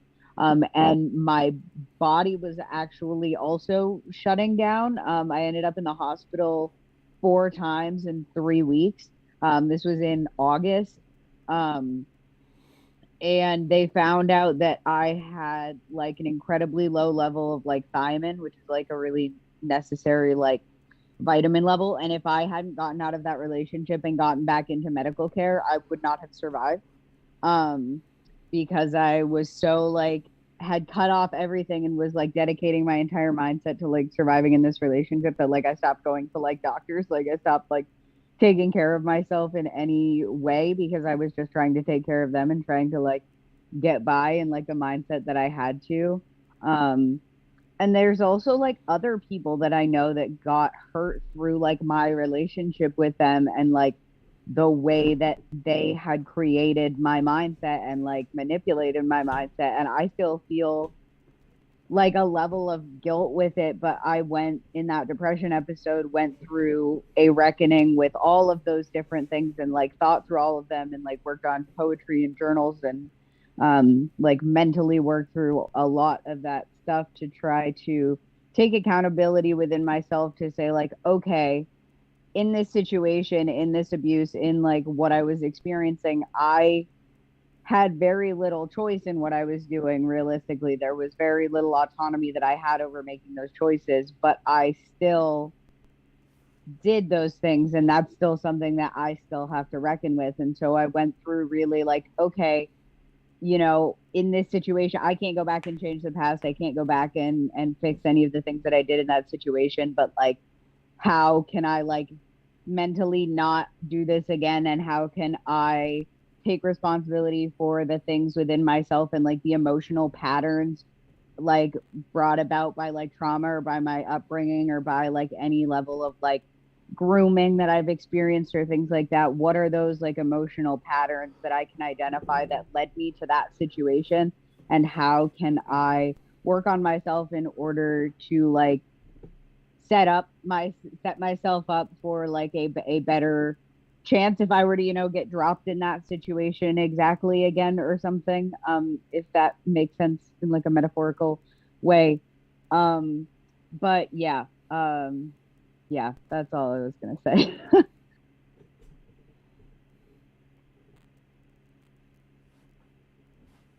Trina? My mic's muted. Thank you for sharing, Prophet. I know a lot of these experiences that we go through and reliving the trauma is traumatic in itself. But thank you for. I feel honored that y'all feel safe enough to relive moments of your life that are not the most fun, and you know, we're all here if y'all ever need to talk. I'm always here if y'all ever need to talk. So I love y'all. Love you too. Sorry everybody's going through that. So Mimsy, yes. You think you heard experience? Let me tell you about my life because I said I was going to say it in the chat. Okay. Okay. So we all have had experiences. That's why when Charlie was saying, you know, it feels good. This is therapy to me. But both of my children was made off of one night stands. I didn't have relationships with either of my baby daddies. And I felt the worst guilt. But the main reason why I felt that guilt is because I didn't value me. I didn't care about me. I thought having sex with a man, he was going to like me, he was going to marry me, and we were going to be great. That was my brain. And I had 2 kids behind it. And so when I started putting the work in, because one thing about depression, especially when you really have it, I was at a standstill. Educationally, working wise, I couldn't move. I was stuck. I was taking dead-end jobs. I wasn't growing. I wasn't doing anything to fulfill my life. I was going to these jobs, bringing my trauma, and I was not succeeding at all because my mental health was so bad. And what I realized is throughout these years, I have a 13-year-old now because I took that on since I had him. I had him on a one-night stand. His father wasn't there. I took it on. His father got married, lived his life, and I was battling all these depressions, missing out on opportunities, missing out on friendships, missing out on relationships, and I was beating myself up so bad that I could not move until one day it clicked. I'm going to live. They're living. So why am I going to be stuck in the house crying and being emotional and scared to build because of the horrible choice that I made? I'm more pissed off at the fact that I gave them my good vagina than anything because they wasn't worth it. They weren't worth it. I'm more pissed off about that now than anything. My children, I'm grateful for them. But once I started learning that these 2 horrendous humans that I had kids with won't even call and check on their kids, it's not even worth the tears. Wow. So, we all got traumas. And when it comes down to therapy, especially when I was living in New Jersey, I had a hard time finding a therapist. And just like Ailey said, it is a vetting process, but I didn't feel comfortable talking to a therapist. I remember I spoke to one after my rape, because I got raped. That was something that I had to go to therapy because it was recommended by the cops and everybody that was involved. So I had to do it, but it was more of like group therapy with me and my mom than anything. And the woman just sat there.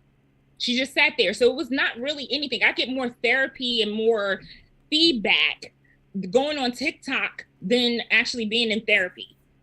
Yeah. So I totally agree with Blue when it comes down to people of color. It's so hard to find a therapist in like metropolitan areas. It is really, really difficult. But this platform, I don't want this, and this is why I love this platform. This platform is non-judgmental. No one in this room should judge the next person because of their experiences. Half of the time, it's the other person. We're just being good to their dumbasses, and they. Yeah. So I'll be damned if anybody in this room blame themselves. Well, I don't know about Mike. Mike might have done it. Just kidding. I have some. So, thank you all for bringing things to my attention too. Coming from a straight white man's point of view, it's different. It's way different. Coming from a white privileged point of view, agree. It's wildly different. I've learned, and it's that's why I like creating these safe spaces, and then allowing people that have very similar experiences and are different communities are able to talk to the same members of the communities and give better advice than I could ever. And I've been through a lot as a straight white man, and it may be the same experience, it might be different just because of our complexion. I was debating whether to bring up my experience or not, but I think I might hold on to that one. Tenshi. So, my story is, before I even got into polyamory, or because my husband and I were having terrible communication issues, we thought, okay, let's try swinging, because there's no emotions involved, and that was because of the person that I was cheating on my husband with. He was a swinger. And yes, and I was the other woman as well as the perpetrator. So yeah, so this got complicated. We were hanging out. I mean, we were hella cool. I got along with him. He got along with my husband. And we were having consensual sexual relations. Okay. With me, my husband, and the dude. The wife didn't know that we were having this. So technically, he was cheating. But then at the same time, I was also having relationships on the side with the other dude without my husband's knowledge. So again, complicated, but it kind of just came down to, and honestly, my husband found out. He found out twice. And yeah, because we were texting each other, we were having emotional and physical, like it was, at some point, my husband's like, we can't, like, he's like, when he found out the second time, and he's like, we can make, he was trying his best to make sure that I was happy. So he's like, I know that you are in this relationship, and I'm not going to say anything, if you don't say anything. And it was complicated, and it was ugly. And I honestly, at the end of it all, I hated myself. Absolutely hated myself, because I was just like, I am this horrible person that doesn't know how to talk to my husband. And even when, like, we started this, the polyamory, because he understood, and he was reading and everything else. He was doing the research, and I was going down a dark tunnel, especially since we were already in I was working from home. I wasn't having any contact. No more karaoke. So I was just kind of like in myself playing video games all day. But my husband's like, why don't you put yourself out there? Because I understand that you like to talk. And I also understand that it's easier for you to talk to men. And for the longest time, like, I was always second guessing. And I'm still second guessing, honestly, myself.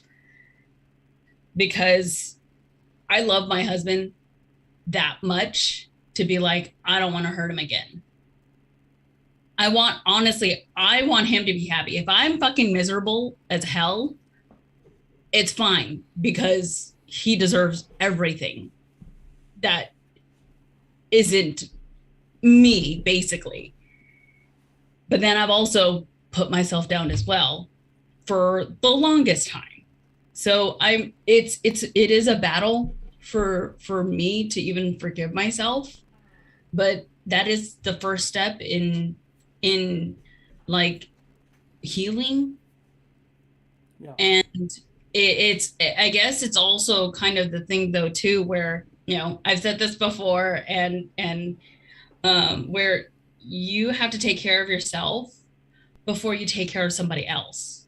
Because if you're not healthy enough to take care of yourself, the person that you're taking care of or who relies on you is going to suffer too. And it's not just mental health, it is everything, because if I don't take care of my blood sugar and I pass on, like, that's gonna fuck everything up. My husband, my partner, my son. So that is the only reason why I have tried to and started to forgive myself in everything that I do. And having the confidence that I have in myself now is because I'm not going to be living that long, but I have to be happy and healthy for everybody else in my life. And if I'm not happy everybody else is going to be miserable. I'm going to take everybody down with me. That's why you feed me cake and just have my diabetes medication on hand along with water, but I will have that cake. It's just a balance. To piggyback off what you said, anybody, if you feel a lump on yourself, go to the doctor. As somebody that's been through cancer, go to the doctor. It's not going to get better by ignoring it. That's one thing that time won't heal. Yes. Sorry. And I love you guys. Thank you so much for being here. And Yeah, I honestly, this community has just been so great to my mental health. Yeah. And I have never learned so much. Yeah. Without you guys. And I love hearing the stories and experiences so that I can take this with me everywhere else. We're going to pass it to Cuddle Fission. And then if it's okay with y'all, I'd like to share what happened with me, if y'all want to hear that too. Of course, Mims, you don't talk very much. Well, I mean, I let y'all talk. Y'all are... Yeah, but Mims, this is a safe space for you to get stuff off your chest too. Oh, so absolutely. yes, we would love to hear. Absolutely. Share. I just also try to respect that there aren't very many safe spaces like this. So I try to I'm like, hey, I have the Discord. I can, I have a lot of safe spaces as a white person, but there's not very many other safe spaces. So I try to reserve it for my family. Cuddle Fission. First of all, I just want to say that I feel really honored to be friends with all of you. You're all really wonderful people. Here, here. Let's see, where was I going to go with this? There's a lot to uncover now. I feel what you're saying about counselors. It took me a really long time to find a counselor who I felt safe with and who respected my culture.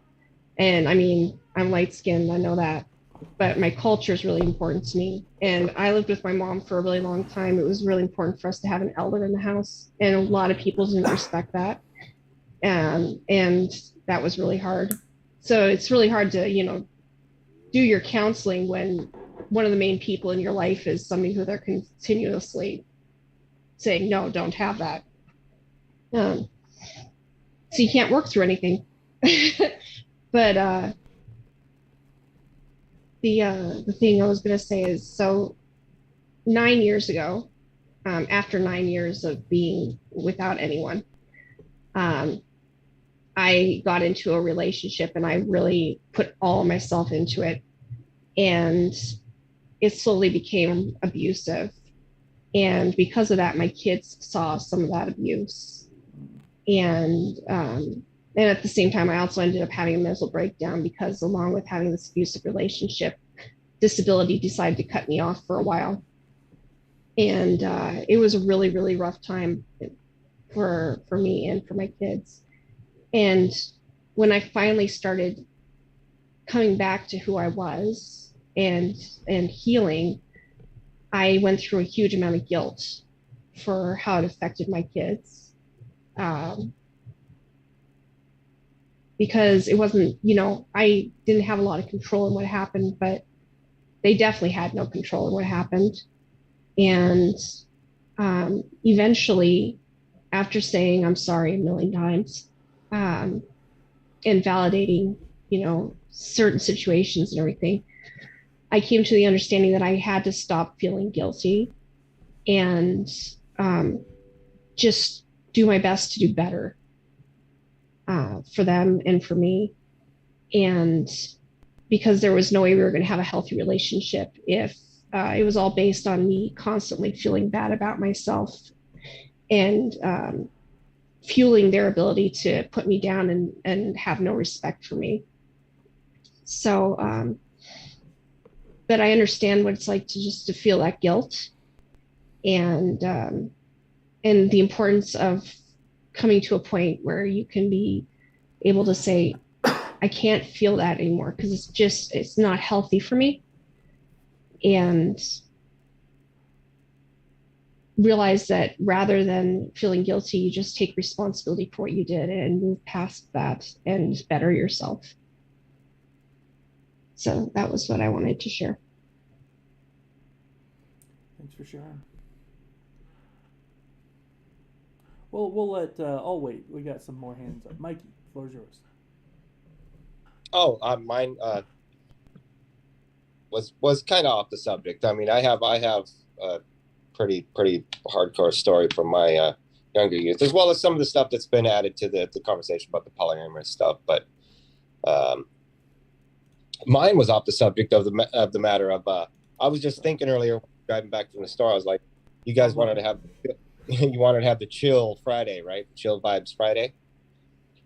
I was like, for part of that subject, I was thinking in my head, we could discuss like what our hobbies are. What do we like doing?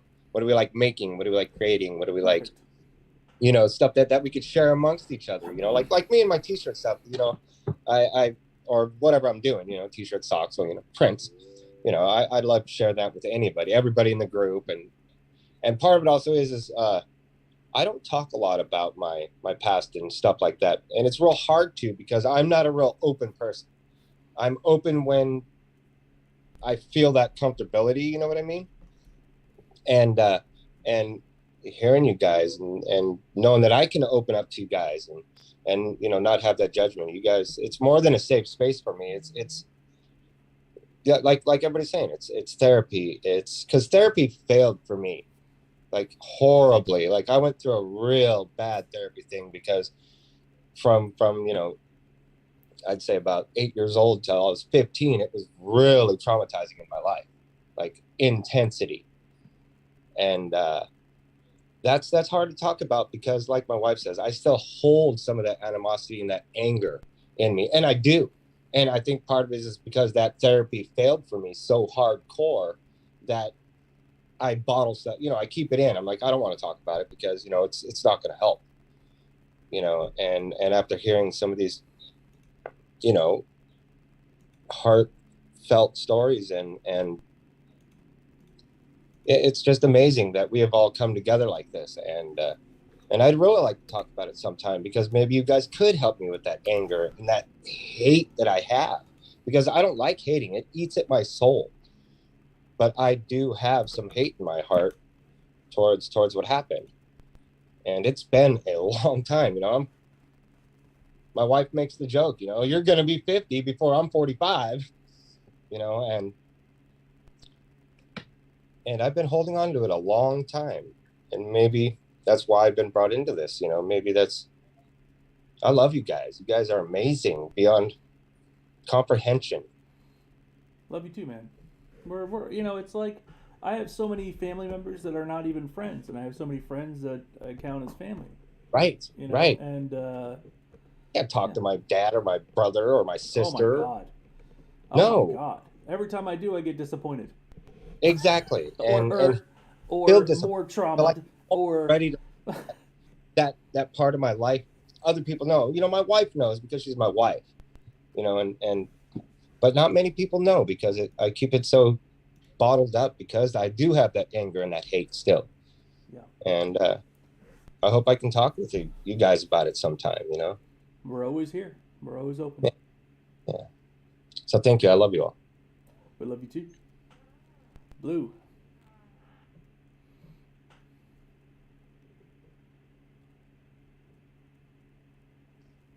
There it goes. Sorry.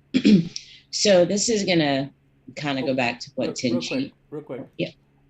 I've got to go in about 15. So I put 15 on the clock. So, sorry. Floor's yours. This is just a quick thing. And Tenchi touched on it when Tenchi was like, if we don't take care of ourselves, how can we not, how can we take care of anybody else? And I'm sure everyone has heard, if you don't love yourself, how can you love somebody else? I don't know if I'm the only one that had this whole mentality, most of my life where I'm like, I know how to love other people. I ain't got to worry about loving me, right? You get that kind of mindset about putting everybody above yourself, loving everybody more than you love yourself, all of these things, right? Most of my life, it took COVID, no less, for me to sit and learn the concept of true self-love and why it is so important and why that whole thing. I feel like what they really mean by it, it's not a romantic love. It is more of, if you are not, to me, this is how I figured it out, at least, and y'all can tell me if I'm wrong, but it's that moment of, if I am not in a healthy place inside of myself, then I become that burden that I fear that I am on anybody I'm in a relationship with, because then I need you to reassure me that I am pretty, or I am sexy, or I'm this, or I'm that, and I'm not this, and I'm not that, and I'm all these different things, instead of just having a relationship with someone. This person has now become your self-esteem, for lack of a better way to say it. It's like an external. You need them to make you feel good about yourself, because we're so out of alignment in ourselves that we need that external reassurance. And I feel like that's kind of where that statement what it actually means is, if you can't love yourself, how are you going to love someone else? It's, if you don't know how to hold yourself, like be in your own self and be in your own feelings and handle your own self-image. And I know it's not easy. It's a lifelong thing where we have to constantly work at this. But and I've been that person in my other relationships where I'm like, I don't feel pretty. And it's not a here or there. It's where it's that constant putting yourself down, constantly being hard on yourself. If you both have baggage and you both enter a relationship, and exactly, you both become not really a burden, but like a baggage manager for each other. Yep. And then you have a bad day and they just can't handle your shit because you have a big whole shitload of bags. Yep. And then they have a shitload of bags and it affects their bags. Self-care is very important. Like, I feel it's not just self-care. It goes deeper than self-care. It's that deep self-love. I feel like because of how quickly we try to push people into romantic relationships and marriage, we don't give people in society enough time to, one, heal the wounds from their trauma. We're just dragging that shit into new relationships, right? Into these marriages. But we didn't learn, or from us anyway, for most of us in this panel, we didn't learn what self-love was at an early enough age, that at most of our beginning romantic relationships, we were seeking that external validation, all of those external things. That's what I think. If you don't love yourself, how can you love someone else? I think that that's what that really does mean, is we need time to heal ourselves and love ourselves in a healthy way, so then we can have healthy relationships from here on out. Hot damn, you just taught something about myself. That's just something I wanted to throw out there, because like being in COVID, not being able to leave the house, not being able to do anything. This is what I did with COVID, y'all. I'm not lying. During the lockdown, I just sat with myself and I thought about all of this random shit, because tizzies, and doing a lot of research. This is the conclusion I came to for that one. So if it does help y'all, like it helped me, yay, I'm fucking happy. That time was well spent. And I love y'all. If any one of y'all decided to stop coming in these lives, it wouldn't be the same. Just saying. Facts, Mims. Facts. Tomorrow I won't be here. Just kidding. I'll be here. I was about to say, Bernie's nipples is not coming. Look at my face. Look at my face. Don't play to me. Don't play with my emotions. Don't play with my emotions. Playing with my money is like playing with my emotions. Playing with my trauma group is like playing with my emotions. We got 15 minutes. So I just wanted to jump into what you're going to be talking about, because I had a question for you and I wanted to ask you this. There was one video on your TikTok where you was in a room by yourself and you posted something saying when your family doesn't wear masks or something. Like, can you talk about that if you don't mind? Sure. That doesn't pertain to what I was going to talk about, but we can absolutely talk about that. It was, so having asthma, always having asthma. It was exercise induced, and then recently, I think most of y'all know this, but I'll tell the story again. So I've had a cough ever since last December, and I didn't know what was going on. It took months and months and months and months, and then a fucked up doctor's office visit, and then it took more months for them to figure out what's going on. Didn't know if it was long COVID. Didn't know if it was a heart condition. Didn't know if it was acid reflux. Didn't know if it was asthma or something else or cancer or whatever. No, I had no idea. No idea. So we were extra careful. We wiped the mail. We take all our food. We clean it before we brought it in the house. We basically strip all our clothes off, hop in the shower, and then we're clean in the house. Everyone was doing that to protect me. Not my son, not my wife, me. Family didn't wear masks. And the same family that refused to wear masks are still getting over, 7 of them are still getting over COVID. And I'm like, well, anyway. But yeah, they had a birthday party, and we were all invited. And I was sitting outside because no one wore masks. I wore a mask. My little one wore a mask, and my wife wears a mask. And I was just sitting outside and eating. And, it was the safest spot for me to eat. We've all been vaccinated, but it just, I'm like, it kind of sucks because it shows how little you give a shit about me.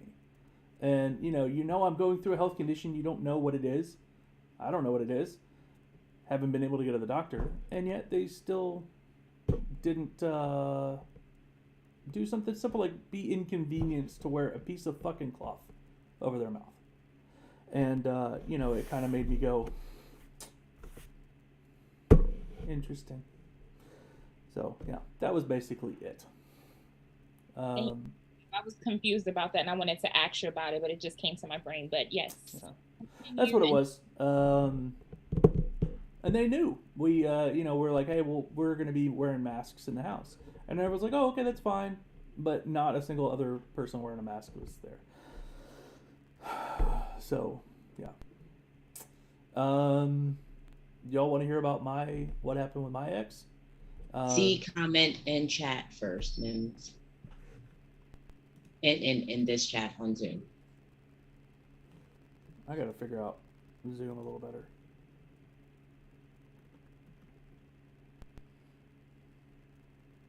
Good point. Yeah. So I was in a MIMS? Yes. MIMS, you did give us a 15-minute reminder. Yep. Do you want to start your story now, or do you want to wait until you have more time to give the full story? We can. I got about 7 minutes. It's okay if I don't have anything super pressing. Little one's coming home real soon, so I'm just trying to make sure I got dad duties and husband duties and man duties that I got to do. Duty. So yeah. So here's. So I came out of a really duty. So I came out of a really healthy relationship. She and I dated in college. We were great together. Banging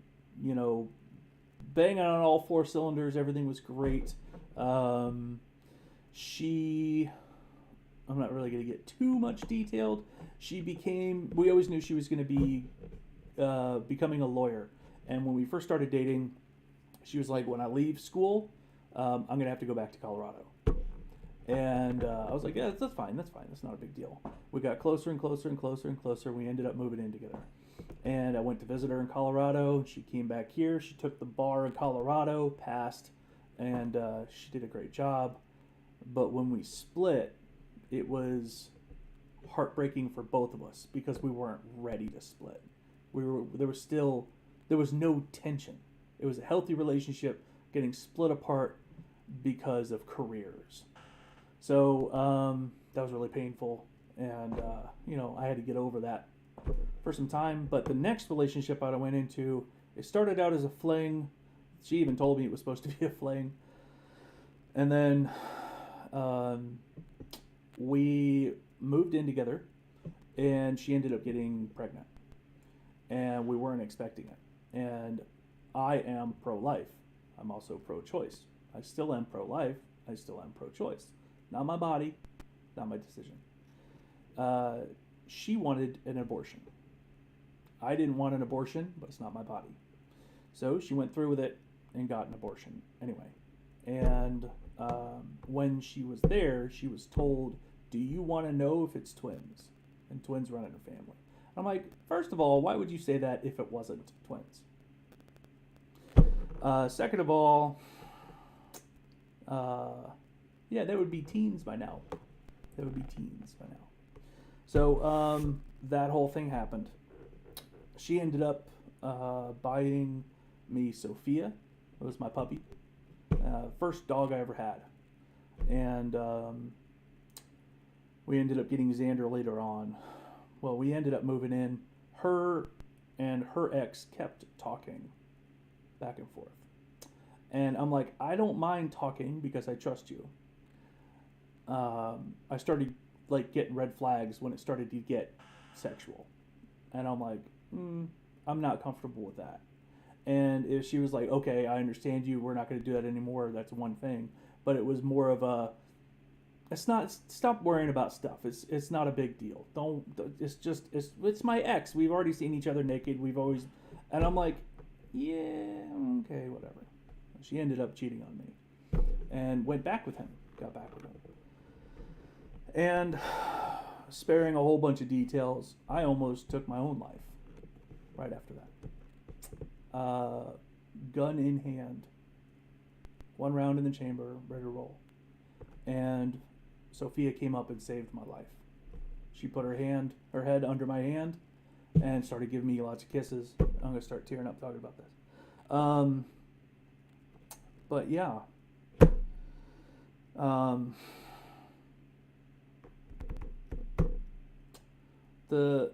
When you give somebody your heart and soul and then they take it for granted and then end up betraying you, it adds a whole nother layer of trauma.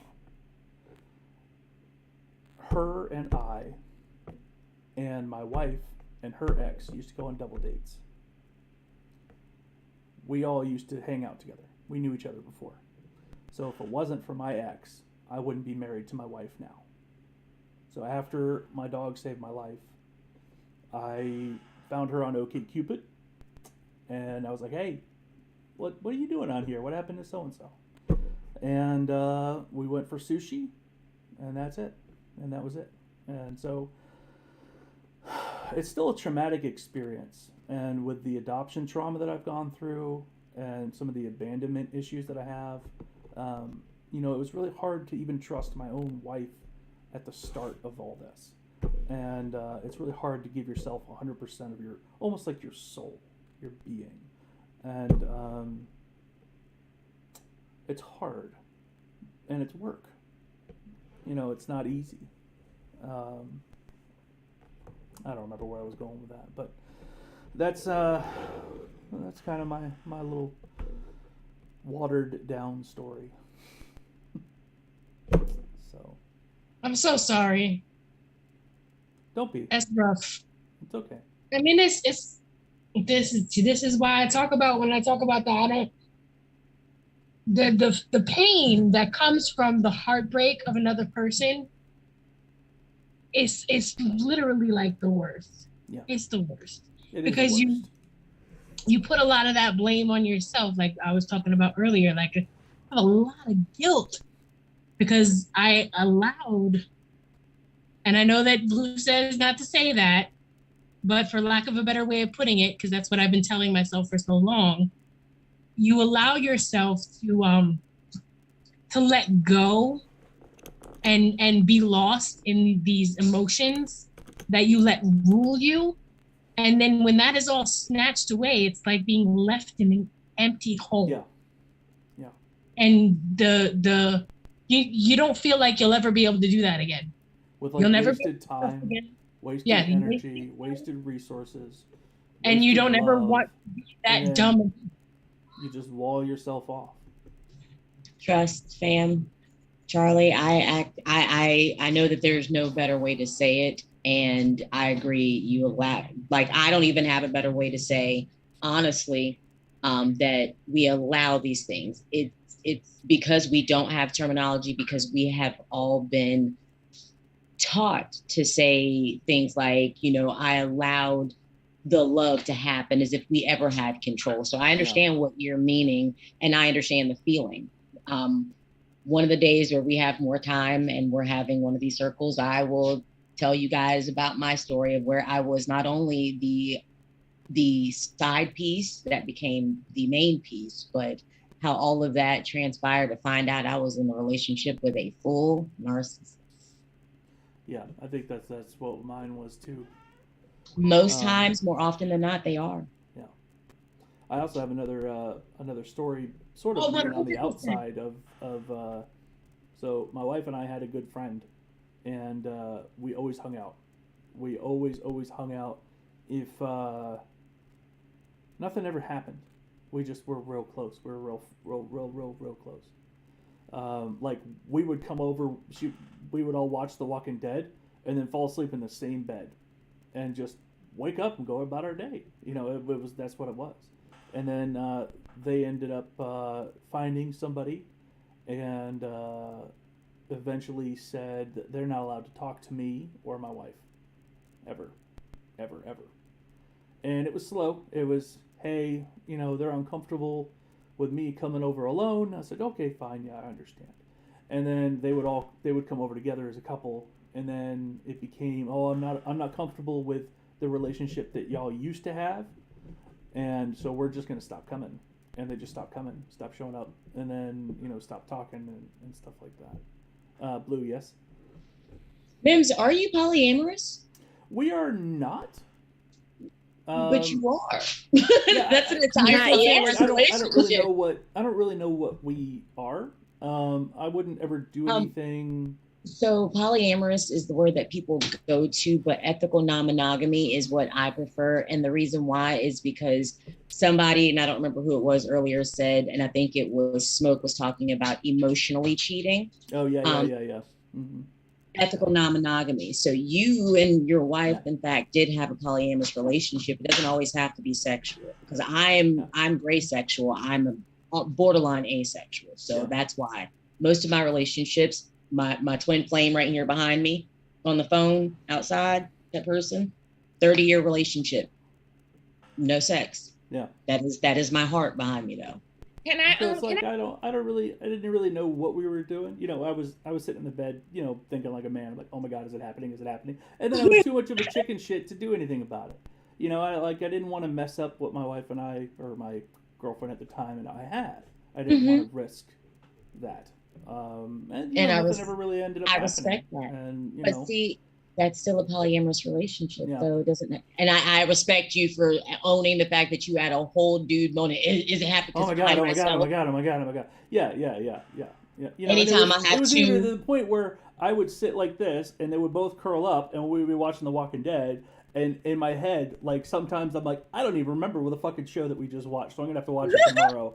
When like right no one's around, I'm like, oh my God, right. We really are family. We really are family. I'm telling you, as you know, sex positive and trying to check myself with toxic masculinity, I will own the fact that in that moment, when those moments happen, I'm like, oh my God, oh yes, oh it's happening, yep. I actually have a funny story of a missed moment that I was just too ignorant to even like consider. I guess that's for a different time though. We're running low on time. I know. I'm so correct. I just want to know what is asexual, because I never understood what that was. My eldest actually is ace, and I would be considered gray sexual. So my eldest is naturally ace. There's some people, that is something that I feel kind of is somewhat of a choice. You can choose to abstain. That is still kind of a form of asexuality. But for people who are ace, my eldest does not have the urge to do anything sexual. That is also still a spectrum. There is a spectrum of being ace as well, because even though my eldest doesn't have the urge, there are some that get aroused, and they're not abstaining. And I've heard the term just cleaning out the pipes, where they will masturbate in order to relieve that pressure. But that's as far as it goes. So even asexuality, being a sexuality, is a spectrum like all sexualities. Katrina cleaned the pipes today. Yeah, Katrina. Katrina cleaned the city pipes, not just her pipes, the whole city. Man, I'm telling you, The this, whole this, city. this, Katrina this group is better released- than Googling something.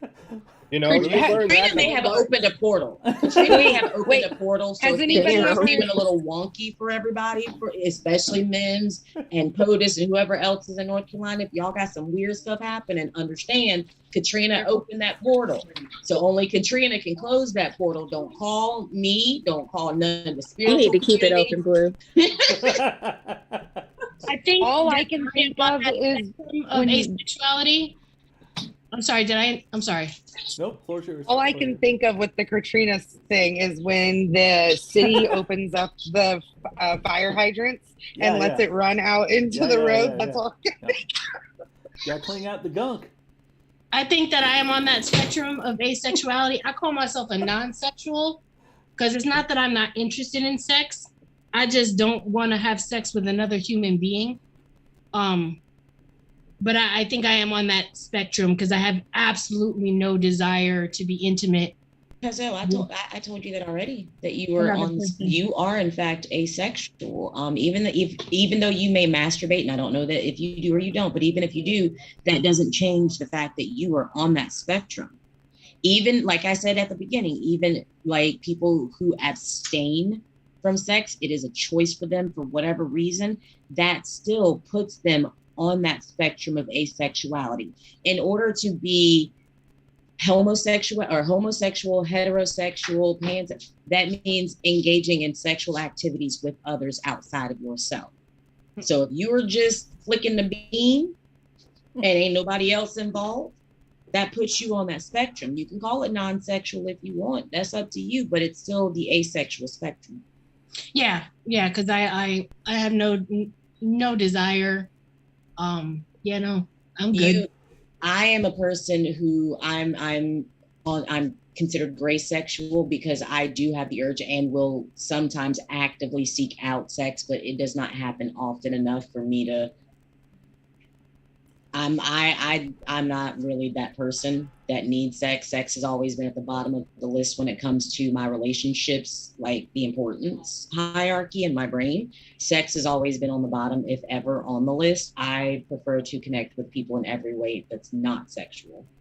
I've always had a big sex drive, but it's always been way more meaningful, like if you're emotionally connected. Because like even if I'm like super in the mood, and what like, is it called when you have to be? Sorry. Oh, you're all good. You're all good. And like, if I can satisfy my wife, I'm happy. Mm-hmm. Like if I can, eyes rolling on the back of the head, I'm like, don't stop till I say so. And like, I'm happy. MIMS, you're demisexual. In relationships, I always MIMS is a giver. Oh yeah, I've always actually I'm been a the giver, and it that helps me too. MIMS is a giver, but MIMS is also demisexual. You have to have an emotional connection with the person. Oh, I don't have to have it. It just makes it a lot better. No, in order for you to truly enjoy it, past that surface level of enjoyment. Some people don't require that emotional connection to get deep when they have sex. You require that to go past just the fun parts. I think that's what my word is now, demisexual, because I need that. That's why it's sometimes like my wife's like, I don't know how you know what I need, but you do, and it's good. And I'm like, fucking awesome. I mean, we've been together long enough. I fucking should have. I'm glad I'm hitting those marks, but. Because POTUS was trying to hook me up with Sean. I said, I can't do it. You better do it, girl. What's wrong with you? No, it's not even that. It's not even that. I just don't look at him that way. I see him as more of like a family member. I love hearing his political views. I could never see him on that sexual mindset. I think because I have seen him in so many lives and I see how intellectual, I actually look up to him in a way. It's really hard for me. Mm-hmm. What about Bernie? And we need more lives with him without his shirt on, Katrina. No, it's not even that. I'm genuinely curious. I have a serious question to ask Katrina. Yeah. Why is that something that cannot be incorporated into an actual romantic relationship? Why is it that people think that your partner cannot be someone you look up to, someone that inspires you, someone, all of those things that you just named about Sean? Thank you. The one who checking all Make your that make boxes. sense. If you All are, right, I gotta that's, go. if you're Bye, y'all. demisexual, that is in fact what you are seeking. You're just avoiding. My hesitance when it comes down to Sean is he never approached it. He never came to me and said, "Hey, and you want to hear?" And I'm about to spill all of the tea right now. Do you want to know the reason why? Because Sean is also just like you. He's a demisexual who's shy and insecure. We had the whole conversation. That's why.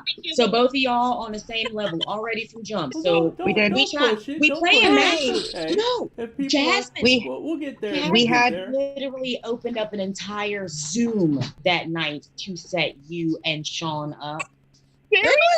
That right? Why was I included? Sean is too shy. Sean is too shy. He said that, he is very insecure. He doesn't find himself attractive. He does not think that you would be interested in him. He does not think that you would be attracted to him. Are you for real, Blue? And he even said, "I'm not." Stacy was there. Y'all think I'm joking? Stacy was there. Yeah, and he even said in the live, he said the live that we had a couple days ago, we were talking for like 3 or 4 hours. You guys weren't in there, but he even said one thing about me is I will never shoot my shot.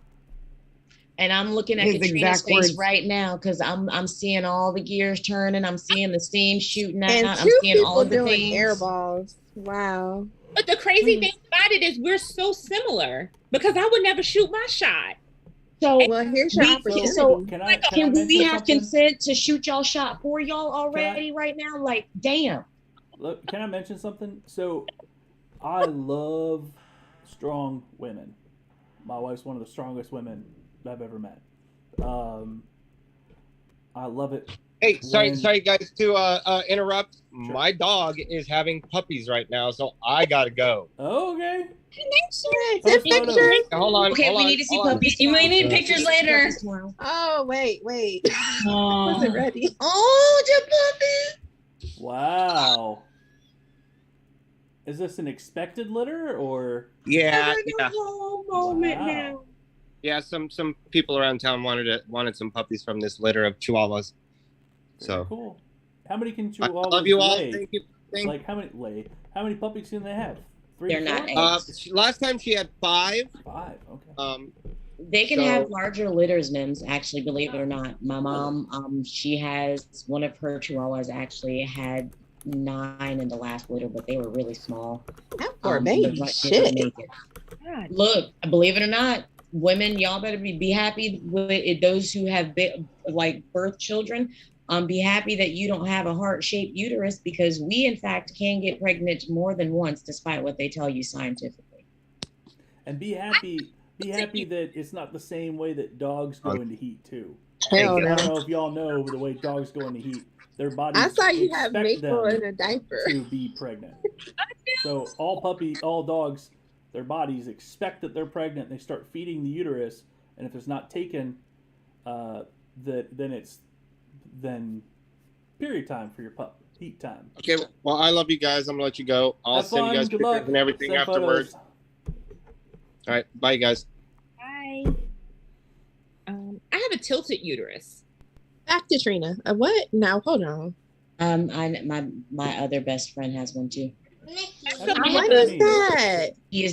She is the same age as me. She's 10 days younger than me, and she has actually never been able to conceive for that very reason. Wow. What is a tilted uterus? Like literally a tilted uterus? Literally? It's a little harder to conceive. You can. I did. But it's just, I just have a tilted uterus. It was so cool when she was like, look, this is how it's supposed to be, and this is how it is. I was like, oh shit. And I was like, can a man knock it back into and so she said, no. Well, we trying to figure out. We can find out. We can find out right quick and easy if you consent to us shooting your shot for you. So I'm gonna go back to work. But girl. Hey, no, but wait a minute. Wait. I just want, I am that petty person. I just want Katrina to look at me real quick so I can say I told you so when it came to Sean, because you was all, Sean ain't interested. Stacy backed up my statement. So, and me being petty, I told you so, sis. Oh yeah, and I had a point. You do have it, mama. I had a point. Don't go got anywhere yet. Strong women. So if my wife were to come up to me and grab the back of my hair and say, "I'm gonna fucking take you into the bedroom," and I would be like, "Yes, dear. Yes, ma'am. I'm cracking up. Whip. Let's go." Oh, you like to be I can only imagine. I can only imagine we went to Kink Talk all of a sudden. What just happened in the Zoom? Honestly, I can only imagine, like, if she ever did that to you, you would get up and like clothes off like Jim Carrey and Done. What's it called? Evan Almighty. Yeah, Evan Almighty. Bruce Just Almighty. That was Bruce Bruce Almighty. Almighty. Yeah. I can see Mims doing that too. No, you want to know what I think? I think Mims is gonna freeze like a deer in the headlights at first because he ain't gonna know what the fuck. I'd be waiting for instruction. I'm gonna pause. It's gonna scare the shit out of you at first. And I don't know when about it that. happens, It's gonna make a pants tent. It's going to be very interesting if you came in, if you started the live and then all of a sudden she starts doing shibari on you. On me? Nah. Yeah. No, I know. You know what? I don't know I feel the day is coming where Mims is live is gonna hit. Mims is gonna be like, "Hey y'all, I know I said we got 3 more hours, but we're gonna have to cut it short." She's gonna be on the other side of the camera doing something that Mims is not gonna be able to ignore. Y'all don't think that already happens? That Why do you think I go? Oh. Sometimes. So Katrina, folks. Katrina, you have a tilted uterus. I have a shallow or a short vaginal canal. So I am not a size queen. I do not like large equipment. It is painful and terrifying. And I had it trigger my cycle. I am very, very fertile because the sperm doesn't have a very long way to swim to my cervix. Oh, wow. If it had not been for the trauma to my parts from the sexual abuse growing up, I probably, because I've been pregnant 6 times. I have only actually given birth to. Wow. And men suck, except for Mims. No. Excuse you. No. You said Mims. Blue You is said amazing. Mims except for And Mims. so is Sean. I love you. Blue Look, family though, that's I was different. Born, I was born a straight white man. I'm still working on everything. I'm still working on Most men suck. everything. Yeah. I'm not. I'm just picking on Well, Katrina. a lot of men do suck though. Let's just be real. Oh, look, this is the thing. This is the thing that I also want to make abundantly clear, and I say this as a trans man. Do not ever for a second think that toxic masculinity does not exist in the trans community as well. It 100% does. And the reason why is because trans men have only ever really had toxic men as role models. That's the only way that a lot of us learned. We emulated what we saw. Like, you know how trans women will, the stereotype of wearing mom's heels in your bedroom, dancing around. Well, I will say I did do the stereotype as a trans man where I'm in my room pretending on how to be a dude and all these other things when nobody was looking. Who am I imitating? The men I see on TV. Who are some of the worst people you should ever emulate? The men you see on TV. But I didn't have anybody else because I had my older brother who was a toxic, very, very misogynistic male. I love him, but my brother was very misogynistic to the point where he was a full-on pimp for many, many years. So like a full-on slap, that kind of pimp. And my father, who lots of stuff there. So nothing bad. I love my dad. He never did anything to me, but there's still a lot of trauma that came from my father. So anyway, I did not have, and most men our age who we're talking about who are emotionally immature or emotionally this and emotionally that, understand they had the same role models I did. We had toxic men teaching us how to be men. This is why we have a lot of the problems we have, the complaints we have with men, because ain't nobody teach them the proper way to do it.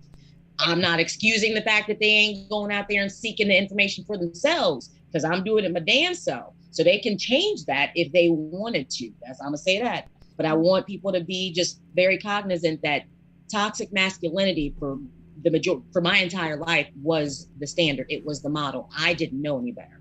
I had to decolonize my trans man brain, as well as my Black brain, as well as my uterus owner brain, a lot of decolonization. Mm-hmm. So when you see toxic masculinity, I'm not excusing men at all. I'm just saying. Can I piggyback off? I'm sorry, can I piggyback off? Real quick? I was in a lesbian relationship for over a year, and that was the first abusive relationship that I was in. So what Blue is saying is so true. And she was a stud. She wasn't going through like transition or anything. She was a whole stud. But yeah, she beat the shit out of me. So I mean, what she said. I mean, what any.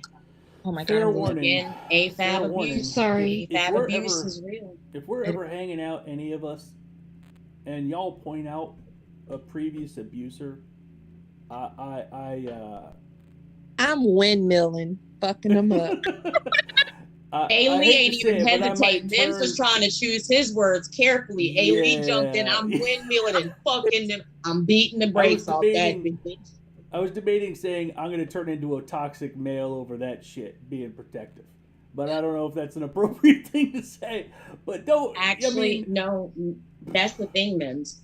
So that reaction is standard. And I understand where you're coming from. And I don't even know if that would be considered toxic masculinity. I don't know. Like, I don't even know where that would fall, because now it's, I know you harmed someone I care about.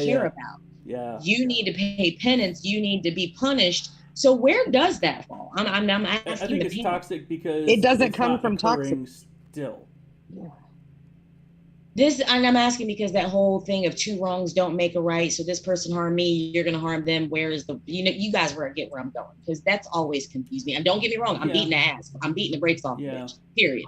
But with that being said, I just want to know, is that still from the women, is that still a form? Would y'all consider that from the ladies? Would you consider us men, if we see someone that has previously harmed you and we jump in to protect you, or in my case, knock the fuck out of that person, and are we being toxic in that behavior? So I think it's violent, because and I don't like. I would do that for a friend too. After when my ex was stalking me, my current boyfriend taught me self-defense, and then I ended up feeling really good about being able to face him if I needed to. I would totally, take someone down if they hurt a friend of mine. Yeah, I had an encounter where something similar happened. A friend of mine, we weren't even dating, we were just friends. And she was like, "Oh, that's him." I said, "Who?" She told me, and I was like, "Oh."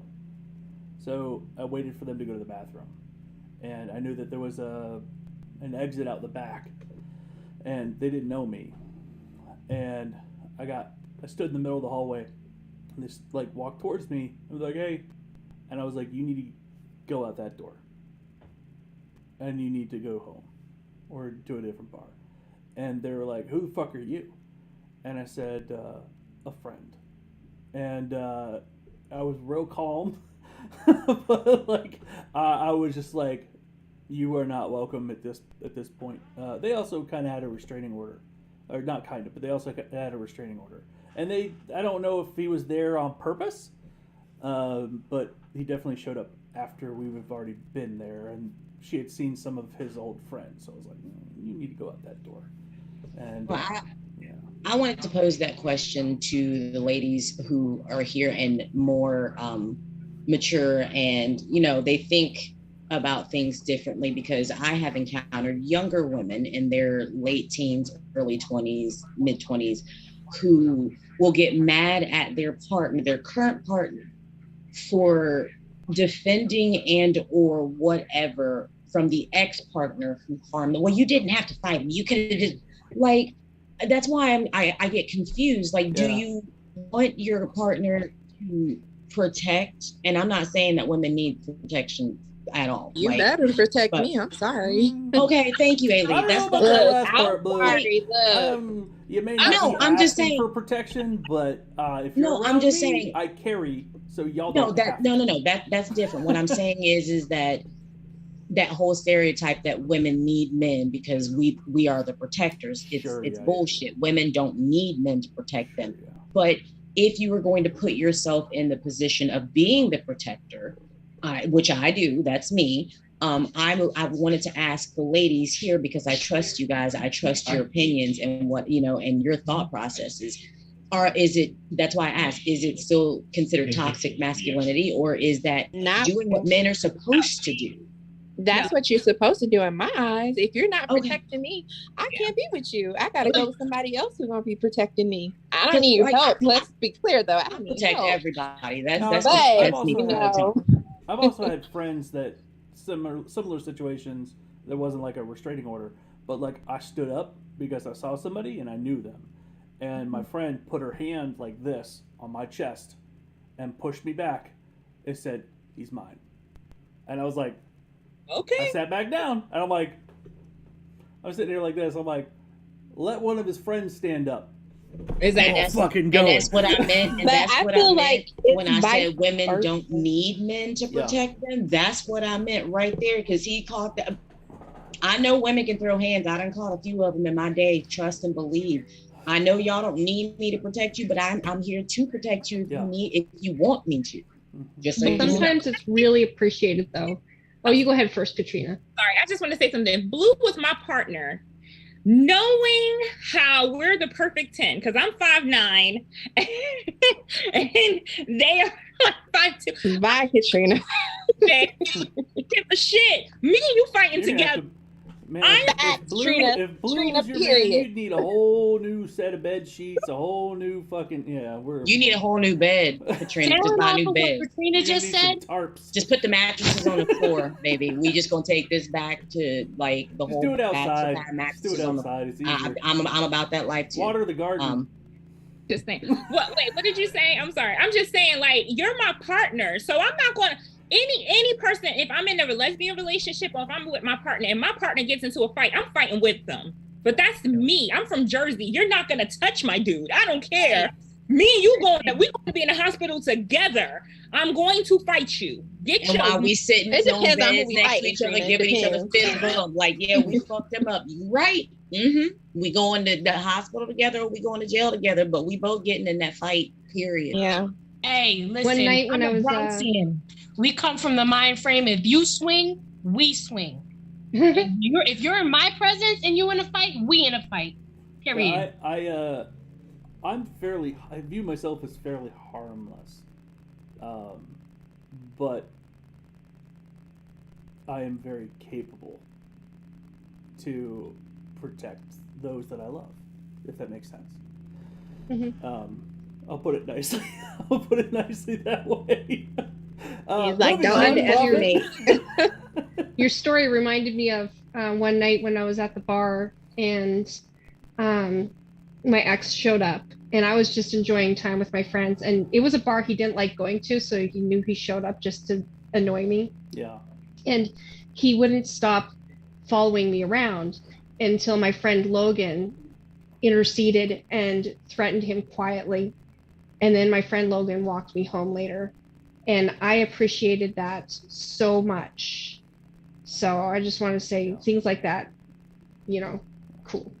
stories like all this and how, like, I don't want to say like protective I am over those that I love. That's why it was so hard to see a friend of mine marry somebody that restricted her from hanging out with us, because she's already made the decision, and I know, and I knew, and it's been confirmed what he does behind closed doors, and there's not a damn thing I can do about it. And now they have a kid, and I'm like, yep. Drop me an address, fam. I know. Drop me an address, fam. There ain't shit you can do about it. Drop me an address, fam. Allegedly. Listen, Blue, I'm gonna pick you up in all black. We ain't gonna have no tag on that bitch. We gonna be in Tim's, Vaseline, bats, everything. MIMS, Just I give think us the you address. If you ever use a bat, make sure you put a sock on it. I was just about to say, I don't think Mims that. understands what it means to be I don't think Mims understands what it means to be invited to the barbecue and being accepted into the Black community. So you can't do shit don't mean the community can't do shit. So I don't really people here listen to what I'm saying. People here that don't look like me, Ailey, or pay attention to what I just said. I don't really advertise this, but I've had a handful of friends that are like, you got an honorary black card. And almost every single one of them was like, you can even say the N-word. And I'm like, I fucking know that's a trick. No, that's always a trick. And you knew better. Nope. That's how you kept your black card. That's how you keep it. And I'm like, yes. But I will also say this, Mims, you want to know one of the reasons why I actually don't have a problem with saying that you are invited to the barbecue, besides opening up this space. You've done something I myself as a black person haven't even done. You have at least tasted African food, my dude. Oh yeah. I'm black and ain't never had African food. Oh, it's so fucking good. Oh, it's so fucking good. Yeah. Oh, so when he had so he knows I'm a woodworker. He ended up wanting a plaque with his last name and his children and his name and his wife's name. And I ended up taking. I went and I drove to a special shop. And I got this really cool wood called wenge, and it's this beautiful African hardwood, and I made the plaque out of that. And I didn't really tell him, I showed him, and it turns out that is indigenous to like her local area. And I'm like, fuck yes, nailed that one, understood the assignment. Prophet, we'll go to Prophet, and then we got to end for the day. But this was so much fun. Yeah, I just wanted to, on like the throwing hands conversation, I feel like it's really relative. Like I'm someone like I've gone into fist fights. Like I'm that kind of person. Like I will yell at you. I don't care. Like I'm not playing around, especially with like the people I love. Like I will tell you what I think. Like I will make it clear. But I think that like something that's like, it's a very like nuanced conversation, but like it's really dependent on like each individual person and like the degree to which their abuser might escalate or like retaliate in like a certain situation. So I think that like the part that like differentiates between like the toxic or like not toxic like sort of paths is like whether like the person who is like the one uncomfortable or the one who is the victim in the situation, like if they are saying I would like this, or if they are saying I would not like this, if you are going in the opposite direction of whatever they are saying, I think that's where the difference between like the toxic versus not toxic stepping in, because like sometimes it can be from like a very uninformed position, but other times it can be like exactly what people need. So yeah, that's my thoughts. And like be like masked, like, hey, don't go here, but like you're normally here, don't go here, and they're like, okay, fine, I'll go here. And then they move the goalpost, and then they try to go there, and they're like, oh, okay, I'll half it again. And I assume that sometimes, because in my case, like with my abuser, it was physical abuse. So people talking about retaliating in a physical way was already triggering me. I wasn't asking for people to not go whatever, but I was asking, one, if you're going to go do it, don't talk to me about it. I can't hear it. And two, there are other ways to get your lick back without actually having to get your lick back. Get creative. That's also just a little nugget of advice to anybody who happens to that bit of information. What? Get creative. What? Get creative. Sometimes it's just a long game. But Prophet, thank you for explaining it that way, because I have never actually thought of it from that perspective. I just thought of it in the context of it being triggering, not in the context of providing the support that person needed from me in that moment.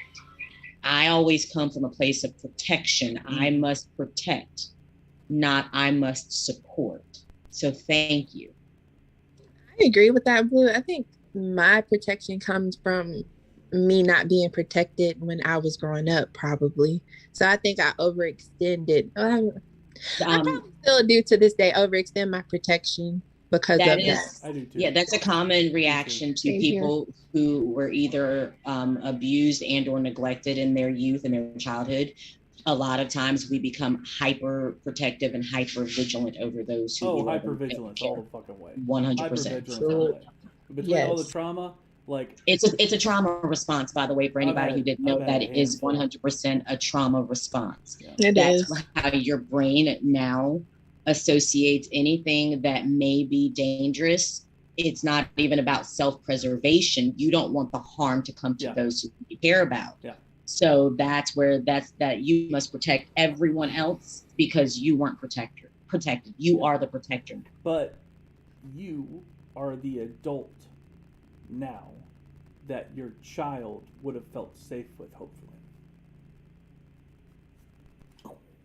You become, you actually know it is a fact. You become the adult that you would have needed, felt safe with as a that you child. needed. Yep. It's so true. It's so fucking true. Yeah.